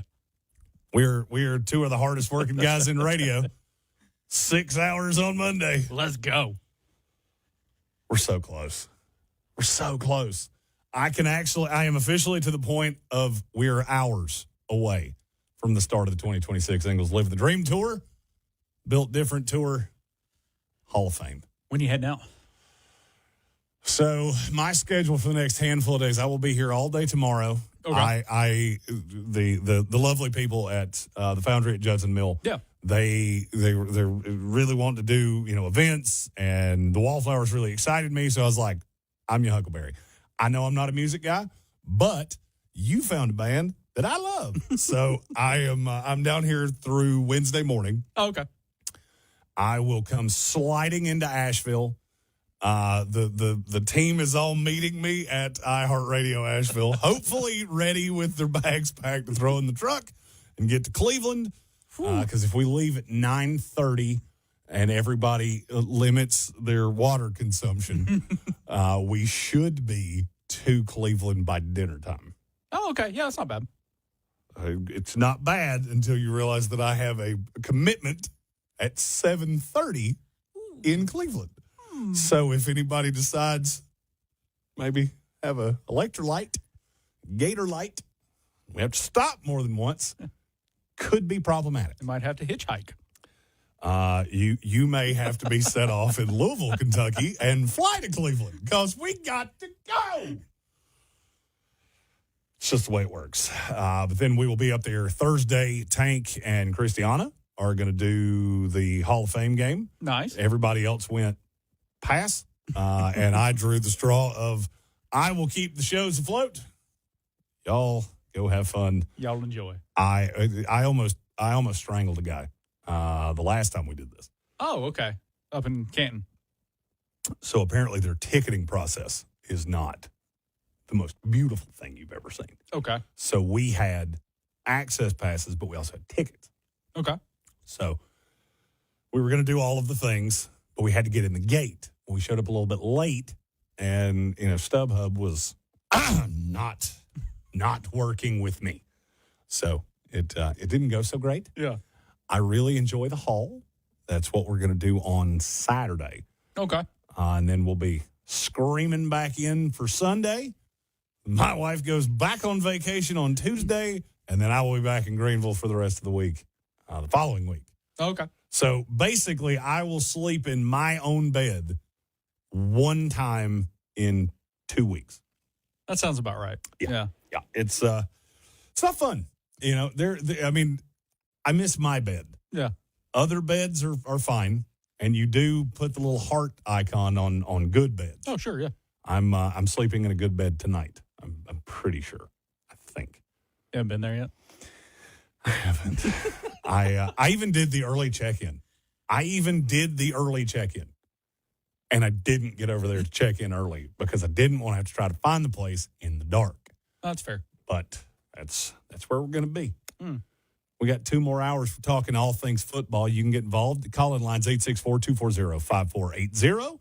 Or you can shoot us a text message, 864-777-9593. Make sure you text the text line, call the call-in line. That's right. We do not want to hear the jitterbug of when people call the text line. We did have a text from our guy, Soaring Eagle, who said, I don't think anyone's talked about this with Arizona yet, but it deserves to be talked about. The one guy who I feel the worst for on that team is Marvin Harrison Jr., and here's why. Fact or fiction, he's in a make-or-break year 3. I would say that's fact because you're going to have to make the decision on the option next offseason. Yep. And right now, I don't know that I could kick that in. Yeah. Because he's not been what we expected him to be. Do you think that was a Kyler issue, that just the connection wasn't there, or is it a Marvin Harrison issue? Is it kind of a both? I think it is kind of both. Look, Kyler's not an easy quarterback to deal with because he's so short. Yeah. So you're coming from, and I mean the same thing happens with Bryce Young. You're coming from a different connection point. Yeah. So the ball's coming from lower. You see the ball less time.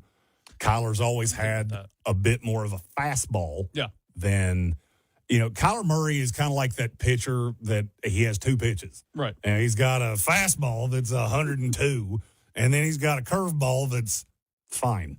Yeah. That's kind of who he is as a quarterback. So, I mean, I think there were definitely some concentration drops last year. One thing that I've discovered with wide receivers when they get to the NFL, and this is not the first Ohio State guy that this happened with, is that as time goes on, you get into the league and you realize that, I don't have the depth of talent that I had around me at Ohio State. I don't always have a quarterback that's far superior to what I'm playing up against. And then the coverages start to get a little more complex. I mean, because at Ohio State, here's one of the dirty little secrets of, well, Ohio State's wide receiver U. Yeah, they are. But now why are they wide receiver U? Because if I'm a Chris Olave or a Garrett Wilson or a Marvin Harrison Jr. or now a Chris Henry Jr. or any of the guys that have been in this, I'm looking at that going, I'm never going to see a double. In 4 years at Ohio State, I will never see a double, not once, because you can't double me. They have 9 receivers on this roster this year that were either 4 or 5-star recruits. Jeez. It is a embarrassment of riches. Yeah. So then you get to the NFL, and the coverages are a little bit more complex. He had a game, I want to say it was against Seattle. It was a Thursday night game. It's when they wore those stupid tortilla uniforms. And he just couldn't figure out the coverages. Yeah. It was like every time he rolled out of a coverage, there was an underneath or there was a safety over the top, and you just watched him over the course of the game get more and more frustrated. You know, there's a drill that you'll see. I saw Brian Daboll doing it with Wandale Robinson. It's a concentration drill where basically you're just throwing things in a guy's face. And can you continue to do the simple tasks, and not that playing receiver simple, but there are simple tasks in it. Yeah. You know, can you continue running? Can you catch while these things are in your face? And he got frustrated against Seattle, and then it just kind of rolled from there. And then he never got his confidence back. And I do think that definitely had a role with him. Soaring Eagle continues with, I'll say the fact because it disappoints. If he disappoints again, given how highly sought of a prospect he was in the draft, he'll be labeled as a generational bust by just about everyone. So he's going to make or break year 3. He's in the most set up to crash and burn situation you could possibly draw up because Michael Wilson's looked like the better receiver so far in camp. And Mike LaFleur has out loud compared Wilson to Puka Nacua. That's honestly tragic for MHJ. I don't disagree with anything you said there. I think Cardinals camp so far has been an absolute farce. As referenced, just look at what they're doing with Jeremiah Love. You know, this is a guy that was a generational prospect as a running back. Yeah. And, I mean, I've seen him get outright tackled in non-contact practices. I've seen him get just bottled up in you know, a stretch drill. I mean, I've seen a lot of things with Love that don't look like an NFL camp. And, you know, in the previous hour in the Sportsocracy Upstate here in Greenville, we were discussing coaches. And when coaches come into situations, sometimes it feels like the coach, he's been a coordinator, he's been a position coach, he's been a whatever the case may be. Yeah. And it feels like they're trying to put their stamp on it. Yeah, overcompensate.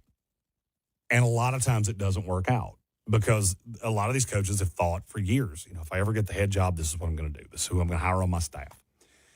And that's not always going to work. You know, Nathaniel Hackett, who is now the offensive coordinator of the Arizona Cardinals, he's not an OC in this league right now. He's not worthy of being an OC in this league right now. And so you see a lot of things that are happening in Arizona, and you just think to yourself, man, there's a lot of talent in this team for them to be set up to fail. Yeah. And you forget that. You know, as a fan of a team, you look at the team and go, what's best for my fandom? And in Arizona, it's for this team to completely crash and burn, wind up with the number 1 pick, get Arch Manning to put with MHJ, to put with Michael Wilson, and to put with Jeremiah Love. Right. The problem is that you're going to completely have an upheaval of the roster if you do that because Monty Ossenfort picked Mike LaFleur. Yeah. Mike LaFleur didn't pick Monty Ossenfort. So LaFleur would get the yip year. Ossenfort gets fired. There's another turnover on the roster. There's a new GM there. That franchise is historically cheap. Then you have a little bit of upheaval in the scouting room. And now you've got a coach with a bunch of players that he didn't draft, and you're living in this vicious cycle. I call it the vicious cycle of suckitude that bad teams wind up in. And I know it because I've watched it with a team that I've worked directly with and a team that I've been a fan of for 35 years. Yeah. Coaches don't see players the same way. And so when you walk into a season where you're intending to not succeed, it is not beneficial for players. And I think it was a good point from Soaring Eagle there about MHJ. Our phone lines are open. Give us a call, 864-240-5480. And we have one of those on the line. Caller, who's this? Hey, Jeremy, this is Rocky. Hey, Rocky, how are you? All right. And you're heading to Canton, right? That is correct. Let me tell you something, man. One of the highlights of my life with my son, who's now 40, basically your age, I guess. Back in his, he was, oh Lord, I can't think of the year, but he was, let's say, he was a young adolescent, maybe 7, 8, 9, something like that. And we, at the time, my in-laws lived in Monroe Falls, Ohio, which is up above Akron, north of Akron, but not far from Canton. And we took a day and went down there with him, and I went to the Hall of Fame, and we spent, oh my gosh, 4 hours maybe in there at all levels, and that was one of the highlights of my life, to take my son to the NFL at the NFL Hall of Fame in Canton, Ohio. My only regret is I could never take him to Cooperstown for the Baseball Hall of Fame, but unfortunately that'll never happen. But the two Halls of Fame that to me seem are most prestigious. Yeah, that was just one of those things that you experience with your son at a young age, and he's just looking. He's like, "Dad, who's this and this and this and all the bus and everything." It was one of the great experiences I ever had in my lifetime, especially with my son. You know. And Rocky, that's I'm not gonna lie to you. I did not have any of my children with me the first time I went, but our first time at the Hall was a little different for me than it would be for most. So when I was a kid, Julius Peppers was one of my camp counselors at Carolina basketball camp. So I've known Julius since I was about, I will say I was probably 11. And we've stayed in loose touch over the years. I saw he was getting inducted. I didn't really care about anybody else. It didn't really matter to me. I wanted to, my first time at Canton, to be with somebody that I've known longer than any NFL player in the league. That's what I'm going to do. So we go up there, and it was Julius Peppers. It was, Devin Hester, Patrick Willis, Steve Mongo McMichael. So Mongo, my interaction, I never met Steve McMichael. But I was a huge wrestling fan growing up, so I knew Mongo as a pro wrestler more than I knew him as an NFL football player. He's Chicago Bears, right? Chicago Bears. He was on that. He was on that incredible defense. 85 team. Oh yes.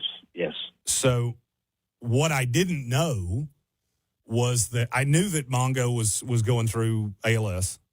What I didn't know is the day he got diagnosed, he wrote his Hall of Fame speech. So he had been eligible for the Hall for years, and he never made it. And he told his sister, if I ever make it and I don't have the ability to speak, I want you to read this from me. Oh, my gosh. And he was in a hospital bed. I mean, he passed not long after this. Yeah. Right. And she read this thing, and I mean, look, they don't call me the Tin Man for nothing. If you didn't cry, you weren't human. Emotions are not my thing. You know, I'm not a super emotional person. I sat there in a public place. I'd bawl my eyes out. I cried like a little kid that dropped their lollipop in the sandbox. I mean, that's probably top 5 hardest I've ever cried in my life.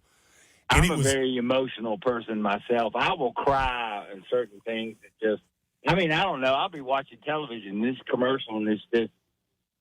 I don't know. I'm sorry. For me, I'll cry emotional things, but it's heartfelt. You know what I'm saying? For me, it's 2 times: funerals and the golden buzzer on America's Got Talent. And I'm not going to lie to you, I don't know why that latter thing is. I have no idea. No. I won't even watch them in front of my wife anymore. That video pops up on YouTube. You rest assured, I'm watching that one when I'm on the road. All right, well, I'm not America's Got Talent, dude. But all right, Jeremy, I'm thinking about you in different ways now. But nonetheless, there's just something about seeing somebody realize their dream. You know, hey, well, that is that you have your dreams, and if you're able to get them, or you're able to see what others do, and you're able to appreciate that. So there's nothing wrong with that. But you're going to Canton, Ohio. Good for you. And I've only been there once, but nonetheless, what a great place, and it's always a wonderful experience I had because it was my number 1. You know what I mean? It's just such a different place to walk in because I'm not really much of a museum guy. And the Pro Football Hall of Fame, it's weird if you've never been there. You would think there's a lot of displays, and this thing's going to take the whole day. The displays take about an hour. You'd be through the whole Hall of Fame in an hour, and you'll have seen everything in that. There's only 2 floors. And then you get up to the top floor, and you walk around this. It's this weird little space. So there's a walkway that's from the front door. Yeah. It basically wraps all the way up, and it goes up to a room that's a lounge. That to get in the lounge, you have to be a Hall of Famer. If you don't have a gold jacket, you can't get through the door. Like, there's security guys at the door. That's it. You have to be a Hall of Famer to get in this door. And it's right beside the bust room. So you get to see all these legends walking through to get into this lounge, because this is the one time a year that they get together and share old stories and things like that. And they're signing autographs, and they're so gracious. And then you go in the bust room. And the bust room, I mean, I'm not trying to diminish anything here, but it's a borderline religious experience. I mean, because you just look around and it's like my childhood flashed before my eyes. Yeah. You know, I'm looking at Kevin Mawai, who was one of my favorite Jets growing up, and Joe Namath, which is the reason that I am a Jets fan, because that was my dad's favorite player, and Don Maynard, and all these different busts. Curtis Martin, who I've been lucky enough to know as I've gone through this business. And it's almost like every one of them tells a story in your own head. You don't need a video board or anything like that. You see the bust, and you remember the day they got inducted, and you remember everything that their career was to you. And it's just different. You know, some of my best friends in media, we talk about this every year. Our goal is to start whatever we're doing at the Hall of Fame, because it's a meeting for us, and it is a very cathartic way to start the season. Well, and I wish you safe travels, and have a great time. It's going to be a little preseason football on Thursday, I guess. Panthers, Cardinals. That is correct. And you get to go up there. So I'm sure you enjoy and embellish the experience all the time. So I appreciate it. Have a good one, and you take it easy, man. Absolutely. Right. We appreciate you, Rocky. Always appreciate the calls here in overtime. And it's just that simple. You get involved just like Rocky did. Call in lines 864-240-5480. Or you can hit us with a text. We got a couple of those to get to on the other side of this commercial break. 864-777-9593. He's Trey Falco. I'm Jeremy Greene. This is Overtime on 104.9 Fox Sports Upstate. Liberty Mutual customizes your car and home insurance. And now we're customizing this late-night ad to make you more alert, which could help your driving. And science tells us that pulsing beats faster, stimulating audio like traveling sound, and voices on the higher, so-called brighter end of the audio spectrum like this can encourage focus. Also, a familiar tune can help. So, Liberty, liberty, liberty, liberty. When I beat the guys in my fantasy league, text wasn't enough. I used Smile Tunes to create a victory ballad specifically naming everyone I defeated.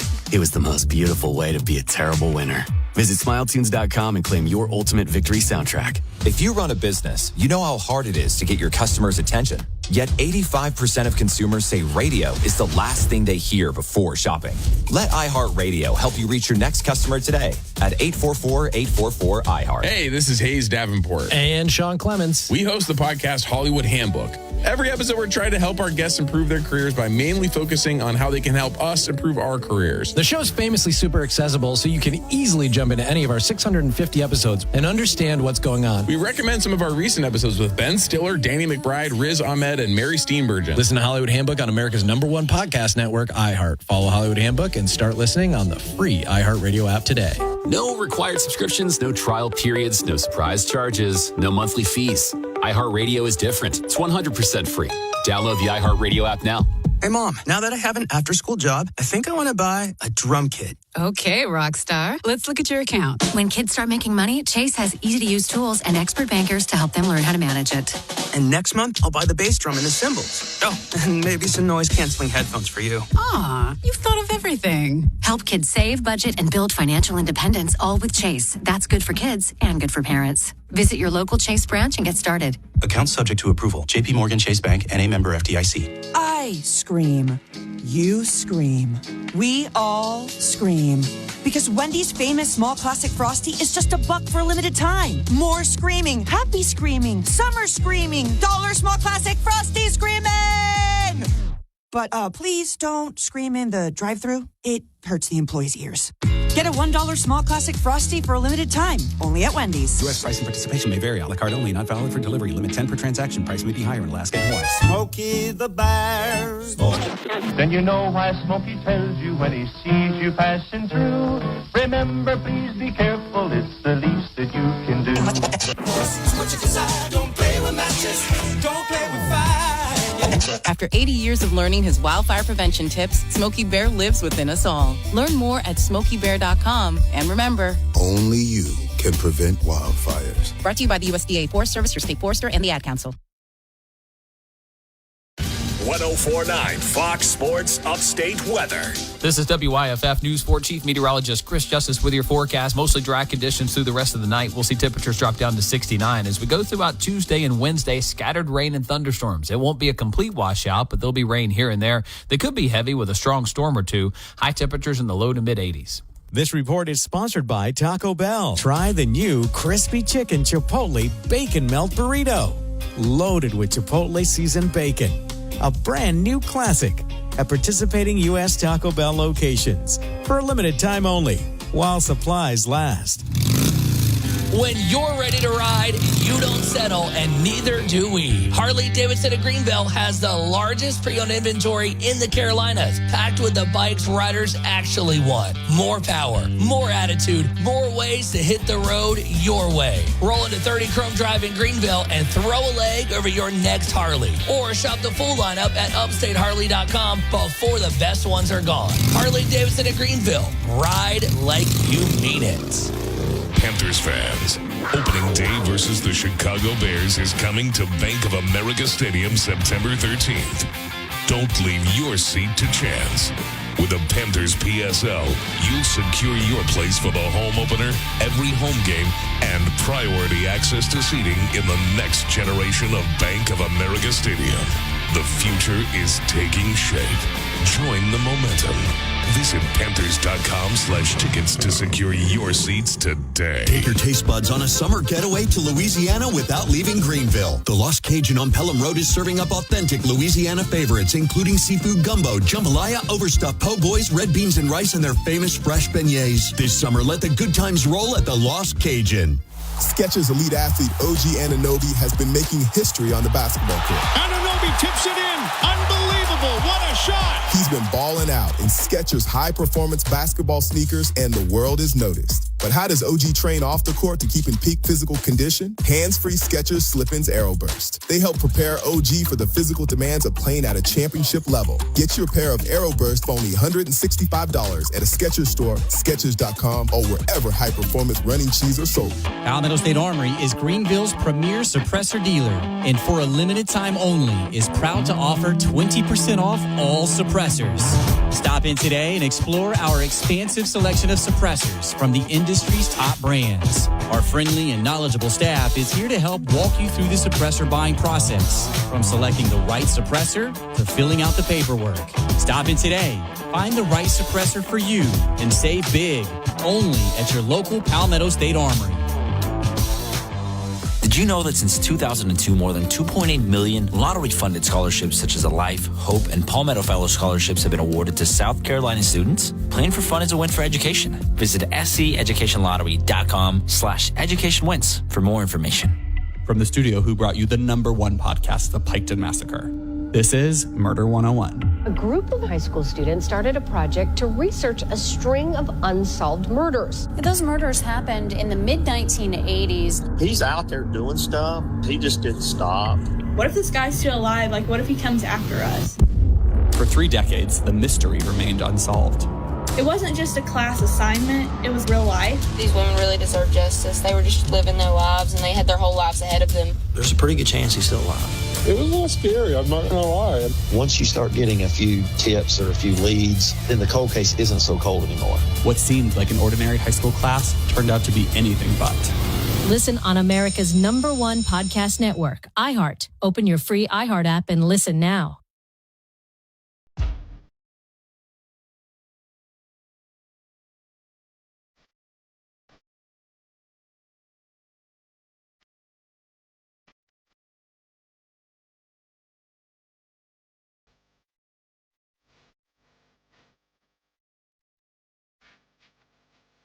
You're in overtime, 104.9 FM, Fox Sports Upstate. He's Trey Falco. I'm Jeremy Greene. Find us on all the social medias at the Sportsocracy. You can see the videos that our buddy Tank Spencer took from Panthers Fan Fest. Oh, nice. Got to see little Asher with his touchdown. So It was so awesome.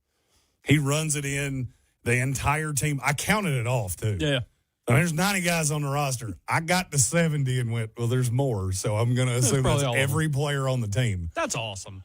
They just swarm him in the end zone and they start dimming the lights. It was very cool. We're very blessed in this market to have the Panthers and Amy Martin and all the wonderful people that do the behind the scenes work. We get to do the fun stuff. Right.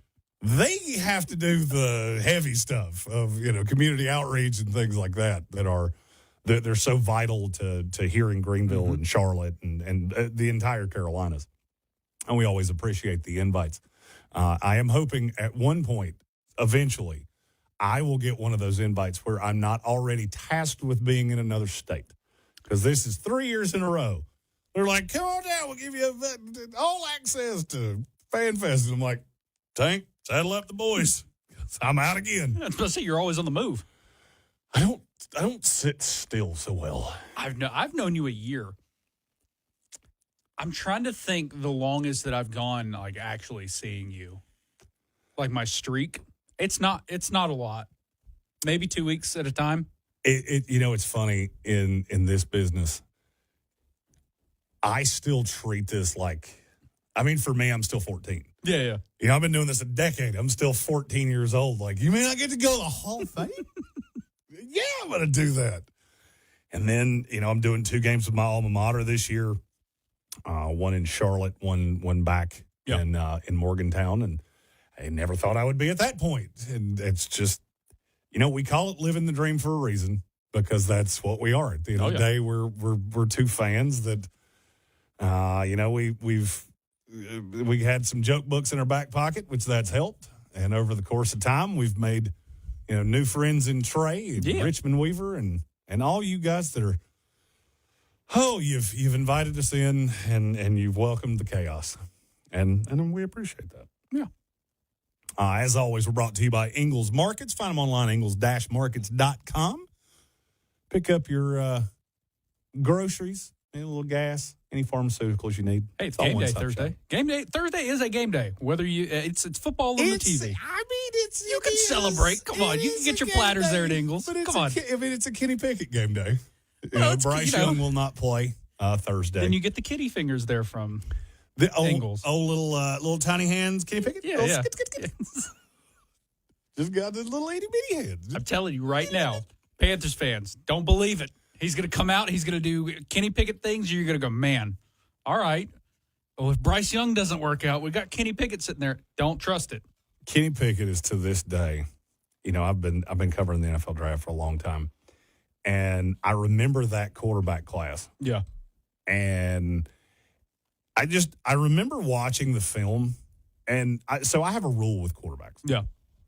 If I have to turn your tape off more than once, because it's physically like hurting my soul to watch, I'm probably going to be out on you. Yeah. I did that with every quarterback in that class. Fake slide didn't get it for you? Fake slide didn't pop him into the first round? By the way, the fake slide, yep. As soon as you do that once, there's no more hitting a sliding quarterback. Oh, yeah. You get dusted one time before I believe any of that. But I went through that whole draft class, and I remember specifically telling Tank, man, this thing's good on the high side. This is as bad of a quarterback class as I've ever seen. Yeah. Because I cannot figure out what anybody's seeing in Kenny Pickett. First of all, he's 3 years older than everybody on the field. Uh-huh. That's a bad sign. You know, Pickett was drafted in 2022. He's already 28 years old. Yeah. You know, he walked so Tyler Shuck could run. Oh, come on. Last player drafted that was born in the 90s. That'll be a fun way to win a beverage for the rest of your life. Who was the last player born in the 1990s drafted in the NFL? Tyler Shuck. I don't like that one. I didn't like that one much either, especially considering I'm 13 years older than that. Yeah. I was born late 80s. But Panther fans, I do implore you, do not overreact because, yes, it is NFL football. It is. In the NFL football players will put on helmets and pads, and they will compete. It's not really the word I wanted to use, but I don't know another word to use right there. You're not going to see anybody that matters because this game is different than every other preseason game. Mm-hmm. You were tasked with playing an extra preseason game that the rest of these teams do not have. You haven't been in camp for that long, so they're always pretty gross. Yep. But there are things that you'll be able to pick up on. In the preseason, I've always said you cannot put much stock into how bad twos look against ones, threes look against twos, fours look against threes. Because the discrepancy in talent is shocking. Yeah. I mean, it is shocking. When you see a first unit in the NFL, and I don't care how bad the team is, the first unit, if they go up against non-starters, you will see how unbelievably wide the discrepancy is between starters and bench guys. Yeah. You'll also see how little discrepancy there is between bench guys and not going to make the roster. Because invariably there will be guys that you look at and go, man, that kid looks like he can play. Look who he's going up against. Mm-hmm. You know, for Carolina, what I'm looking for on Thursday night, I want to see if one of these receivers separates themselves, whether it's Aeneas Smith, Bryson Tremaine, who I've heard a lot about in this offseason, John Mechie, who was with the Jets last year, because at the end of the day, the injury to Chris Brazell opens up a spot. And it's a spot that Jimmy Horn can't really fulfill. I don't think David Moore can fulfill it. Not saying that they won't try. David Moore's been with Dave Canales every step of the way. He really trusts him, and he may end up being the three. If he's the three, it probably tells you that Xavier Leggette's time with Carolina Panthers is drawing nigh. I would say Mechie's probably going to be your 5. Horn's probably your 6. That's probably the ones that make the roster unless somebody really shows out. The name that I've had circled is Bryson Tremaine because it seems like everybody around the Panthers tells me that's a guy that you really need to pay attention to. If you're looking for other things to watch, you'll see, I'd say, probably 2, maybe 3 drives of Kenny Pickett. Yeah. And then we'll seed off to Haynes King, and you'll start seeing a lot of Trevor Etienne, probably a good amount of A.J. Dillon, Felipe Franks, Stone Forsythe. Yeah. Just a bunch of guys that, I am curious how much you see Monroe Freeland. I'm also really curious which position you're going to see Monroe Freeland at. I think that's going to tell you a lot. Okay. Because with Taylor Moton, I already kind of know with blood clots, there is no time. That is one of the only injuries that there is no timetable until they can clear him. Yeah. Where jostling his body and contact is not going to be a health risk for him. They will not release him. So if you see Freeling on the right, I think that's probably a pretty good sign for Ike McQuanon. If you see him on the left, it's probably a pretty bad sign for Ike McQuanon. Okay. Because I would say Rasheed Walker is probably the one that starts over there. That means you'll see a lot of Stone Forsythe. That is another thing that you can tell from an early preseason game. If guys are getting big reps in this game, it means the coaching staff does not trust them. That can be a really scary thing. Most times it's not. Yeah. Because I would say Freeling's probably going to play a decent number of snaps. saying I don't trust you can be as simple as I haven't seen you do it. Yeah. Or I'm asking you to do multiple things with which I am not comfortable the situation that you have been put in. That's where I would look to the defensive side and go the injury to Nick Scorton. That changes a lot with the pass rushers. Because now you've got guys like Patrick Jones, Princely Amunmalayan, Nick Hampton that are going to be asked to play a substantially bigger role than they were supposed to. Mm-hmm. Every time a player comes off the depth chart, it's not as simple as Madden makes it look. So originally the plan for the Panthers was to have Jalen Phillips on one side, Scorton on the other, have Patrick Jones and Amunmalayan as the reserves. Okay. That obviously didn't work out. Right. Because now Scorton's going to miss the rest of the year. The question becomes, who fills in full time? I would say Princely Amunmalayan's a better pass rusher. He'll probably show better in this Hall of Fame game if I were wagering. The problem is he's not a three-down guy. And so now you got to come up with a plan to replace a three-down guy, because I think Scorton could have been. Even three-down guys don't play every snap, but they can play in every facet of the defense. I don't think you have one of those now. So you start looking for where are you going to start seeing contributors? Aaron Hall, kid out of Duke, I really liked in the pre-draft process. You're going to see an insane amount of him. And does he show out? Guys that tend to make the roster are guys that in these situations, it shows when it's threes against threes that I'm just better than you. Yeah. That means that guy's probably a 2. And those are the things that you can really deduce from a preseason game. Who wins is less than irrelevant. It means less than what shoes they're wearing. Right. It just doesn't matter. But you can glean things. And then as the preseason goes on, direct comparison. I always called this the Detroit Lion rule. That's when I was younger, the Jets played the Lions every single year. And the Lions were never good. And every year there would be a unit for the Jets that everybody had told me was going to be significantly better. And the Lions would just unveil it for being the fraud that it was. Yeah. I remember it was the offensive line one year. It was the cornerback room one year. And you can see that in the preseason, and it tends to be something that sticks with them forever. By the end of camp, you're going to largely know what you got. Just don't overreact. It's still early. There's still a lot of time. Right. Still a decent amount of time in this show as well for you to get involved on the text line, 864-777-9593. And we've had a couple people do that. Our buddy Bill Workman said, does MHJ get out of Arizona after they don't extend him, and where does he land to rehabilitate his career? The thing with Marvin Harrison, and it's funny to me when you get so far down the rabbit hole with some of these guys. Yeah. We expected Marvin Harrison to be generational. Oh, I remember, yeah. The Cardinals took him at 4. I feel like we get to a point where we make it sound like MHJ's just been a complete bust. I mean, he's still averaging 14.5 yards per reception. Yeah. Which is decently solid. He's got 12 touchdowns on just over 100 receptions. All the percentages are right.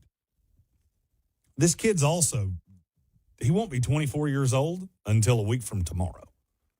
Oh, wow. I didn't realize that. So, I mean, he's still a very young kid. Yeah. He bulked up last year, and I think that may have slowed him down a little bit. Mm-hmm. I mean, you got to, something that I've always found to be funny that it doesn't get the love and the attention that it deserves is that as guys' bodies change, your game has to change too. Yeah. I mean, MHJ was always a really lean, really thin receiver. Mm. Last year, he was yoked up, and he'd never really looked comfortable playing super physical. And then you get a guy on the other side that was drafted significantly later, and it just kind of makes you look bad. This kid's still been a productive, good receiver. Has he been Malik Neighbors, which is who we're directly comping him to? Mm-hmm. No.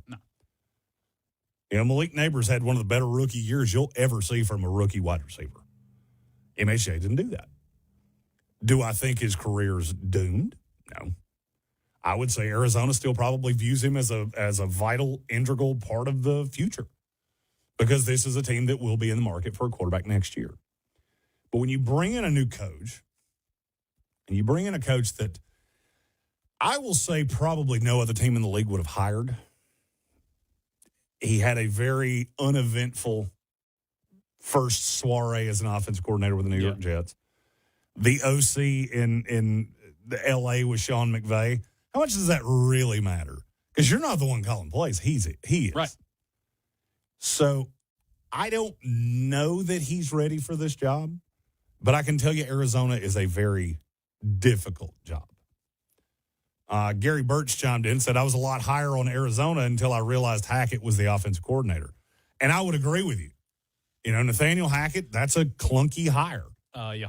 And it's not a good sign. Because one of the things that I have noticed that's been pretty consistent in my time around the league is guys have a plan.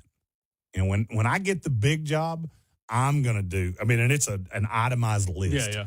And when you meet these guys for the first time, because I've done a few press conferences where guys meet the media after getting the job, they almost start to sound like politicians of, now that I've taken office on day one, I'm going to blah, blah, blah, blah, blah. They got to sell you on it, yeah. And there's almost always something where you go, I don't love that. Yeah. The question is, can you learn through it? Can you figure it out as you go along? And that is somewhat the question that I have with LaFleur. He did not seem to learn from his time with the Jets. Then he goes to the Rams. It's shocking. You know, every person that spends more than 15 seconds with Sean McVay somehow becomes an absolute genius. Either he is the best at hiring in the history of the NFL, or maybe we're giving people a little too much credit. Yeah. That they're friends with Sean McVay. That's what we do. It's an imitation league. And if you're a team in Arizona that has been sitting here watching Sean McVay just dominate your life for the last handful of years, it's easy to figure out how you wanted a piece of that. The question is, what piece did you get? Right. Did you just get a guy that, hey, they like to go to Bennigan's together? Or did you get somebody that's a like mind? Yeah. There aren't many Sean McVays out there. The chances of you finding one of those is slim to none. And I'll go out on a limb and say I doubt you found one in Mike LaFleur. But the question is, can you progress over time? And that's the question that I would ask about a lot of first-time head coaches in this league. And I said in the last hour, tomorrow on the Daily Show, we're going to go through some of the stupid things that I've heard from, be it media or coaches or players around training camps. Well, it's not all bad. And I'll give you an example. Joe Brady has been the offensive coordinator of the Buffalo Bills for several years now. Mm-hmm. One of my biggest knocks throughout the entire time he was calling plays was it is shocking to me how little you actually involve your running backs. James Cook is one of the best running backs in this league. If you had to guess among Bills receivers, anybody eligible to catch a pass, where did James Cook finish last year in terms of yardage? As far as a receiver? Mm-hmm. Well, I was going to say probably second, but the way you started that makes me feel like dead last. He wasn't dead last, but among guys that had double-digit receptions, there were only 5 behind him.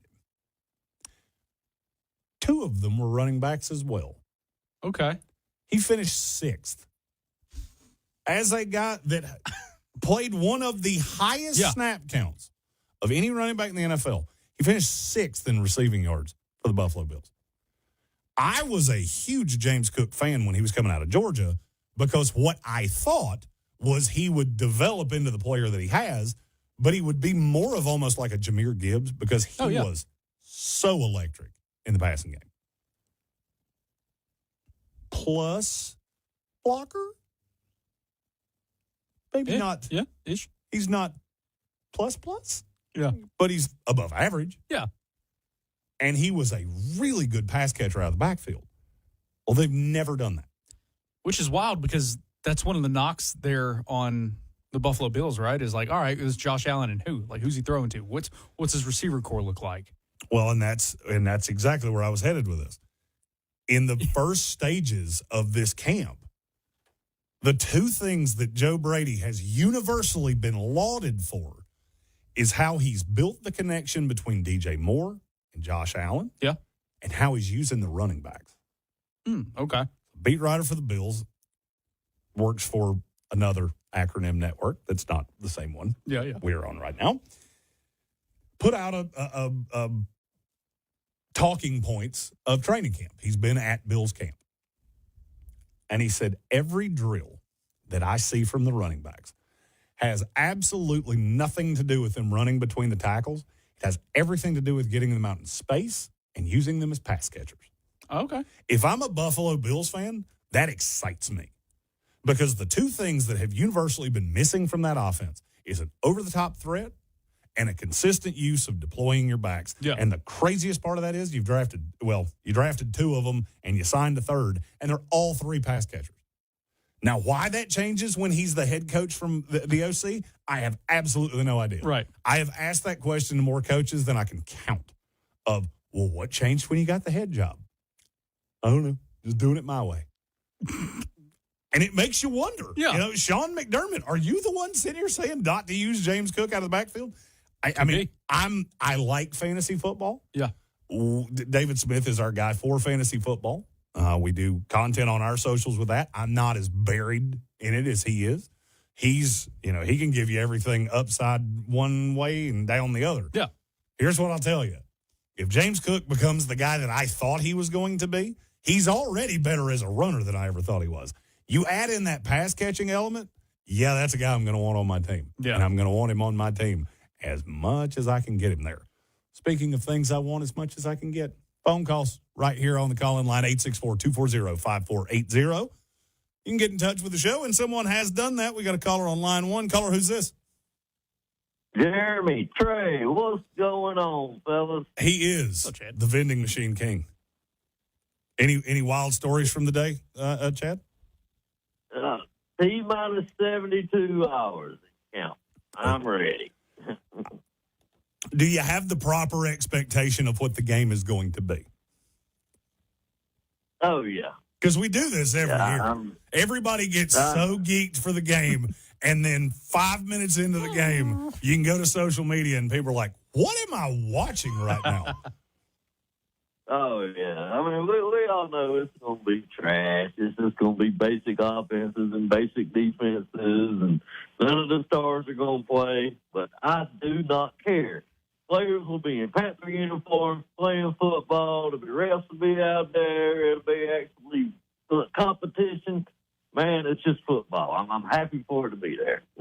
Oh, and now, like you said, 5 minutes after we're into the game, I might be feeling like, man, this is crap. I'm in about the same boat. I'm looking at Carolina going, I feel like with the injuries, I'm going to learn exponentially more about Carolina than I learned about Arizona. Yeah. Yeah. That's true. The thing that's going to really irritate me is when we somehow see 14 carries from Jeremiah Love after they took him third, and I go, why do you take nice things? Like, I loved him, and you're gonna die him in the preseason because you like James Conner better.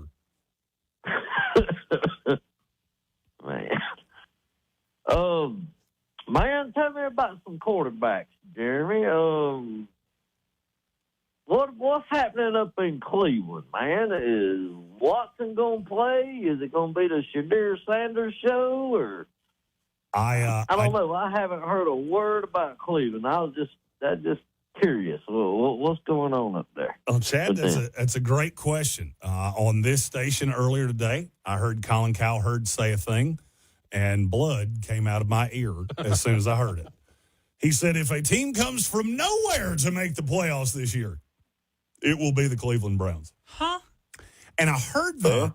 I heard every word he said. It was one of those things that, I'm not the smartest guy you've ever met, but English is a language that I understand pretty well. And I understand every word you just said. The problem is that I don't understand them in the order that you said them. So what I've heard from Browns camp is over the last handful of days, Shedeur has been better than Deshaun Watson, but that's not saying much. And it seems to be that we're leaving out that "in" thing because we really want that first thing to be the case. Because Cleveland does not seem to want Deshaun Watson to be the guy. Right. I'm not in it every day. So here's what I can tell you. I've seen one of those quarterbacks be borderline elite. Yes, it was a long time ago. Shedeur is a guy that has great-ish arm talent, and it just needs to be developed. I think throwing him out there is going to end in a bit of a rough way. Chad, we're up against a hard out. We appreciate you, my friend. As always, you're in overtime right here on 104.9 FM, Fox Sports Upstate. Hi, I'm Jack Nicklaus. Golf was my game for decades, but now I'm focused on a new challenge, my heart game. I live with a rare progressive heart condition called ATTR-CM, or transthyretin cardiac amyloidosis. So I'm spreading the word about the common red flags: AFib, shortness of breath, heart failure, and carpal tunnel syndrome. Sound like you? Ask your doctor about ATTR-CM and Vindamax. Vindamax tafamidis is a prescription pill taken once a day to treat adults with ATTR-CM to reduce death and hospitalization for heart problems. Tell your doctor about all your medications, medical conditions, and if you have liver problems, are nursing, pregnant, or plan to be. There are no known side effects with Vindamax. For prescribing information, call 1-877-278-9632. Learn more at Vindamax.com. Take charge. Be informed. Ask your doctor about ATTR-CM and Vindamax. And tell them Jack sent you. Sponsored by Pfizer. We all try to live an active lifestyle, but sometimes our bodies take a hit. Injuries and pain shouldn't keep you from living your life at its fullest. That's why Carolina Orthopedic and Neurosurgical Associates, called CONA, offer orthopedic surgery, neurosurgery, and pain management, all under one roof. Dr. Keith Schiff tells us more about proper pain management. We can't fix everything that's wrong with the body, so chronic pain is a very real issue for a number of people that limits their quality of life and their enjoyment of life. Coming to a pain clinic like ours that has board-certified pain management physicians who have had all the credentialing done, we can offer options that a primary care specialist isn't trained to do, the same way that I'm not trained to do everything that they do. Patients realize that they're not alone. There are literally millions of people every day living in chronic, debilitating pain, and those are the kind of patients that we want to see and the kind of patients that we want to help. Never let chronic pain get in your way of an active lifestyle. Learn more at CarolinaONA.com. Carolina Orthopedic and Neurosurgical Associates, CONA. Total quality care under one roof. CarolinaONA.com. If you run a business and need to get your message to your next customers fast, nothing is faster than audio with iHeart. Let us help you grow your business at the speed of sound today at 844-844-iHeart. Greenville's turning 195, and you're invited to the biggest birthday bash of the year. Join the Greenville Drive for Green Day, presented by TD on Wednesday, August 5th at Fluor Field. We'll celebrate Greenville all night long while recognizing this year's Green Day honoree, Dr. Elizabeth Davis, president of Furman University, for her incredible impact on our community. The first 2,000 fans through the gate score a free Green Day t-shirt or cape, and everyone will enjoy birthday treat and spectacular post-game fireworks show. Join the fun August 5th and give Greenville a birthday to remember. Gates open at 5:45. Get tickets now at greenvilledrive.com. Hi, I'm Lourdes Stefan, host of Univision's Sal y Pimienta. Cancer treatment can steal your beauty, confidence, and self-esteem. It causes changes in your skin and your hair. But Look Good, Feel Better can help. Visit lookgoodfeelbetter.org to find a workshop in your area. Let us help you feel like you again. Someone had a birthday. Yep, 50. Can't believe it. 50 years of wisdom. Great segue. We have a health reminder from the CDC. Pneumococcal vaccination is recommended for adults 50 or older. Says here, we're over 6 times more likely to be hospitalized with pneumococcal pneumonia than adults under 50. I don't love those odds. Same. Look what I found. Pfizer's Prevnar 20 is proven to help protect adults against pneumococcal pneumonia and invasive pneumococcal disease in just 1 dose, and millions have already gotten it. Continued approval may depend on a supportive study. Don't get Prevnar 20 if you have a severe allergy to its ingredients. A weakened immune system may lower your response. Common side effects include injection site pain and swelling, fatigue, headache, muscle, and joint pain. For full prescribing information, please call 1-855-213-2138 Visit Prevnar20.com or talk to your doctor or pharmacist. I'm on Prevnar20.com now, scheduling my appointment. Good idea. And happy 50th. Number 1 on your car radio preset and the new and improved iHeartRadio app. From the Ingalls studio, this is WROO-FM Malden, 104.9 Fox Sports Upstate, an iHeartRadio station. Guaranteed human. Number 1 on your car radio preset and the new and improved iHeartRadio app. From the Ingalls studio, this is WROO-FM Malden, 104.9 Fox Sports Upstate, an iHeartRadio station. Guaranteed human. From the Fox Sports Studios in Los Angeles, here's Steve DeSager. In baseball tonight, the Cardinals are leading 3-0 at the Yankees, top of the second, against New York starter Cam Schlittler, who has an ERA right now 2.22 this season. Washington leads 3-0 at the Phillies in the top of the fourth against Phil's starter Aaron Nola. The Phillies were among the many teams making deals before MLB's trade deadline, which was at 6 p.m. Eastern time today. The Phillies acquired second baseman Luis Arias from San Francisco, so Bryce Harper will move to the outfield. The Red Sox got catcher Adley Rutschman in trade from Baltimore. Seattle got outfielder Taylor Ward from Baltimore. The Guardians traded for all-star pitcher Foster Griffin from the Nationals and outfielder Joe Adell from the Angels. The Padres acquired two pitchers, Casey Mize from Detroit and Robbie Ray from San Francisco.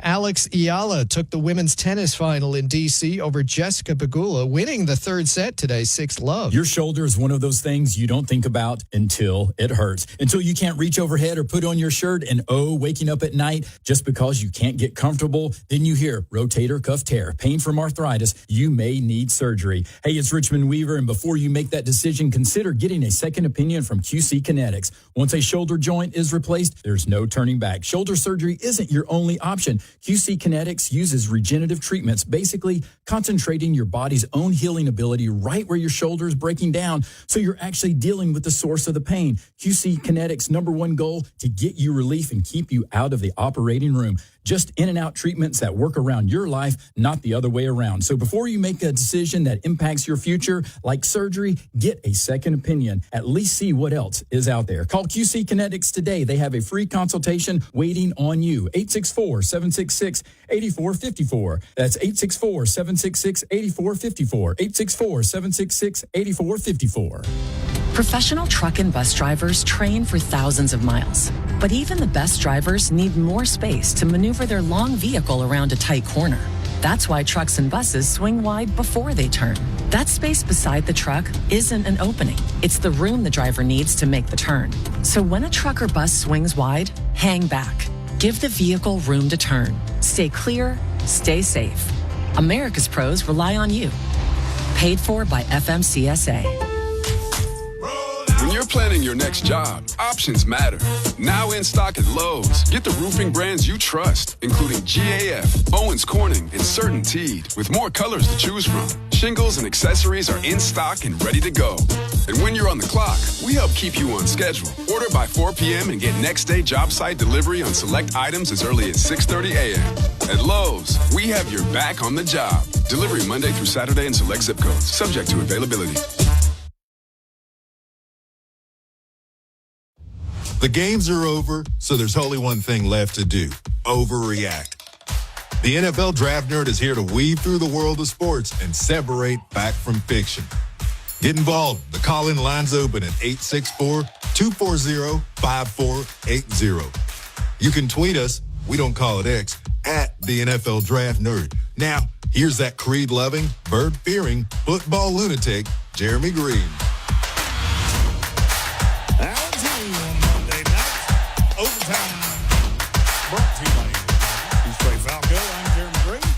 Talking all things football as we get ready. So close. We've only got one more weekend left with no football. Let's go. And then it's all the way into February. Are you a week 0 guy? I'm not this year. Yeah. It's pretty lackluster this year. It's usually lackluster. Yeah. When your high watermark is, you could watch North Carolina and TCU in Dublin. Oh, boy. Yeah. I mean, I could watch a lot of things. Yeah.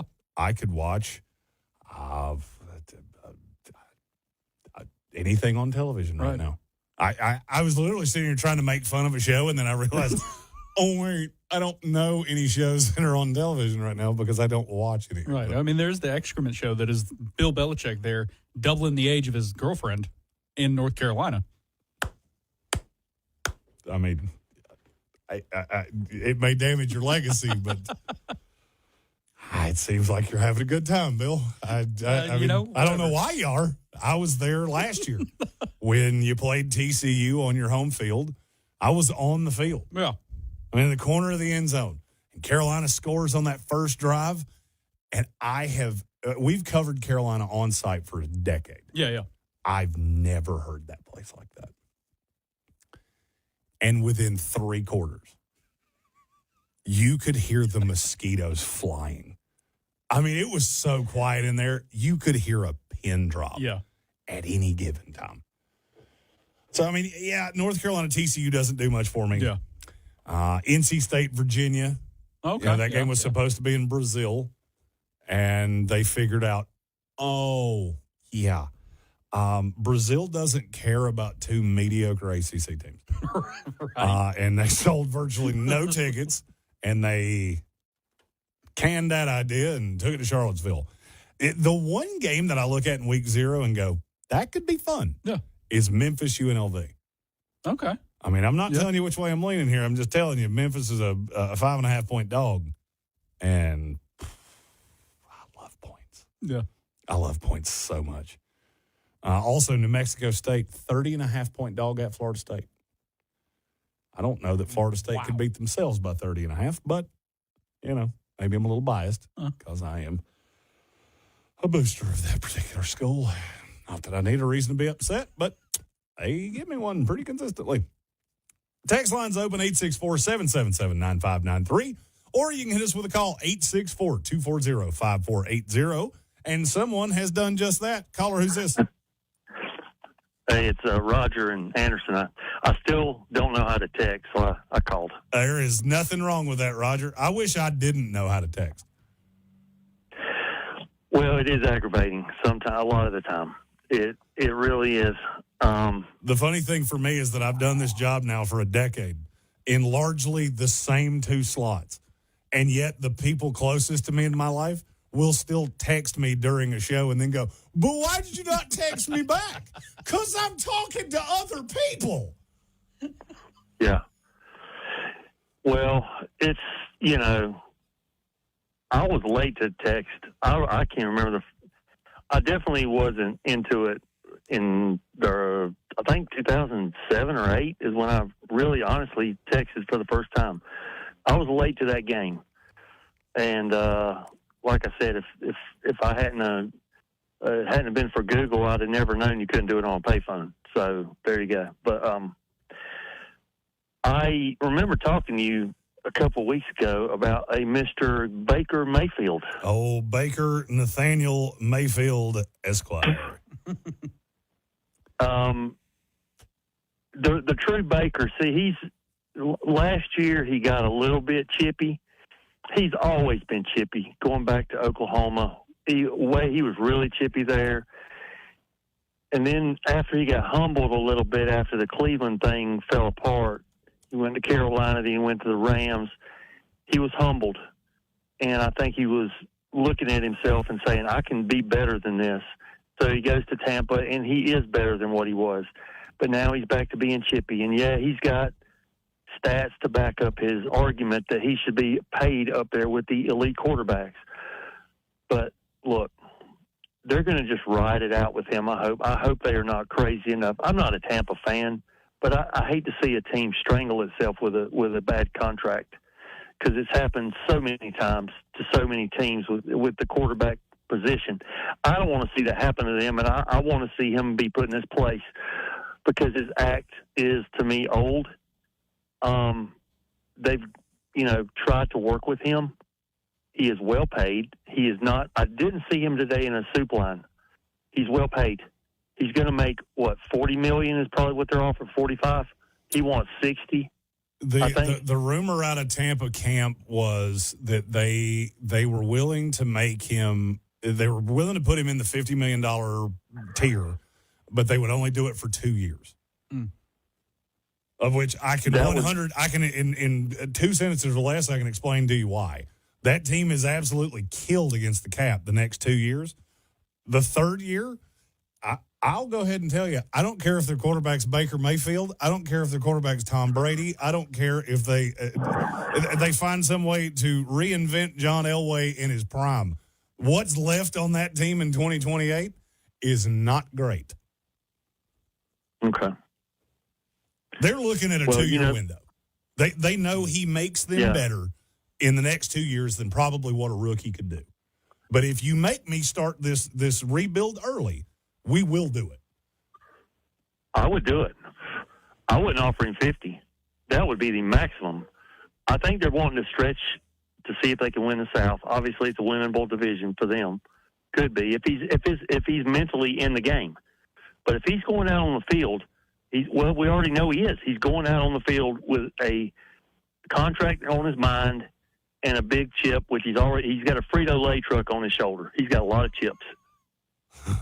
The dude, he is not. I've never liked him. It ain't about planting a flag at Ohio State. I'm not a Buckeye fan. I didn't care. I thought that was whatever. It's college football. They can do a lot worse. It's just him. I just never bought his. He's good. He is Kirk Cousins-esque. He's a younger, shorter version of Kurt. So he's probably better than Kurt now, obviously, but I'm talking prime Kurt. I don't even know if he's that. He's pretty good, but he's not $50 million, maybe for a year or 2 years. Okay, that's fine. That's the going rate. I understand you're going to pay somebody. You might as well pay somebody that knows the offense and can probably, if his mind is right, possibly get you to the playoffs. And then you take your chances. And I understand that.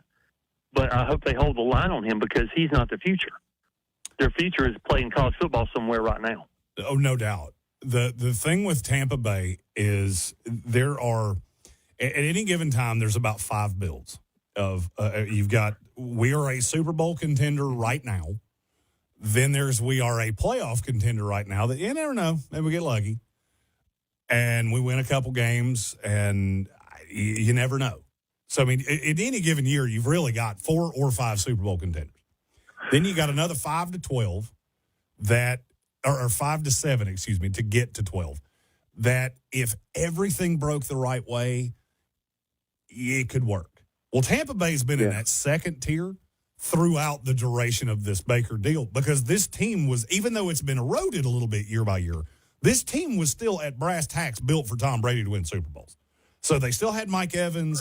You got Chris Godwin, who you had to overpay for what he is now. He may come back this year. I don't know. He didn't look like that last year. Emeka Egbuka looked clearly better to me, and I don't think Emeka Egbuka is a true one. So what changed was the perspective. So now Tampa Bay's looking around going, we're going to be lucky to win this division.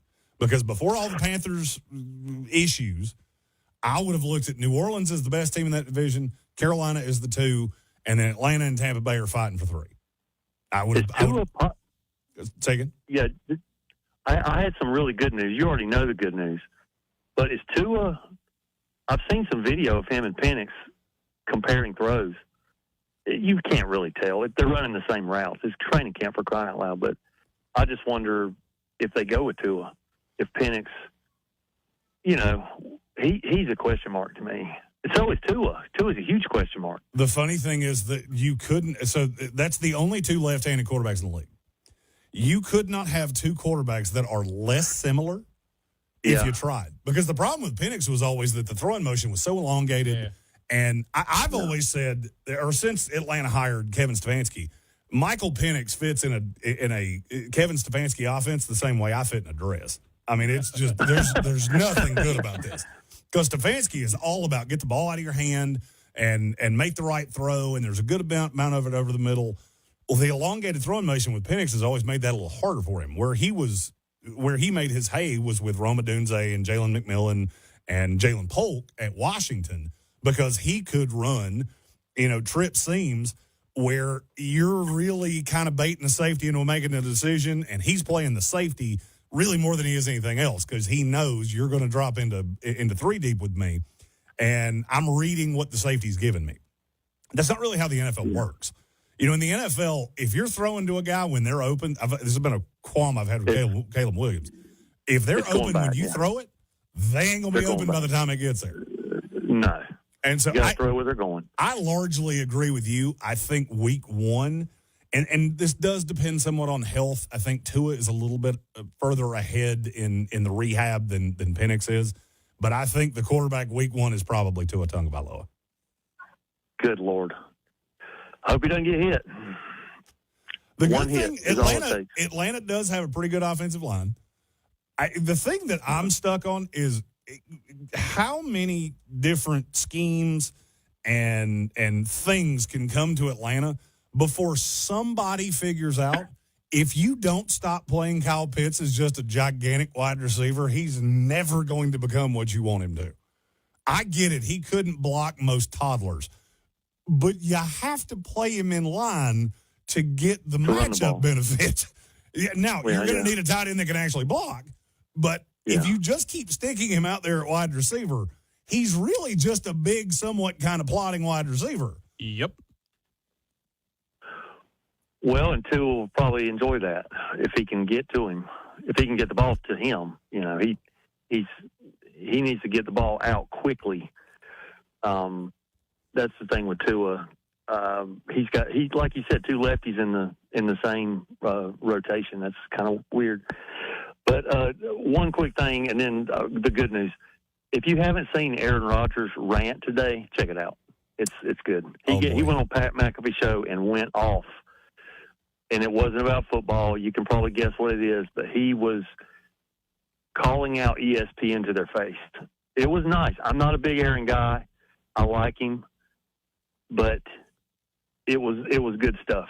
The way he was on their network, blasting them for the COVID stuff, it was good. The really good news, outstanding news, best news of the year. It's been a rough year. This is great news about Tony Romo not coming back. He's not coming back. J.J. Watt is going to run circles around him, and they're done with him, which is great because I can watch AFC games in peace and not have to hear, here we go, Jim. Here we go, Jim. He did start to kind of get on my nerves. Yeah. And, you know, it's not funny. It's actually kind of sad as you're watching the video of, you know, two of my best friends on this planet are cops. Yeah. I've talked to both of them since that video came out. And I asked them both the same question. At what point do you realize who that is and go, Tony, I'm going to do you a favor. Stop talking. Yeah. Nothing, no good is coming from anything you're doing here. Because I'll always maintain, the video is 9 times out of 10 what actually gets you. So when we see it on video and we see how bad off you were and how bad that could have ended, that's what gets you. Yep. Well, he had open container. See, the truth leaks out, comes out. He didn't play his cards right. But I heard today, I don't know if it's true, that CBS told him to quit guessing or Nostradamusing, I just invented a word, the plays. Remember when he came out in 2016, the Cowboys went with Dak, he got moved off, CBS snapped him up real quick, put him in the booth, and he was fresh in because he was telling people what was going to happen. Well, I heard today, and I didn't verify it, but people on a network were saying that CBS told him stop doing that for whatever reason. My guess is because the coaches on the field in the league did not like that. Did not like that he was calling plays, and it could be used against a team in a some kind of way, possibly. They didn't like the fact that he was so accurate in doing that. He quit doing it. And that was his only calling card. Once you got rid of that, he was forced to use his actual knowledge, which is I just don't think he was all that good. I think he bought his own stock, and he thought of himself as better than he was, which happens all the time. And he got stale, and he got obnoxious. And Jim Nantz is going to love this move. Jim Nantz and J.J. Watt are both from Texas. Jim Nantz is loving this. Jim Nantz has never slept better. It's like a night in Augusta Butler cabin. He is sleeping good. He is waking up to the to the sounds of the piano playing at Augusta, and he's like, "Oh boy, I get to go call a football game with J.J. Watt. I don't have to listen to. Here we go, Jim. Here you go, Tony. You're off to the judge to try to possibly save your broadcast career. I don't know, but I don't want any ill things to happen to people, but given the fact that that's who that was, and I don't like his broadcasting style, I have no problem with it." So, Roger, it's actually interesting you brought this up because there was a report that came out today. I saw it in the New York Post.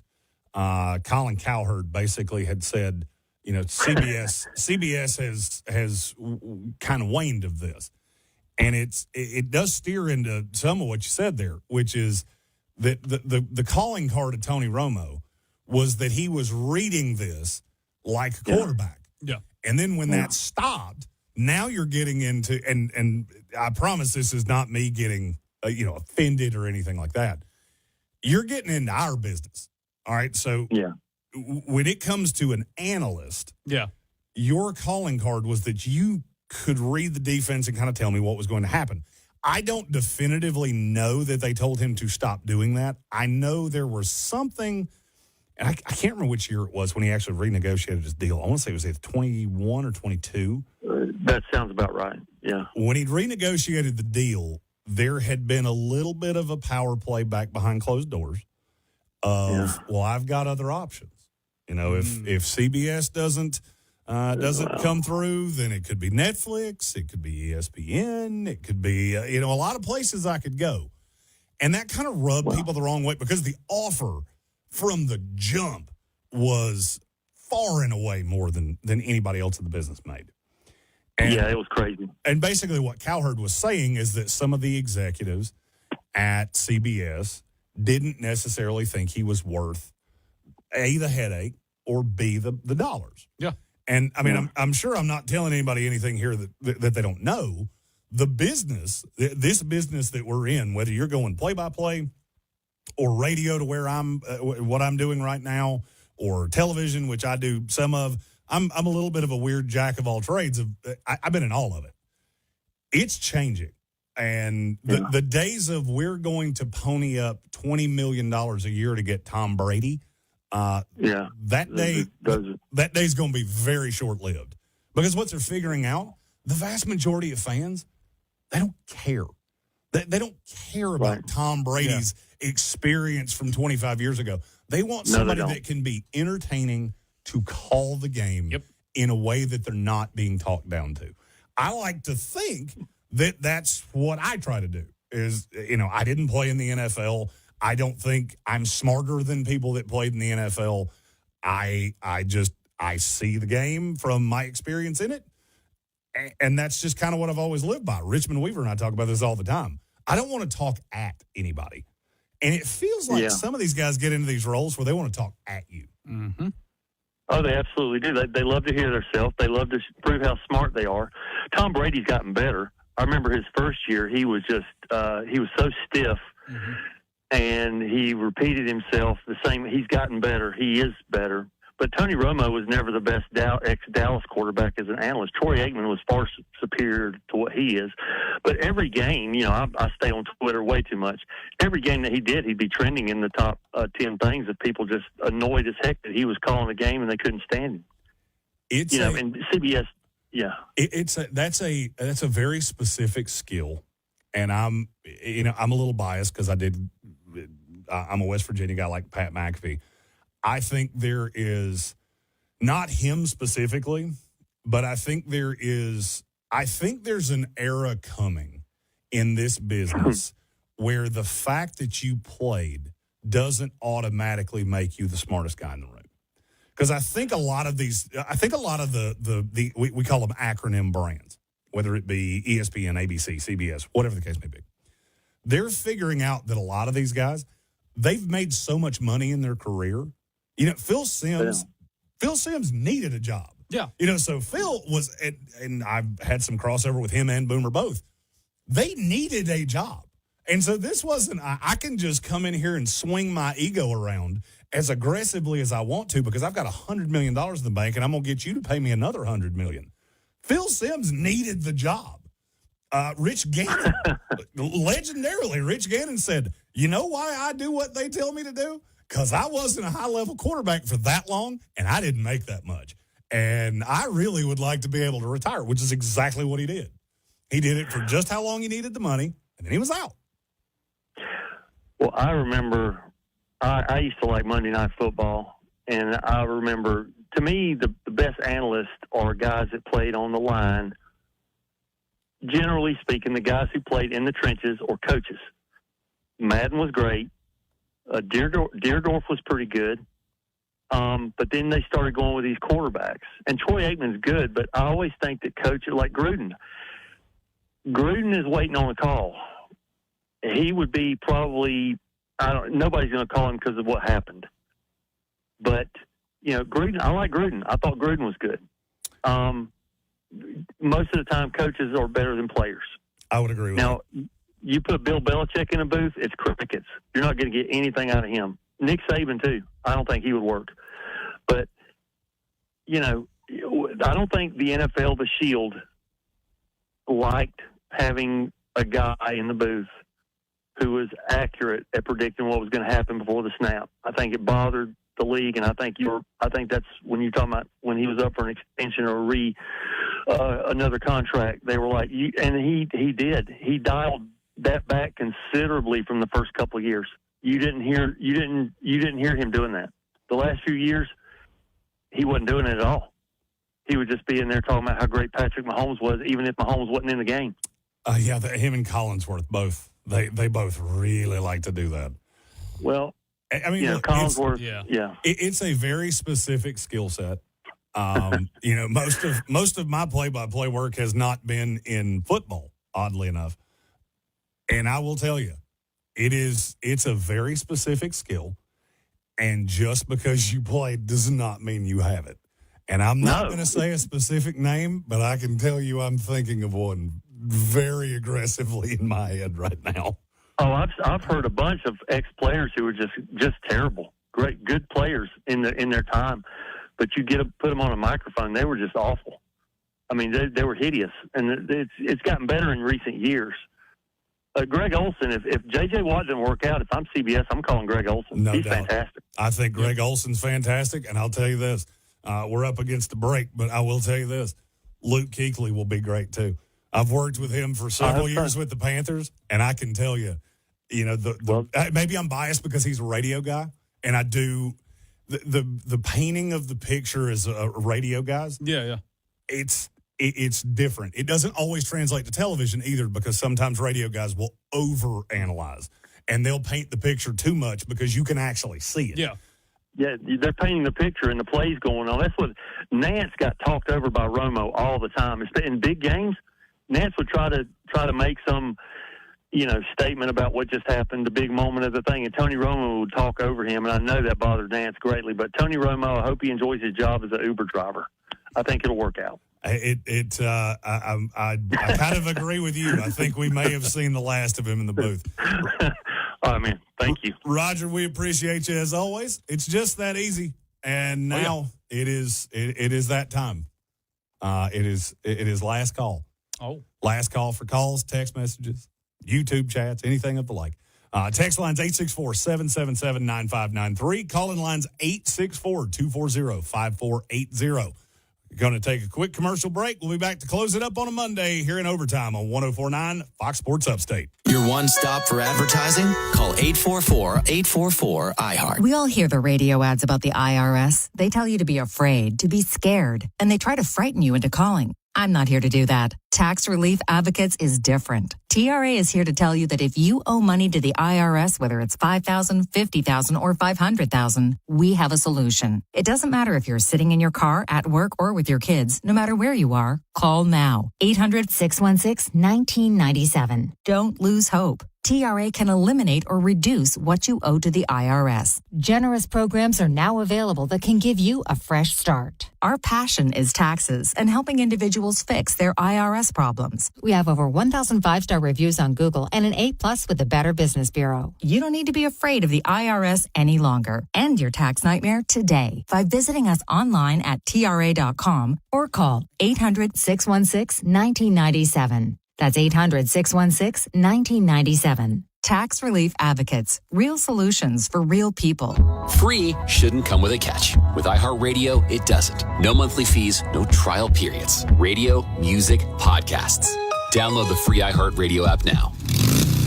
When you're ready to ride, you don't settle, and neither do we. Harley-Davidson of Greenville has the largest pre-owned inventory in the Carolinas, packed with the bikes riders actually want. More power, more attitude, more ways to hit the road your way. Roll into 30 Chrome Drive in Greenville and throw a leg over your next Harley. Or shop the full lineup at upstateharley.com before the best ones are gone. Harley-Davidson of Greenville. Ride like you mean it.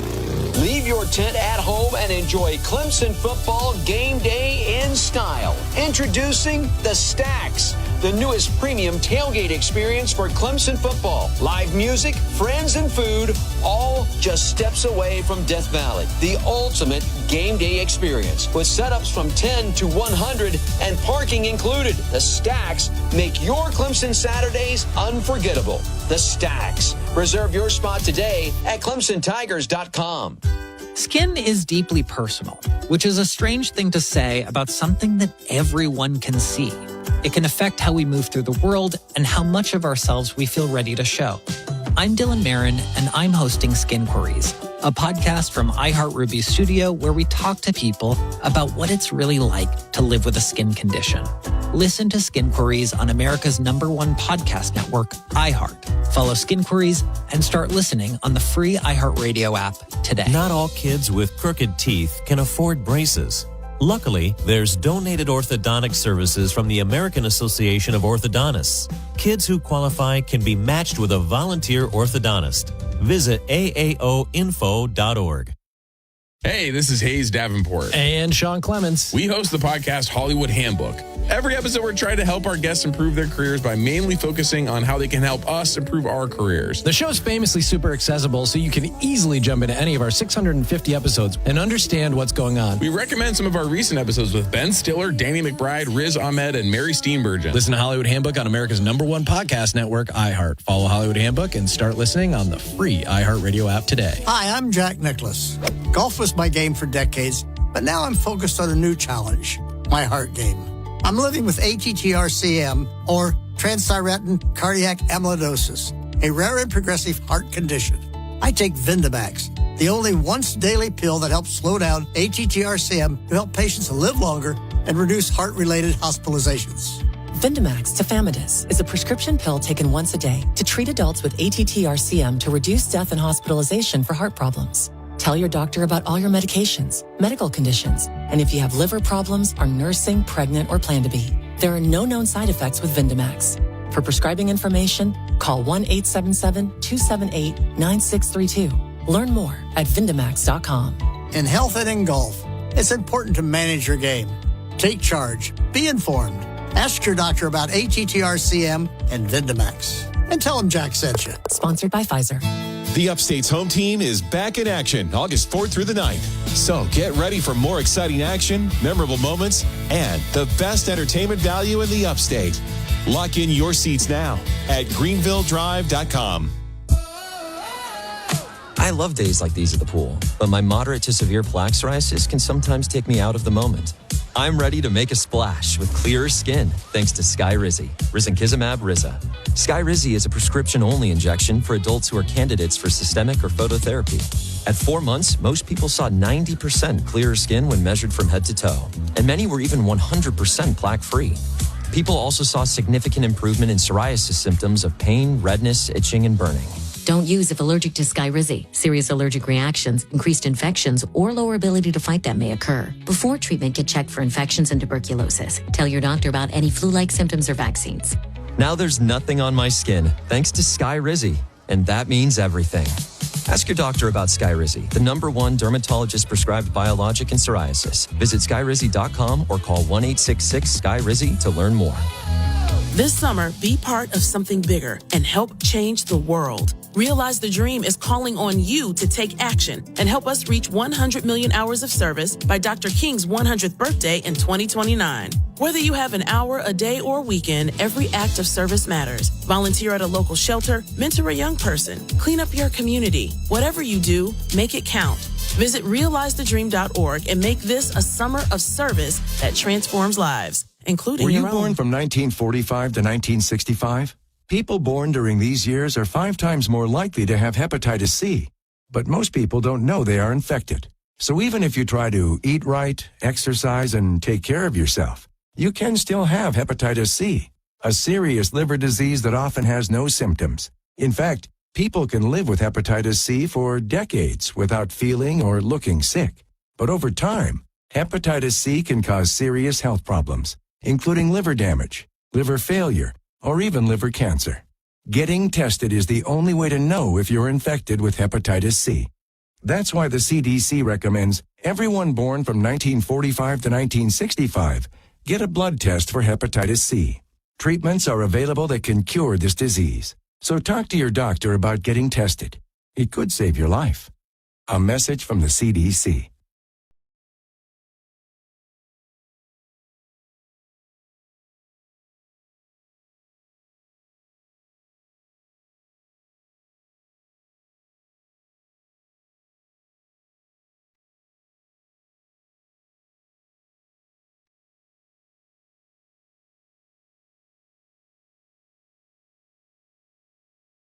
.104.9 FM, Fox Sports Upstate.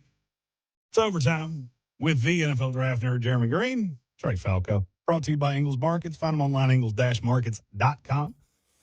4X fuel points this Friday. Oh, yeah. It's the best deal in groceries. Yeah, just go get your groceries, save on gas. Yeah. 2 things go together like peas and carrots. You're right. I'm so excited. It keeps hitting me we have survived. We survived the World Cup. We survived the Survive? I thought you were enjoying the World Cup. It was fine. It was fine. It was like that show, that Love Island.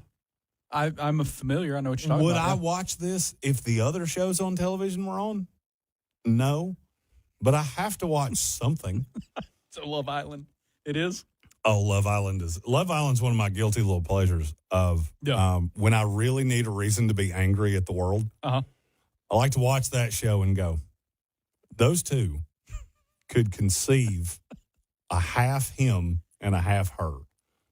And then 25 years from now, there's a great chance I'm going to have to deal with that child in some shape, form, fashion. And then I'm just angry. Yeah. And I storm off into an old man cloud, just yelling at the neighbor children, keep your ball in your yard, my yard. We get to this point of the offseason, and we're back. Oh, yeah. You know, we're having actual production meetings about games. Yeah. And we're going to be on the field here. And I'm very excited for the opportunities of this year. I'm very excited to be in Greenville this year.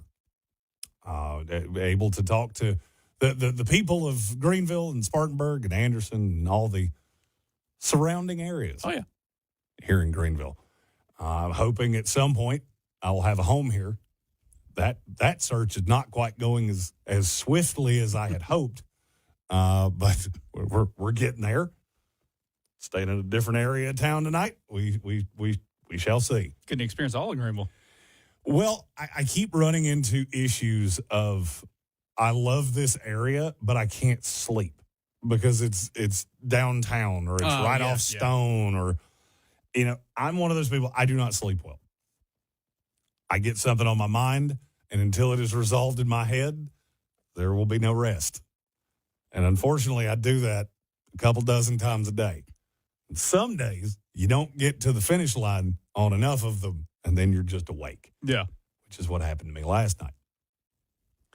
But one of the things that I started thinking about in my non-sleep-induced haze is just how good we've got it this year.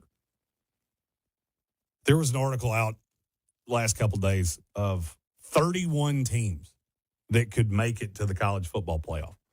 Do I think that number is that high? Not really. But I also have 5 teams that you could convince me are the favorite, and I'd listen to it. I think every team has a yeah, but. Ohio State, I don't love your quarterback. Love your weapons. Yeah. Think the defense is going to be good, probably take a step back. Miami, love your quarterback. Love your weapons. Afraid your defense is going to take a step back. Oregon, love the defense. Yeah. Not as sure about the offense after what I saw out of Dante Moore in that game with Indiana. Gave me some cause for concern. But you take that into the NFL season where if you ask 10 people who's the favorite to win the Super Bowl this year, taking out the Los Angeles Rams, you're probably going to get 7 or 8 different answers. Yeah. There are a lot of teams that are in this thing. And I haven't been able to say that every year. This is the first time that I've been able to look around and go, there are 7, 8, 9 truly elite quarterbacks out there. There are a handful of elite coaches out there. Yeah. And if your team is awful, guess what? The best NFL draft in NFL history is just months away. And all the work, all of all of it. Yeah, yeah. It's right here in front of us. We haven't experienced the first second of it yet. I feel like a little kid at Christmas, and there's way more presents under the tree than I expected. We get to this point, and I'm like, my wife asked me before I came down here, what are you most excited about in the next month? Because now we are officially inside of a month to the first game that I'll do on site. And I couldn't answer her. You know, I'm looking at our schedule going, I get to see 18 elite quarterback prospects. Yeah. Not saying they're going to be elite quarterbacks in the NFL. I know they all won't be. But I get to work through the process. And that's what I like. You know, that's where I think people have always thought I'm a little bit crazy. I love the work. I love sitting there grinding out tape. You know, I was complaining to Trey in the last break that the gas cap has come off. Yeah, yeah. And I'm officially down to fumes. But I'm still going to go back to the Airbnb, and I'll sit there and watch 2 or 3 hours of tape. That's what I do when I'm by myself. That's what I do. It's what I do every single time I'm by. If I'm here and none of the others are with me, you can rest assured that's what I'm going to do. I keep an HDMI cord in my bag for that purpose. I will plug my computer up, and I will sit there and grind through tape. Maybe have a little cocktail. Yeah. Have a little dinner from wherever here. I did just discover a new steakhouse that I'm very much looking forward to trying. I can't remember the name of it now. It's somewhere down here. Okay. Reels. Boys and girls, if you're not promoting your business with Reels, you're doing it wrong. Because that is where I find most of my information. Steak looked incredible. But that's the part that excites me the most, is that there is to me, there's not a favorite on any level of this. You know, I've said this in college football. I'm looking at Oregon. I'm looking at Texas. I'm looking at Ohio State. But then you've got but they're right there. Miami, Indiana. Mm-hmm. We could legit have the first playoff where there's not a team that just gets road graded. Because I could see a Boise State being competitive. Yeah. Do I think they're winning a play? No. But are they going to get Tulane or JMU'd? Probably not. They might. Then you get to the playoffs in the NFL, and you're looking at look at how many quarterbacks this year could change their career. Josh Allen. Yep. With first year with Joe Brady. You know, and maybe the getting the ball to the running backs out in space. Yeah, maybe the change in the defense. You know, there's been a lot of positive come out of Bill's camp about Jimmy Leonard and how that defense looks. Lamar Jackson. Right. New head coach. Joe Burrow. There's just so much room for activities. And I can't say that in every season. a lot of times in college football, there's an overwhelming favorite. Mm-hmm. And, we talk a lot about all the things that are wrong with college football and how we're headed down this path. We've got Congress involved now trying to get college sports back to where it's supposed to be. Yeah. When I'm complaining, at least I can't speak for anybody else. I can speak from my perspective. When I'm complaining about where college football is, I'm complaining for 5 years from now because I'm afraid every single year we're going to find a new loophole, we're going to find a new way to ruin college football. But right now, this is a honey hole. This is as good as it's ever been because we're building unbelievable teams. Yeah. I was just working on my initial top 300. I discovered something quite quickly. Man, there's not a lot of small schools here. The dispersal of talent, we got big boy teams. Texas is a big boy team. Oh, yeah. There are several of those in the SEC. I mean, South Carolina right here. They got a lot of guys on the watch list for me. I got the Shrine Bowl watch list this morning. So the Shrine Bowl, and the Senior Bowl, the two biggest all-star games in the offseason. I get watch lists of the players that they're targeting. This is the list we're picking from, which for me is kind of like a cheater's manual of, a little bit. Hey, here's every draft eligible player that some very intelligent people have told me I should be keeping an eye on. It is an open area of opportunity. And I think there are going to be some star turns. I think there are some things that we're not talking about. I think there are teams in college football that are way better than what you think. Oklahoma State. One of the wildest conversations I've gotten into so far was as we were going through some of the iterations of the schedule and making sure that every different entity got what they were looking for. Yeah. One of the teams I was the most dead set on seeing was Oklahoma State. I upset my entire apple cart of my schedule to make sure I saw Oklahoma State. And every time somebody has seen that, because it's if you look at the notes of how we built this tailgate tour, Oklahoma State was circled like it was a beautiful mind of this is the team I've got to see. And I haven't successfully made people understand why that is. But that's proof positive that maybe we're not as close to complete destruction as I think. Because this is a coach that made his way up the right way. And he got a quarterback the right way, much like Kalen DeBoer did with Michael Penix Jr. Mm-hmm. This gives me hope that if I'm right and Oklahoma State is back to a degree, I'm not sitting here telling you they're going to win a national title, but they have a quarterback that could be out of this world. The offense could be outrageously fun because a lot of this group just did at North Texas the same thing to a smaller degree that Bob Chesney did at JMU.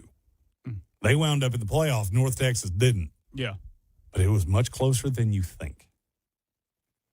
And so now we're going through training camps. We're getting all the reports.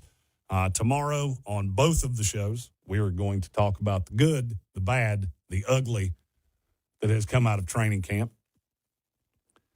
There's nothing wrong with having hope in your team. Some of you have very misguided hope. But that's okay. It's okay to be a fan. Yeah. I've been, and maybe I've just been awake for too long, but I've been thinking about this for days of, we go through 4 hours a day, 6 hours on Mondays. And so there's a lot of content that's going out on our social medias. And I think one of the things that I have realized that I'm not doing a good enough job of explaining is I'm an analyst. I'm looking at this from the macro view. Right. I'm looking at this from, there's 32 teams here, and there's going to be 31 losers. In college football, there's 138 teams. There's going to be 137 losers. Yep. There's nothing wrong with fans being excited. There's nothing wrong with fans having something to cling on to and something for them to be looking forward to every single day, counting down to kickoff. You asked me about week 0. Does that schedule do anything for me? No. But if you're a TCU fan, I understand why it does. Oh, of course, yeah. If you're a USC fan or an NC State or a Virginia or a Florida State or a Memphis or a UNLV, and then you look to the next week and we have football on Thursday. We have football on Friday. Yep. We have football on Saturday. And we have another game on Sunday. I understand why you're excited. And it's okay to be excited. One thing I will caution people, it's something that I'm noticing this at a way higher degree. I understand social media it's made us closer than we've ever been before. I would argue it's made us more divided than we've ever been. Yep. I was showing Trey in the break earlier of a lovely comment that I got on social media. Yeah. First of all, if you feel the urge to comment on our social media, no matter what you say, I thank you for that. We have a pretty sizable team here that works really hard on those things. And I don't really care what you say. Nobody believes that. I swear to you, I don't care what you say. 9 times out of 10, I laugh at it. If you make a GLP-1 joke about me, you ain't the first one. You ain't the first. You won't be the last. If you insinuate that I married a blood relative, you ain't the first, and you won't be the last. But just in this, can we not just enjoy it? Right. Can we not just enjoy that this thing that gets taken from us every winter, and then we sit around and deal with baseball or whatever else that occupies our time? It's back. And you know what? Some of our teams are bad and some of our teams are good. But that doesn't mean that you have to be a jackal to people on the internet. I think I actually just saw Trey have a small heart attack when Yeah, I didn't know where you were going with that. The first time I did that to Tank, he had a little bit of an infarction too. I actually think that's what led to the second heart attack. Was I said that one, but I said it a little bit quicker, and it was not as obvious as to what I said. Enjoy your teams, enjoy your takes, but just because you're hiding behind a keyboard doesn't mean that you can say absolutely anything. Just be nice to people. It's not that hard. Yeah. And a few months from now, one of us is going to be right and one of us is going to be wrong. And we'll have found 48 other things to argue about in the meantime. It's the beauty of what we do here. Nobody's dying. Nobody's losing their homes or anything like that from football. At least I hope not. Don't wager that much. Spoken from experience. Just enjoy it for what it is. It's escapism. Life is hard. It's been hard. You know, it's the funny thing about life. As you get older, you realize how hard life actually is. Mm-hmm.